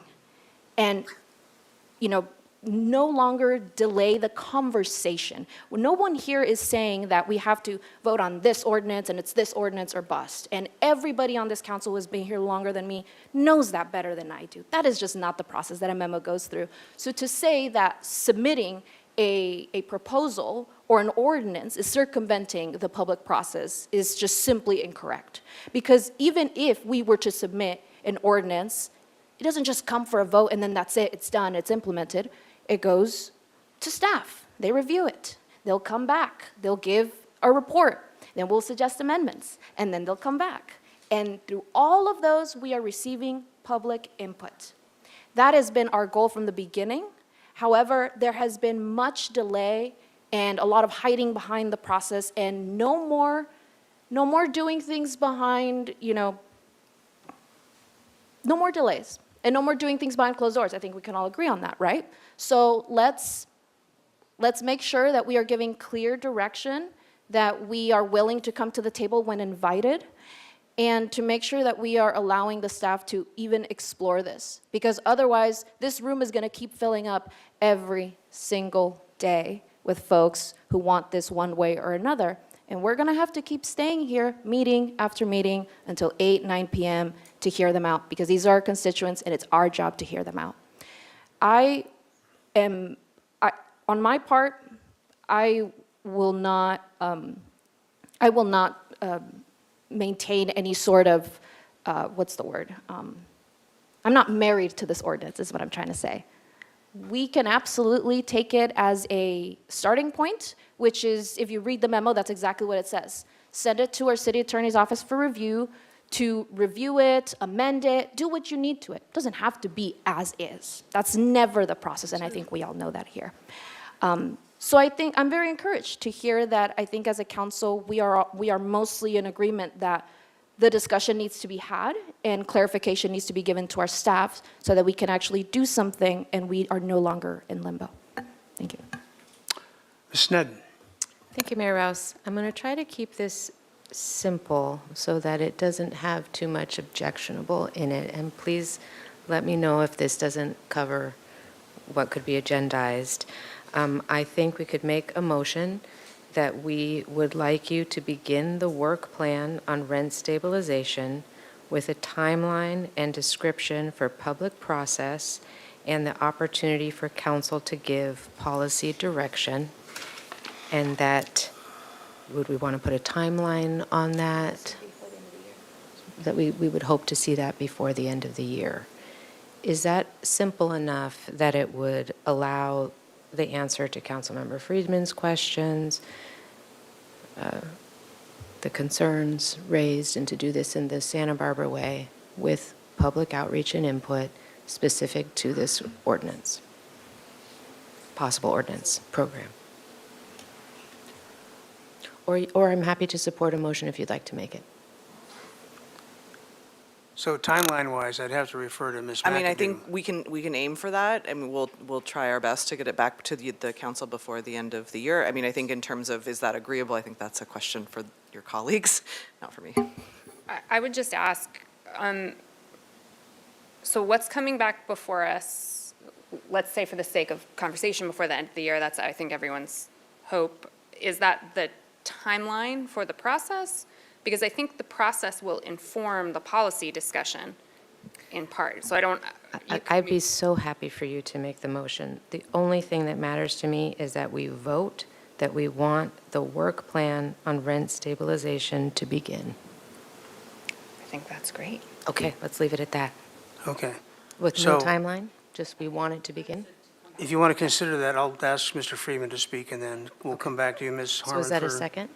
Excuse me, was that a motion then? What, okay, thank you. If you crafted the motion. Okay. We can add, I'm very happy to add to that motion if it's amenable to the maker. Okay, well, Okay. we'll have Mr. Friedman speak, and then before we consider the motion, we'll have the clerk read it back and see if he got it. All right, so first, I do appreciate the conversation, and it's kind of got off of what that ordinance was to more of a process orientation. So I think that's a positive development for everybody. I won't be supporting the motion based upon the vacation rental, and just I've been around long enough. I have strong concerns knowing what our staff workload is, knowing that we're in the process of a retirement of our city attorney, getting a new city attorney coming on board. That is the priority for me, and so that's why I just don't want to. I'm hesitant to take any resources. This may or may not, but I don't think it helps us speed up that timeline, no matter what happens here. The other thing, and I'm going to speak to the property owners. Councilmember Harmon said there was a lot that she said, but there's a few things that you all should really pay attention to what she was saying. That it doesn't have to be all or nothing, and there are she hinted at some of the things she's considering in terms of trying to craft an ordinance that wouldn't penalize our locals who live here. And that's kind of a newer development because she even gave an example of something concrete that had never been expressed before. She also said that rent stabilization is coming, and for those of you, don't try to say it's not. There's 4 votes. It will come. So I think many of you should go back and listen to her comments, specifically about an option that she was considering. It's one of many. But you need to come to the table. You have Councilmember Harmon, who's open to it.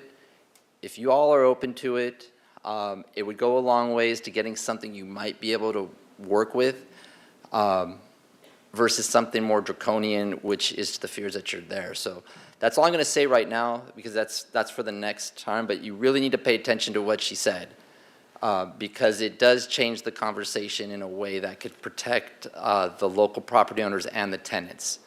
So I'll leave it at that. All right, very good. Well, first of all, I haven't really heard anything fresh tonight that I haven't heard every time we brought this up. And the problem is, it still weighs against the landlords. It's one of those things where you have to demonize one side and lionize the other. And I go, that's the basic problem with this. It's, Ms. Harmon talk about somehow making it so it doesn't punish the small landlords, whatever. Good luck crafting that. I don't know how that really works. Anytime we involve ourselves in a market, it tends to not go well. And this is exactly the perfect example of that. So if I thought there was something very different coming down the pike, I'd entertain the conversation, but I haven't. And I do think it's going to take a lot of staff time. And when a system does happen, I've been speaking to lawyers down in Santa Monica, it costs a lot of money to run their thing, and they're exact same size city that we are. And they're very heavily renter city as well. So I just don't, I'm looking for a light at the end of the tunnel. I'd like to make everybody happy, but I do not see a way forward that this conversation is going to have, other than just another ton of deliberations. Ms. Santa Maria talked about, we're going to be here many times in this room. Yes, we are. Because I don't know how we're going to come to a standing. I don't want to get us also in a position like we did with the relocation assistance, where we changed it from 2 to 3 on a consent item, and then it came back and we got sued and we had to settle, and it went back to 2 days, to 2 months. So let's not put ourselves in that position willy-nilly. It's going to be a long process. It's going to be a complicated process. This wasn't it tonight, I don't believe at all. So with that, if everybody understands Ms. Harmon's. Mr. Mayor? Yes. Councilmember Gutierrez has his hand raised. Oh, yes, okay. I forgot about that guy. Out of sight, out of mind. Oscar, what would you like to say? Mr. Gutierrez. Mr. Mayor. It's got to be 5 in the morning. So can you all hear me okay? Yes, we can. All right. So there were a couple things that were said that I wanted to address. I believe Councilmember Friedman was commenting on an ordinance committee meeting back in 2020 where this issue could have been added to an ordinance that was passed on to council. So if my memory serves me correctly, and if anybody there wants to fact check me, please do. But from what I remember, there were some ordinance committee members who were unwilling to push anything forward if the rent stabilization issue was a part of it. That's the way I remember it. So there was a compromise made then, and that's how that happened. At least that's how I remember it. The other issues that I want to comment on is this whole thing about transparency and not bringing people to the table and having these discussions. I am having a hard time understanding that sentiment because I've been talking about it for 7 years that I've been on council. When I ran for re-election last year, it was one of the main things anyone was ever talking to me about, including property owners, realtors. In fact, when I went to seek the endorsement of the Board of Realtors, knowing that I wasn't going to get it, they asked me about that at length during the interview. And I told them then, let's talk it out. Let's have conversations about it. We've yet to have that conversation, and now it's been over a year. Even prior to that, when we created the ad hoc committee, because there was a council member at the time who insisted that they did not have enough data, enough information, enough input from the public. That was the whole reason why we created that ad hoc committee. So we did it, and even during one of the meetings with the Board of Realtors, one of their reps said to us that they had tried to contact us about having a meeting about the issue. And I was kind of surprised by that. And they claimed that we didn't respond. So I was very surprised by that, because as you all know, I try to respond to every email that I get. Even today, I responded to over 100 emails. And I asked them straight out, can you show me that email that you sent? And then they responded back after checking their phone, oh, I'm sorry, we actually didn't send it to you. So I take offense a little bit at this notion that we're kind of like doing this like in the shadows. Like, I don't know how much public and straightforward we can be. If anything, it's the property owners' representatives that are failing them, and you all need to demand them to be transparent and upright with you. Because I think it was even the 2020 meeting where I read out loud some of the documents that the Board of Realtors were sending out to their members about how the real estate market in Santa Barbara is a gold mine. And this is when people were struggling to stay alive, literally, and they're boasting about how much money there is to be made in the real estate of Santa Barbara. So, I mean, I just don't get it. Like, how much more do you guys want to talk about this? And then here we are right now asking to talk about it. And some of you are saying, no, we don't want to talk about it. So I'm kind of like racking my brain over here as to like, what are we doing? We're supposed to be public representatives and doing the people's bidding, and they're asking us to talk about this. So let's talk about it. I will be supporting the motion to talk about this further, to bring it up, because it's well overdue. You all acknowledge it. The mayor just said every time this comes up, indicating that it's been brought up several times already. So let's just have the conversation. I just called out the Board of Realtors. The Chamber of Commerce wants to chime in too. You're more than welcome to. Let us know, because during that meeting I had with the Board of Realtors, I was borderline begging you all to have this conversation with us, and you've yet to do it. So here we are. That's all I got to say. Thanks. All right, thank you. Ms. Sneddon. Thank you, Mayor Rouse. There's just been a lot of discussion, so I wanted to reiterate the motion that we would like you to begin the work plan on rent stabilization and come back before the end of the year. Ms. McAdoo, does that work for you? That is clear. Okay, and the seconder, you good with that? Does everybody understand the motion? Okay, Mr. Clerk, we need a roll call vote. Okay, I have a motion from Councilmember Sneddon, seconded by Councilmember Harmon, to begin the work plan on rent stabilization and come back before the end of the year. Councilmember Sneddon. Yes. Mayor Pro Tem Friedman. No. Councilmember Gutierrez. Yes. Councilmember Jordan. No. Councilmember Harmon. Yes. Councilmember Santa Maria. Proudly, yes. Mayor Rouse. No. Okay, motion passes 4-3.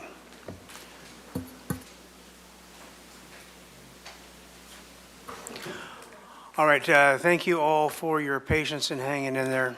That was a long one. And you have another item to read, Mr. Clerk?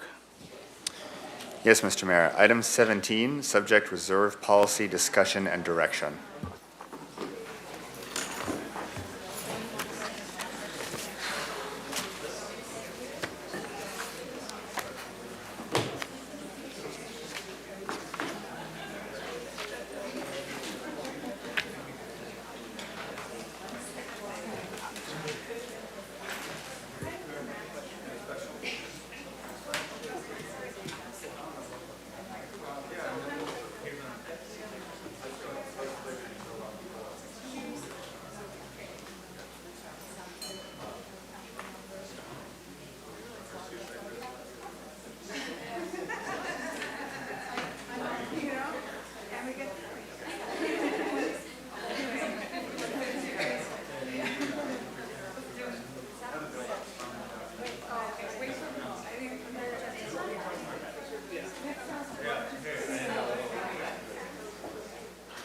Mr. DeMartini, whenever you're ready.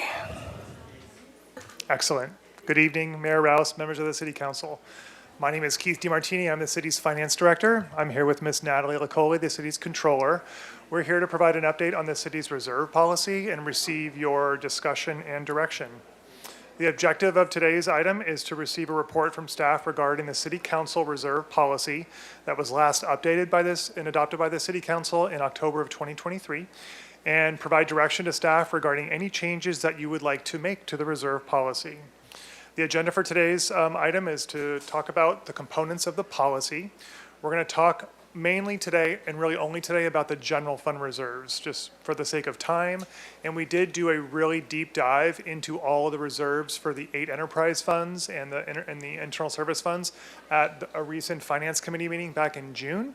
That information is provided in your PowerPoint presentation today.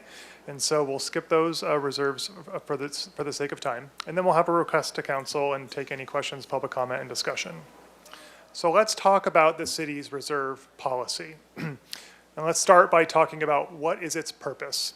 First and foremost, it provides financial stability.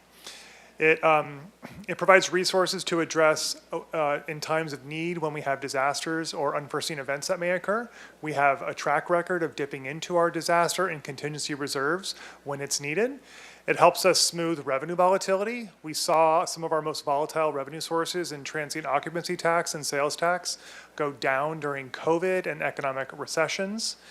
Having a reserve policy and sticking to it is one component in allowing us to achieve an advantageous credit rating. And that's important when we go out to issue debt. We were very successful in issuing debt recently for the police station and the Dwight Murphy Field renovation projects. And so having those reserves was a very strong component that was favorable to allow us to issue debt at very favorable rates. And then reserves can be used to help address one-time projects and initiatives, and we have an example that we'll talk about a little bit later. So what are the intended uses of reserves? Reserves really are intended for one-time occurrences, not recurring. One-time programs such as the short-term rental enforcement pilot program I wanted to call out here specifically. The City Council appropriated reserves to kickstart that pilot program. It was a pilot. And then City Council took later action to have that be an ongoing program, and that was permanently funded in the city attorney's operating budget, not through reserves, but through ongoing general fund revenues. It also is to be used for responses to disasters. Reserves really should not be used for annual ongoing program expenses. We need to have a dedicated funding sources, dedicated revenue for those types of programs. This slide summarizes all of the major components and sections of the city's reserve policy. It includes a 15% disaster reserve and a 10% annual operating expenditure for contingency reserve. It does say that whenever reserves are to be used and appropriated by the City Council, there needs to be an assessment of the fiscal condition, a balancing strategy, and a plan for replenishment. So anytime reserves are used, Council needs to also determine what is the plan to replenish those reserves. The enterprise funds have additional reserve requirements related to their capital requirements, and that's valued at 5% of their fixed asset valuation. The water and the wastewater funds have a rate stabilization reserve as well when their rates might fluctuate. There are reserves for internal service funds, and then whenever there is a surplus at the end of the year, meaning that there's excess money in reserve, which doesn't happen very often. First, we need to maintain our reserve balances, but also the excess amount can be allocated towards our pension-related expenses and liabilities. And so that change was made fairly recently, and it was due to the fact that our pension unfunded liability continues to grow pretty substantially. It's the largest liability on the city's balance sheet at over $420 million. Our pension funding level is under 70%. And so having some additional cash go into our pension stabilization reserve and ultimately our Section 115 trust, where we can invest those funds and help draw down and reduce our pension liability in the long run, was a decision that council made just a couple of years ago.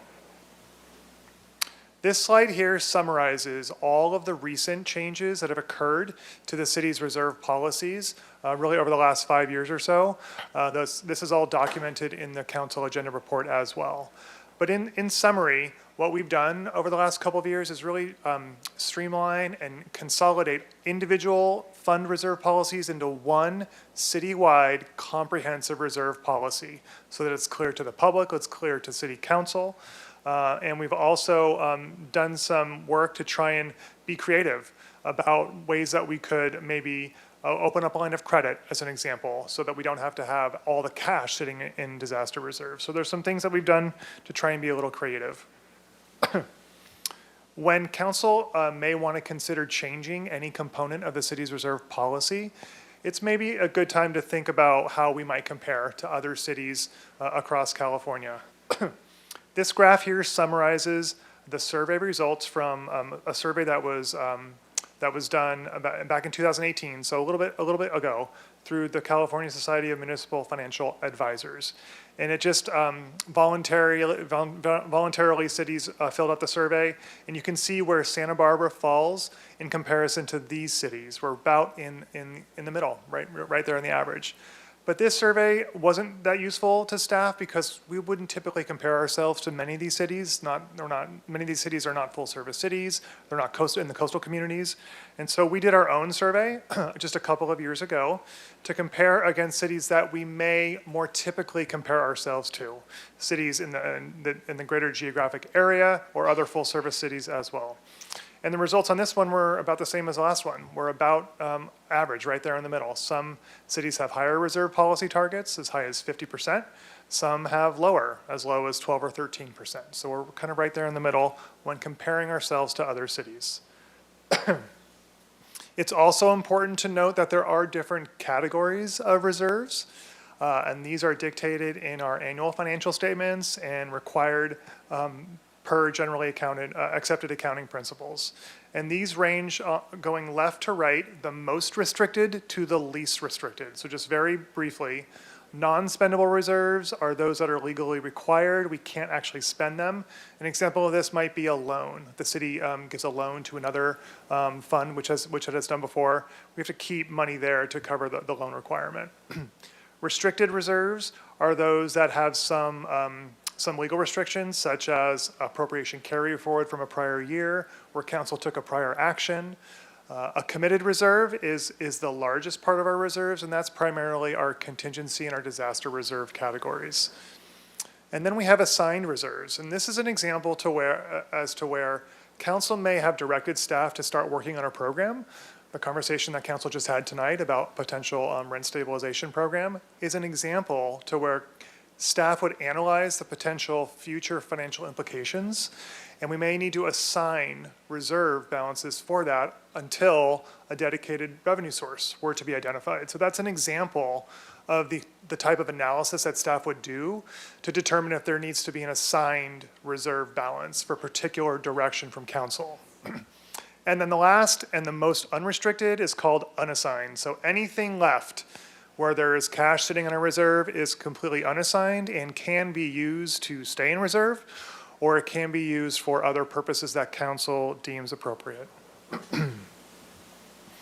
Again, there are many considerations that council may think through when considering changes to the policy. You could simply change the reserve percents for both the contingency and the disaster.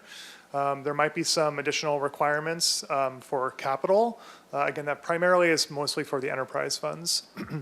When thinking about the general fund reserve specifically, it's important to understand some of our other funds that may potentially need to rely on the general fund because of those funds not performing that well financially, such as the self-insurance fund and the downtown parking enterprise fund. You could also consider a line of credit. That was built into the reserve policy a couple of years ago. We could open up a line with a bank. It's very expensive to do that, but if we did that and we had a disaster or an event that we needed to tap into that line of credit, we could do so, and that could alleviate some cash sitting in reserve. That's something for you to consider. If we do change the policy down to a lower percent, or change other components, it could have an impact on future bond ratings and the fact that we might issue debt in the future. And then this last one about here is about affordable housing loans, or just the ability of using reserves to transfer them into other funds like the local housing trust fund. That has come up from time to time. So Right now, any excess funds go into pension, our pension liability. Council consider changing that as well. We are monitoring very closely the federal budget, right? It's very uncertain as to what FEMA may cover for future disasters or future events. They've indicated to us that they're considering stricter damage assessment requirements, maybe limiting their cost sharing, also changing and limiting recreational facility eligibility if an event were to occur. And we think that Stearns Wharf is one of those facilities. So if an event were to occur on Stearns Wharf, we may not even get any FEMA reimbursement at all. And there's expanded documentation requirements. So if FEMA does not cover what they would have typically covered, we are on the hook for repairing those assets, and that would have to come out of disaster reserves. So let's talk a little bit about how much cash is actually in our reserve. And let me start with just the general fund multi-year forecast. And this is a graph that I know council is aware of. It shows our revenues and our expenditures over the last couple of years in the general fund and what our projections are going forward. And you can see the gap between the revenues and expenses are unfortunately widening in the out years. In fiscal year 26, they converge pretty closely. The recommended budget in April was actually a balanced budget. And that upward trajectory in the revenues was really the first full implementation of the Measure I sales tax money coming in. So that really helped to stabilize our budget in the short term, but we'll continue to have long-term budgetary challenges. I mentioned earlier that we have historically dipped into our reserves for very, very specific events and specific purposes. This graph here shows the change from the prior year reserve balance. And you can see that it pretty closely correlates to events that have occurred in our local economy, major events such as the Thomas Fire or COVID. There was a long period of rebuilding the reserves post the economic recession that occurred back in 2008, 2009. The ARPA money and also the record TOT and sales tax revenue post-COVID really helped us stabilize our reserves. So again, you can see there's patterns here, and you can anticipate future patterns going forward. So this is the slide I'll end on our presentation, and admittedly, I think it's the most important, and I really want to spend a little bit of time on this. And this graphs our general fund reserve balances, and the different colors of the bars represent the different categories of reserves, from the most restrictive as non-spendable and restricted to our disaster and our contingency reserves, and then anything above that. The black line at the top is our 25% reserve policy target level. So you can see the target continues to go up because our expenditure budget goes up every year. And so the target goes up proportionally with it. And then what we did is we modeled two scenarios for council to consider as you talk through this conversation this evening. The first one is the red line, which represents where the line would be if the reserve policy target was 22%. So just decreasing the contingency reserve from 10% down to 7%. And then the yellow line is a scenario where we completely eliminated the contingency reserve. So all that was left was the 15% disaster reserve. And as you can see, as we move forward into this current fiscal year, our projections going into fiscal year 27 and 28, we're proposing at this rate, the projection is to completely eliminate all of our contingency reserves by the end of this current fiscal year, based on the financial implications in our budget, the increased cost to the labor negotiation and bargaining unit MOUs, the potential flat revenue that we're seeing in sales tax and TOT and other sources. And then as you move out into 27 and 28, we're getting close to pretty closely exhausting all of our disaster reserves by fiscal year 28 as well. And so staff's main takeaway on this graph is that even if you were to change the policy target level down to 22% or 15% or even lower, it doesn't free up any money. It doesn't free up any cash so that council can appropriate that for something else. We will still be below the policy target level. So that concludes our presentation. Happy to answer any questions you may have. Thank you. Mr. Jordan. Thank you, Mr. Mayor. So let me go backwards on where you're at. So can you explain to me historically how we got to and why a percentage of expenditures versus just a dollar amount that then grows annually, but it doesn't grow at the rate of our increase in expenditures. So if you got 50 million, maybe next year you have 55 million, but the old way would have had you to get to 60 million. So what is there a connection between expenditures and potential reserves needed? Yes, Councilmember Jordan, thanks for that question. So 25% represents 3 months worth of operating expense. Okay. That's why some cities have like a 16 or a 17% target. That represents 2 months. So they're actually doing the math that way. So the math is right? like how many months could you stay afloat if all of your revenues were to disappear? So that's one concept I'll share. The other concept is that it's best practice to have a percent of your operating budget be what's in your reserve, because every year our expenses grow. And so if you had a flat dollar amount of like $20 million, $20 million today is a lot less than $20 million would be, or today would be more than Right. $20 million 10 years from now. Yep. So that what you keep in reserve has to go up proportionally. Okay. And then back a few slides where one of the choices was line of credit. What's that? So my history on line of credit is, in some cases, you have to have cash, the same amount as your line of credit if you're a contractor with a bad credit record, or you have to put up a house, like the bank's first in line on the house if you mess up on your bond or something like that. So how does a line of credit work with a municipality, and you said it's very expensive, how does all that work? Yeah, so basically we would engage with a bank. We do business with the US Bank, that's the city's bank. So we would start there, but we would probably get different quotes. And we would get quotes for opening up a line of credit. So the way it would work conceptually is that if there was a disaster or if there was another COVID and we didn't have cash sitting on our disaster reserves, we just had the line of credit, we would talk to the bank and we'd get funded for how much money we think we need. But then it becomes like another debt, right? We'd have to pay it off over time. It's an instant loan at Basically, that time? yeah. And we Okay. have to spend money and pay money to set it up and annually to have access to it. And so from just a pure cash perspective, it's probably more expensive in the long term, but it would achieve a goal of having less cash in our disaster reserve, if that's something that council was contemplating. And if you're not using it, are you paying for it? Paying something at that time just to We're have not, that, but there's have an that initial. availability? No, correct. There's an initial setup fee. And is that for- expensive in the big picture or not? In the big picture, it's probably a couple $100,000. So. Okay, in my picture, that's expensive. but- yes. Okay, all right, thank you. Ms. Harmon. Thank you, Mr. Mayor. Thank you, Director DiMartini. I feel like we've gone 10 rounds on this subject already, so I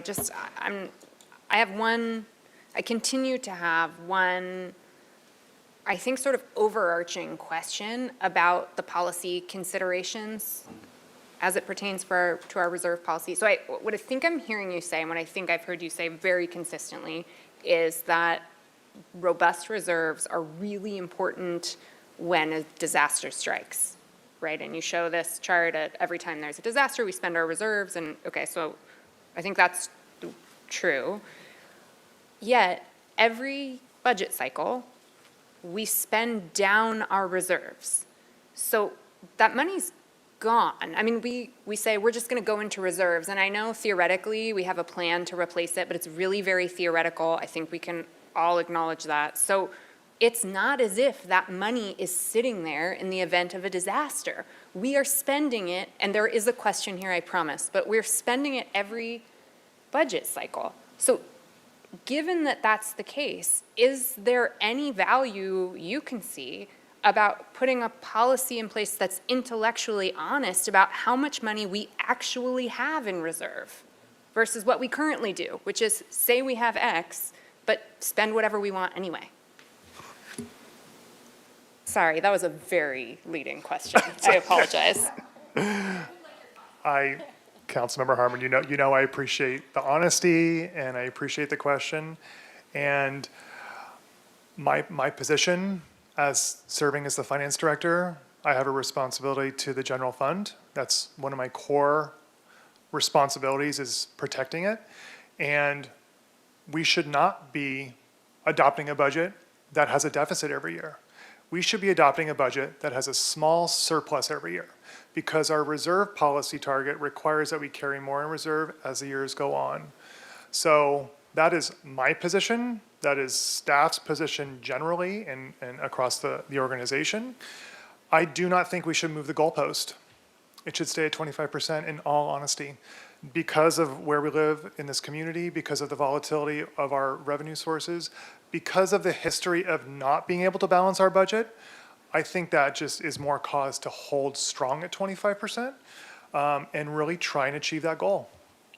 Thank you. I appreciate that, and I hear you. I think, though, whether we say we've moved the goalposts in writing or not, we have certainly moved them by our actions year after year. Ms. Sneddon.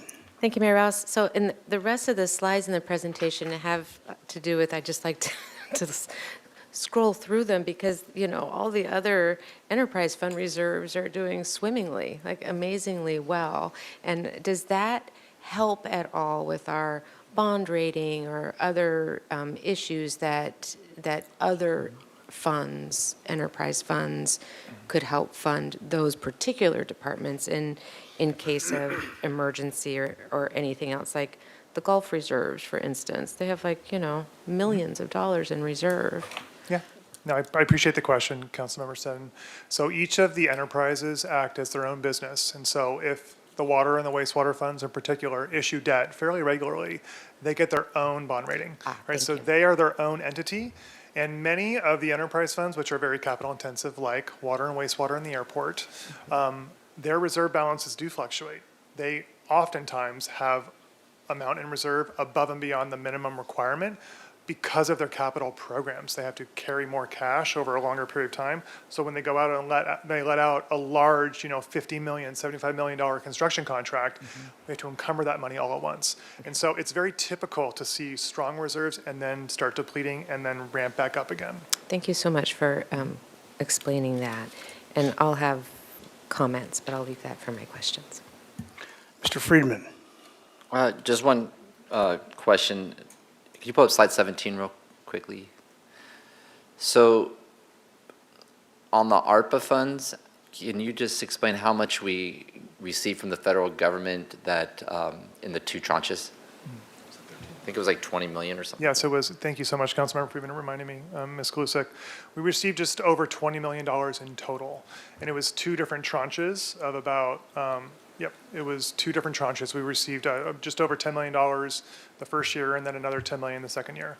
City Council took an action on the first tranche to allocate all of it to replace lost revenue that we experienced in the general fund, primarily through lost sales tax and TOT. And so by infusing that money and putting it into the general fund, it had a direct positive impact on our reserves. We didn't take it and just put it in our savings account. We took it and we continued providing essential services to this community, but it did have a positive impact on the general fund. And so because of that, we didn't have to go into the reserves that year because if we didn't put that 10 million, if we didn't have that 10 million, we would have had to dip into our reserves. That's correct. So when you go to the next slide, 18, if the federal government hadn't passed ARPA, even though our reserves are looking at, you know, almost near depletion in 3 years from now, we are going to take action. I just want to put that on the record. That's what the whole finance committee met today on, was to make sure that doesn't happen. But we would be in a much worse position if the federal government had come through, which goes back to an earlier slide. We don't know what the future of the federal government is, but we do know we're not going to get $10 million from them again. Okay, thanks. I also hope we don't have to experience COVID again, so. Yeah. Yeah, so Mr. DiMartini, I was just thinking, like, in the business world, we would take our revenue and expenditure thing and break it into categories so we could identify where our problems were. Do you have that similar information? For example, what percentage of your expenditures are labor year over year versus capital versus other things so you can target and say, analytically, this is where we need to adjust if we're going to achieve a balance again? Yes, Mayor Rouse. So if you just look at our pure general fund budget, not including Measure C, which is a general fund, but all of that goes to capital for the time being, 2/3 of the budget pays for people. Right. Right? But year over year, is that pretty consistent? It is fairly consistent. Okay. Yes, it is. All right. And we, as a couple of council members alluded to, we're going through this robust process with the Finance Committee currently, where staff has recommended hundreds of potential options to help us balance our budget, both on the expenditure side and the revenue generating side. That will come before the full city council in early December. And so you'll see all the different options that are prioritized and categorized for your consideration. Good. No, thank you. No, I just, as I said, if I just look at a gross revenue expenditure thing, it doesn't tell me a real big story. It just tells me the bad story, but I'd like to analytically look at it. All right, very good. With that, Ms. Sneddon.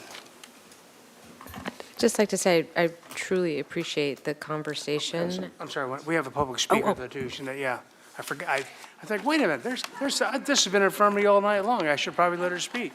Clear it out. Ms. Robinson, please go ahead. All right, good evening, Mayor Rouse and council members. Laura Robinson, Executive Director of SEIU Local 620. I waited till the end of the day to address you because there were a lot of issues throughout the Finance Committee meeting and the regular scheduled meeting today. All critical, important issues and all issues that cost, that have a financial impact to the city. So I'm going to address my comments towards all of those issues that happened today, if you'll allow me. At today's Finance Committee meeting laid out some sobering projections and some promising recommendations. We urge you to further vet and implement many of those proposals and to realign priorities to meet the moment. Measure I was a step in the right direction, and we supported it because it was framed as a tool to preserve existing services. Those services are not abstract. Those services are abstract. They are the employees who show up every day to serve this community. They are the librarians, the maintenance crews, the planners, and so many others who make Santa Barbara work. Preserving services means preserving jobs, it means retaining the talent and institutional knowledge that this city depends on. We support a resolution to adjust the reserve policy. The current projections are understandably conservative.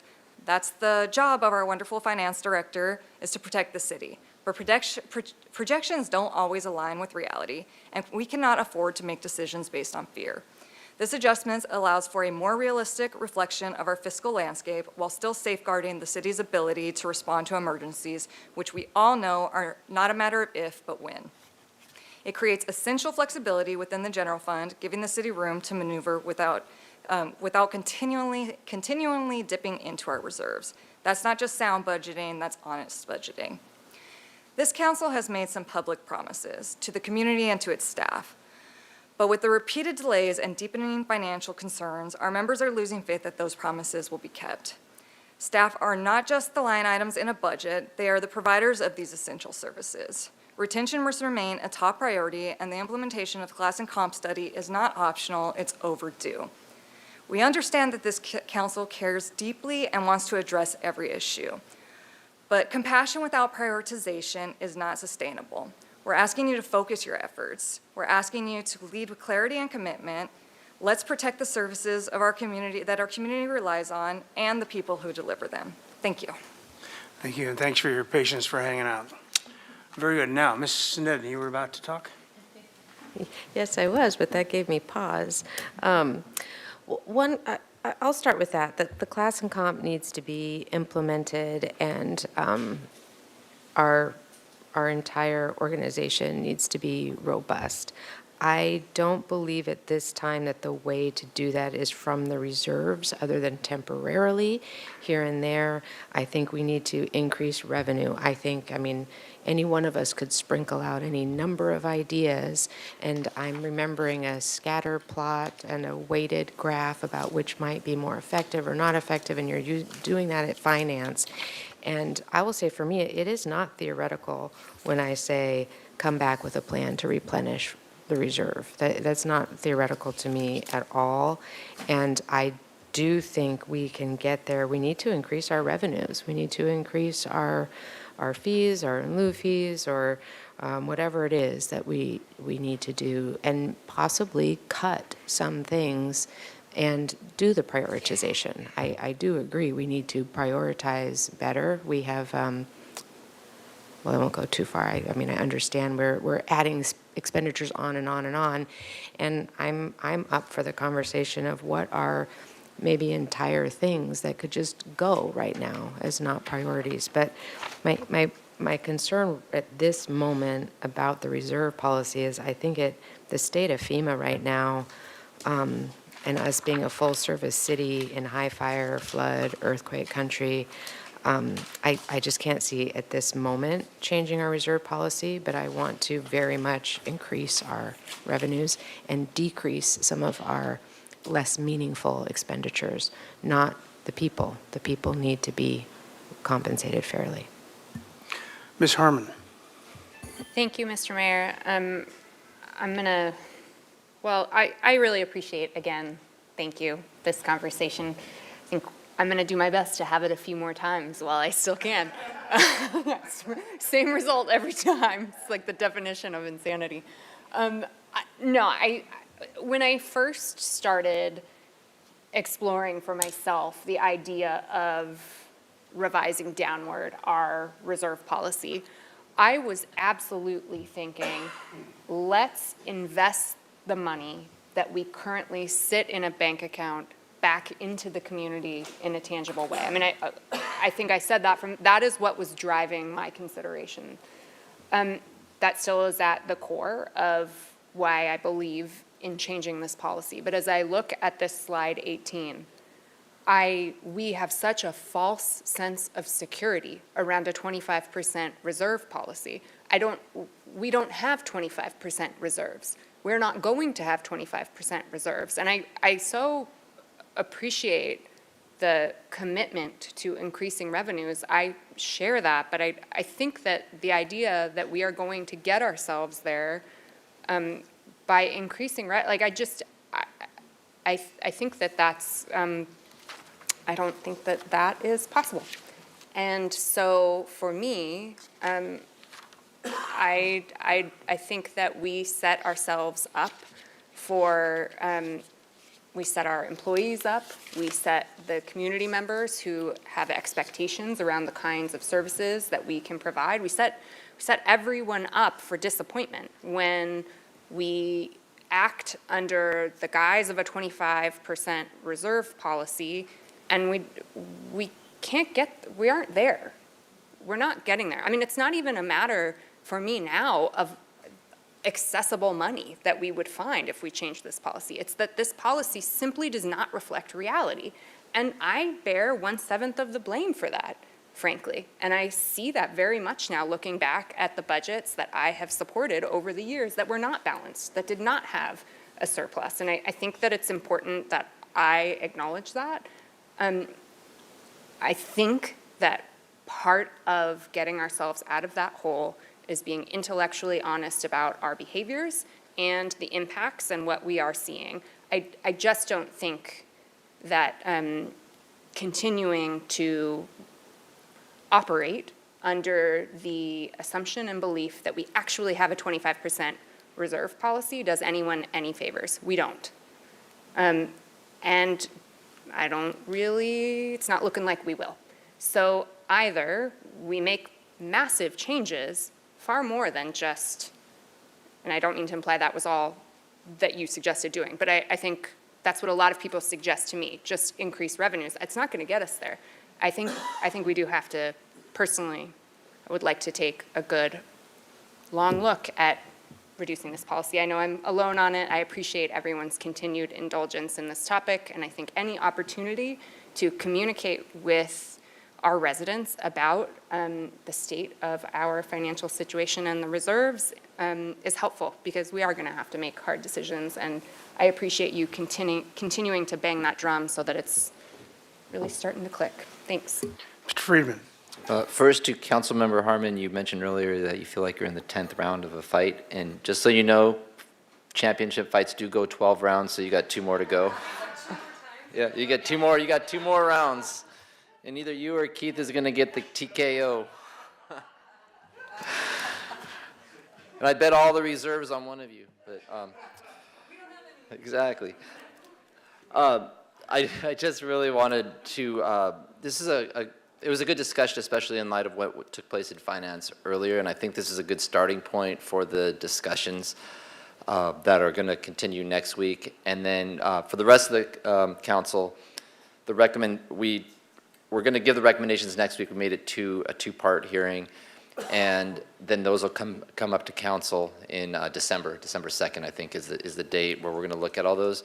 So I think it gets to the points that have been made by everyone, is we really need to be strategic and thoughtful on that. And Measure I, what it enabled us to do, and I said this earlier at Finance, it enables us to take that time to do it, because without Measure I, we would be making drastic cuts right now.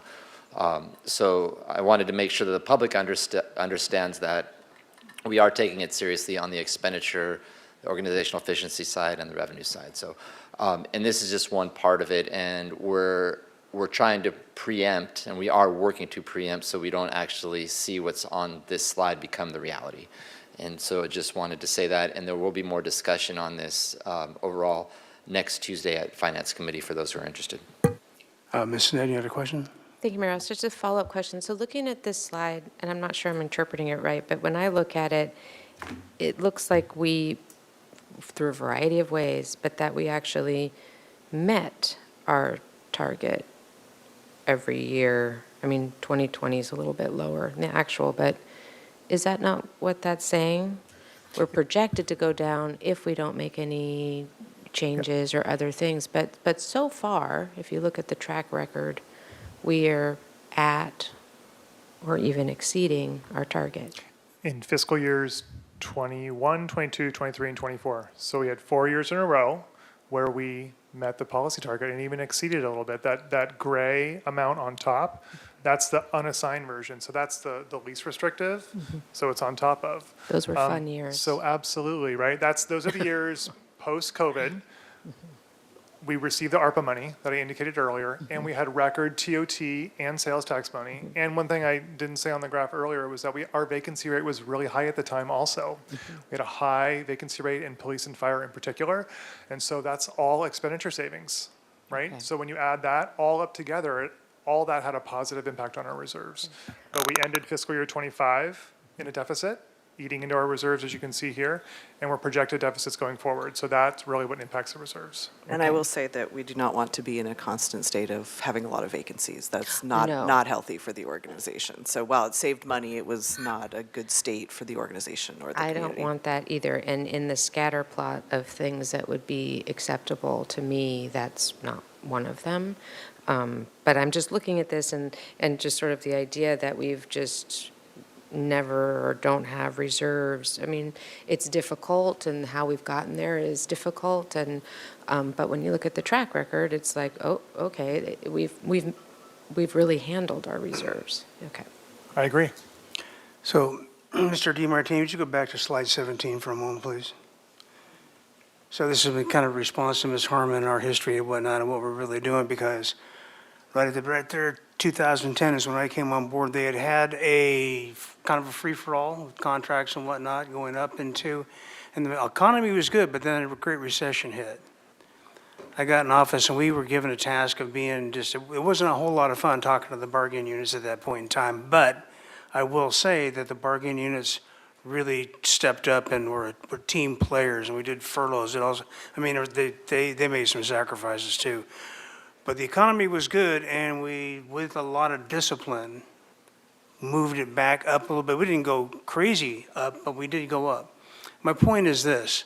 There's a lot of fat out there that is business stimulus. We have a lot of businesses that are not, I don't think, being handled the way they should be. I think we could have a better business atmosphere.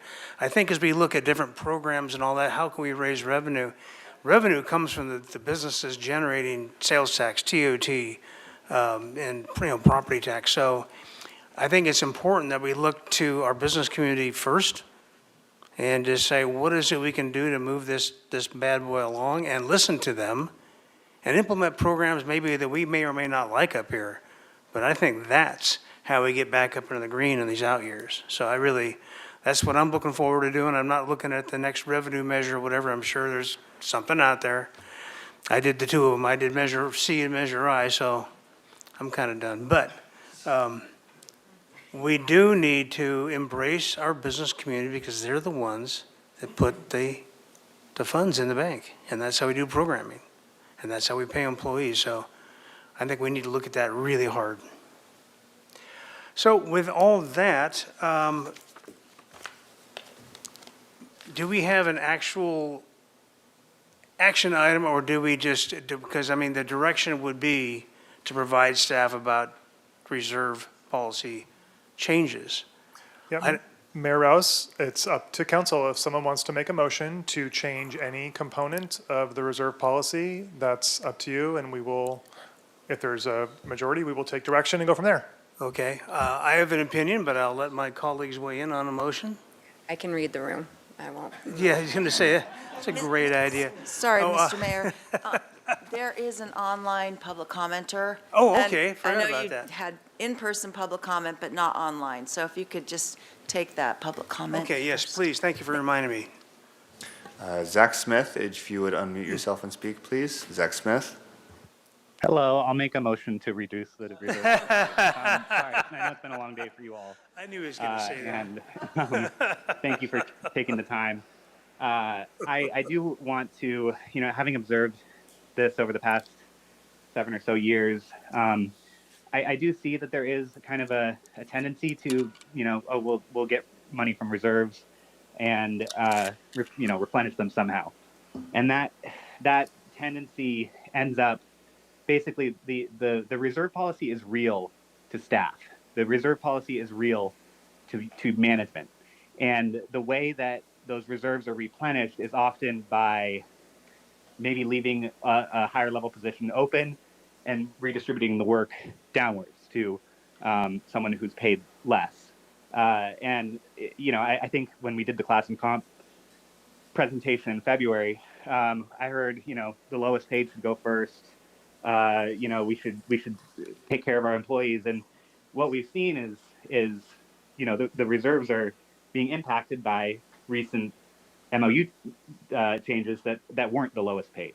So the lowest paid are doing a lot of work with positions left open, and they're underclassified, and that policy kind of flows down. Like the reality of the policy is respected by your managers and your staff, and the way that they balance the budget at the end of the day is to, we're 2/3 of the budget.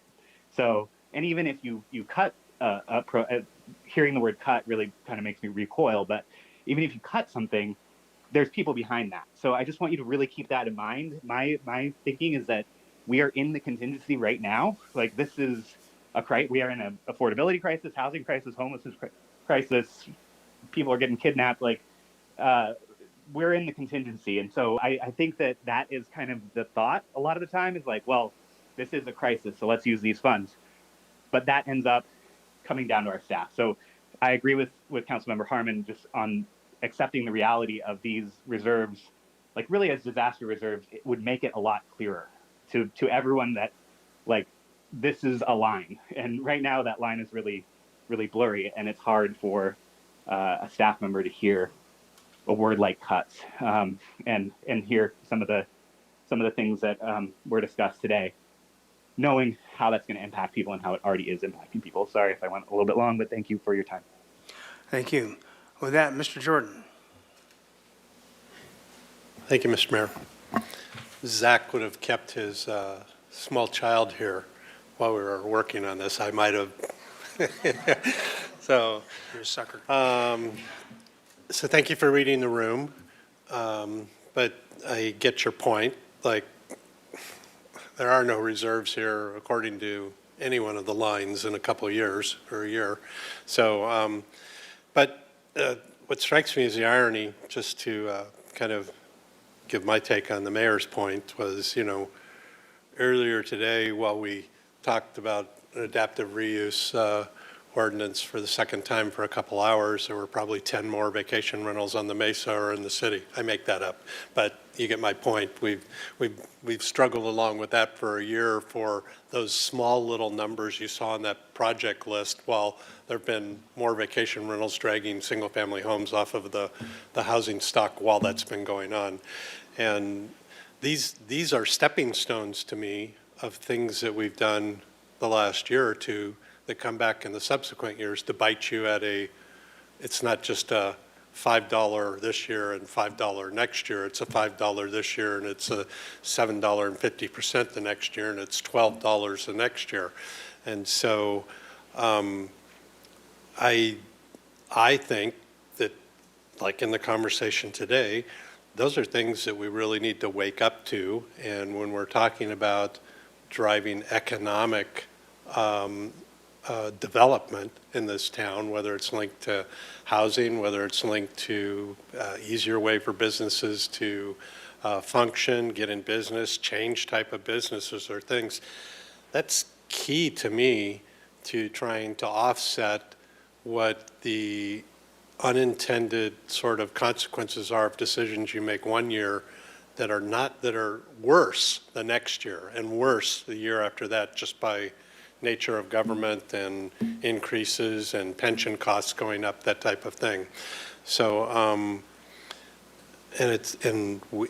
I'll take the second seventh of the problem, because we all sit together in room 15 and we do these things I think, I've said this before, we do them in a vacuum, one by one. And if I had any input to Mr. DiMartini, that would be bring up this darn graph every time we talk about spending money that's not already in the budget, whether that's, you budgeted for 4% and we're going to do 6 or 7% on a collective bargaining agreement. Well, what's that do to these little stepping stones that are already driving down to be, flat on the ground? And why we'll tell ourselves we still have this black line target up here. We're so far away from that, it's like silly. So, I don't foresee trying to make any change to this, except that realizing that there has to be a way to grow those vertical bars back up. And that's what we need to be looking for. And I don't think the little things on the list that I saw for Finance Committee are really it. I think we need structural change that recognizes when we have opportunities to affect these vertical bars, that we chase those and enthusiastically adopt them.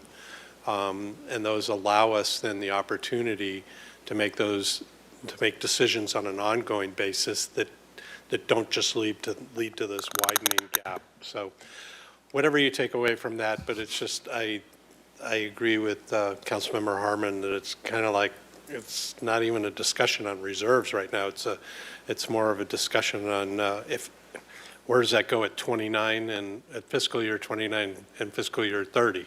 It's below water zero. line, Yeah, right? if it continues. Yeah. Well, there's worse than that. It's below zero, and which means you need to go find money somewhere that we're not producing money at all, or have money in the bank.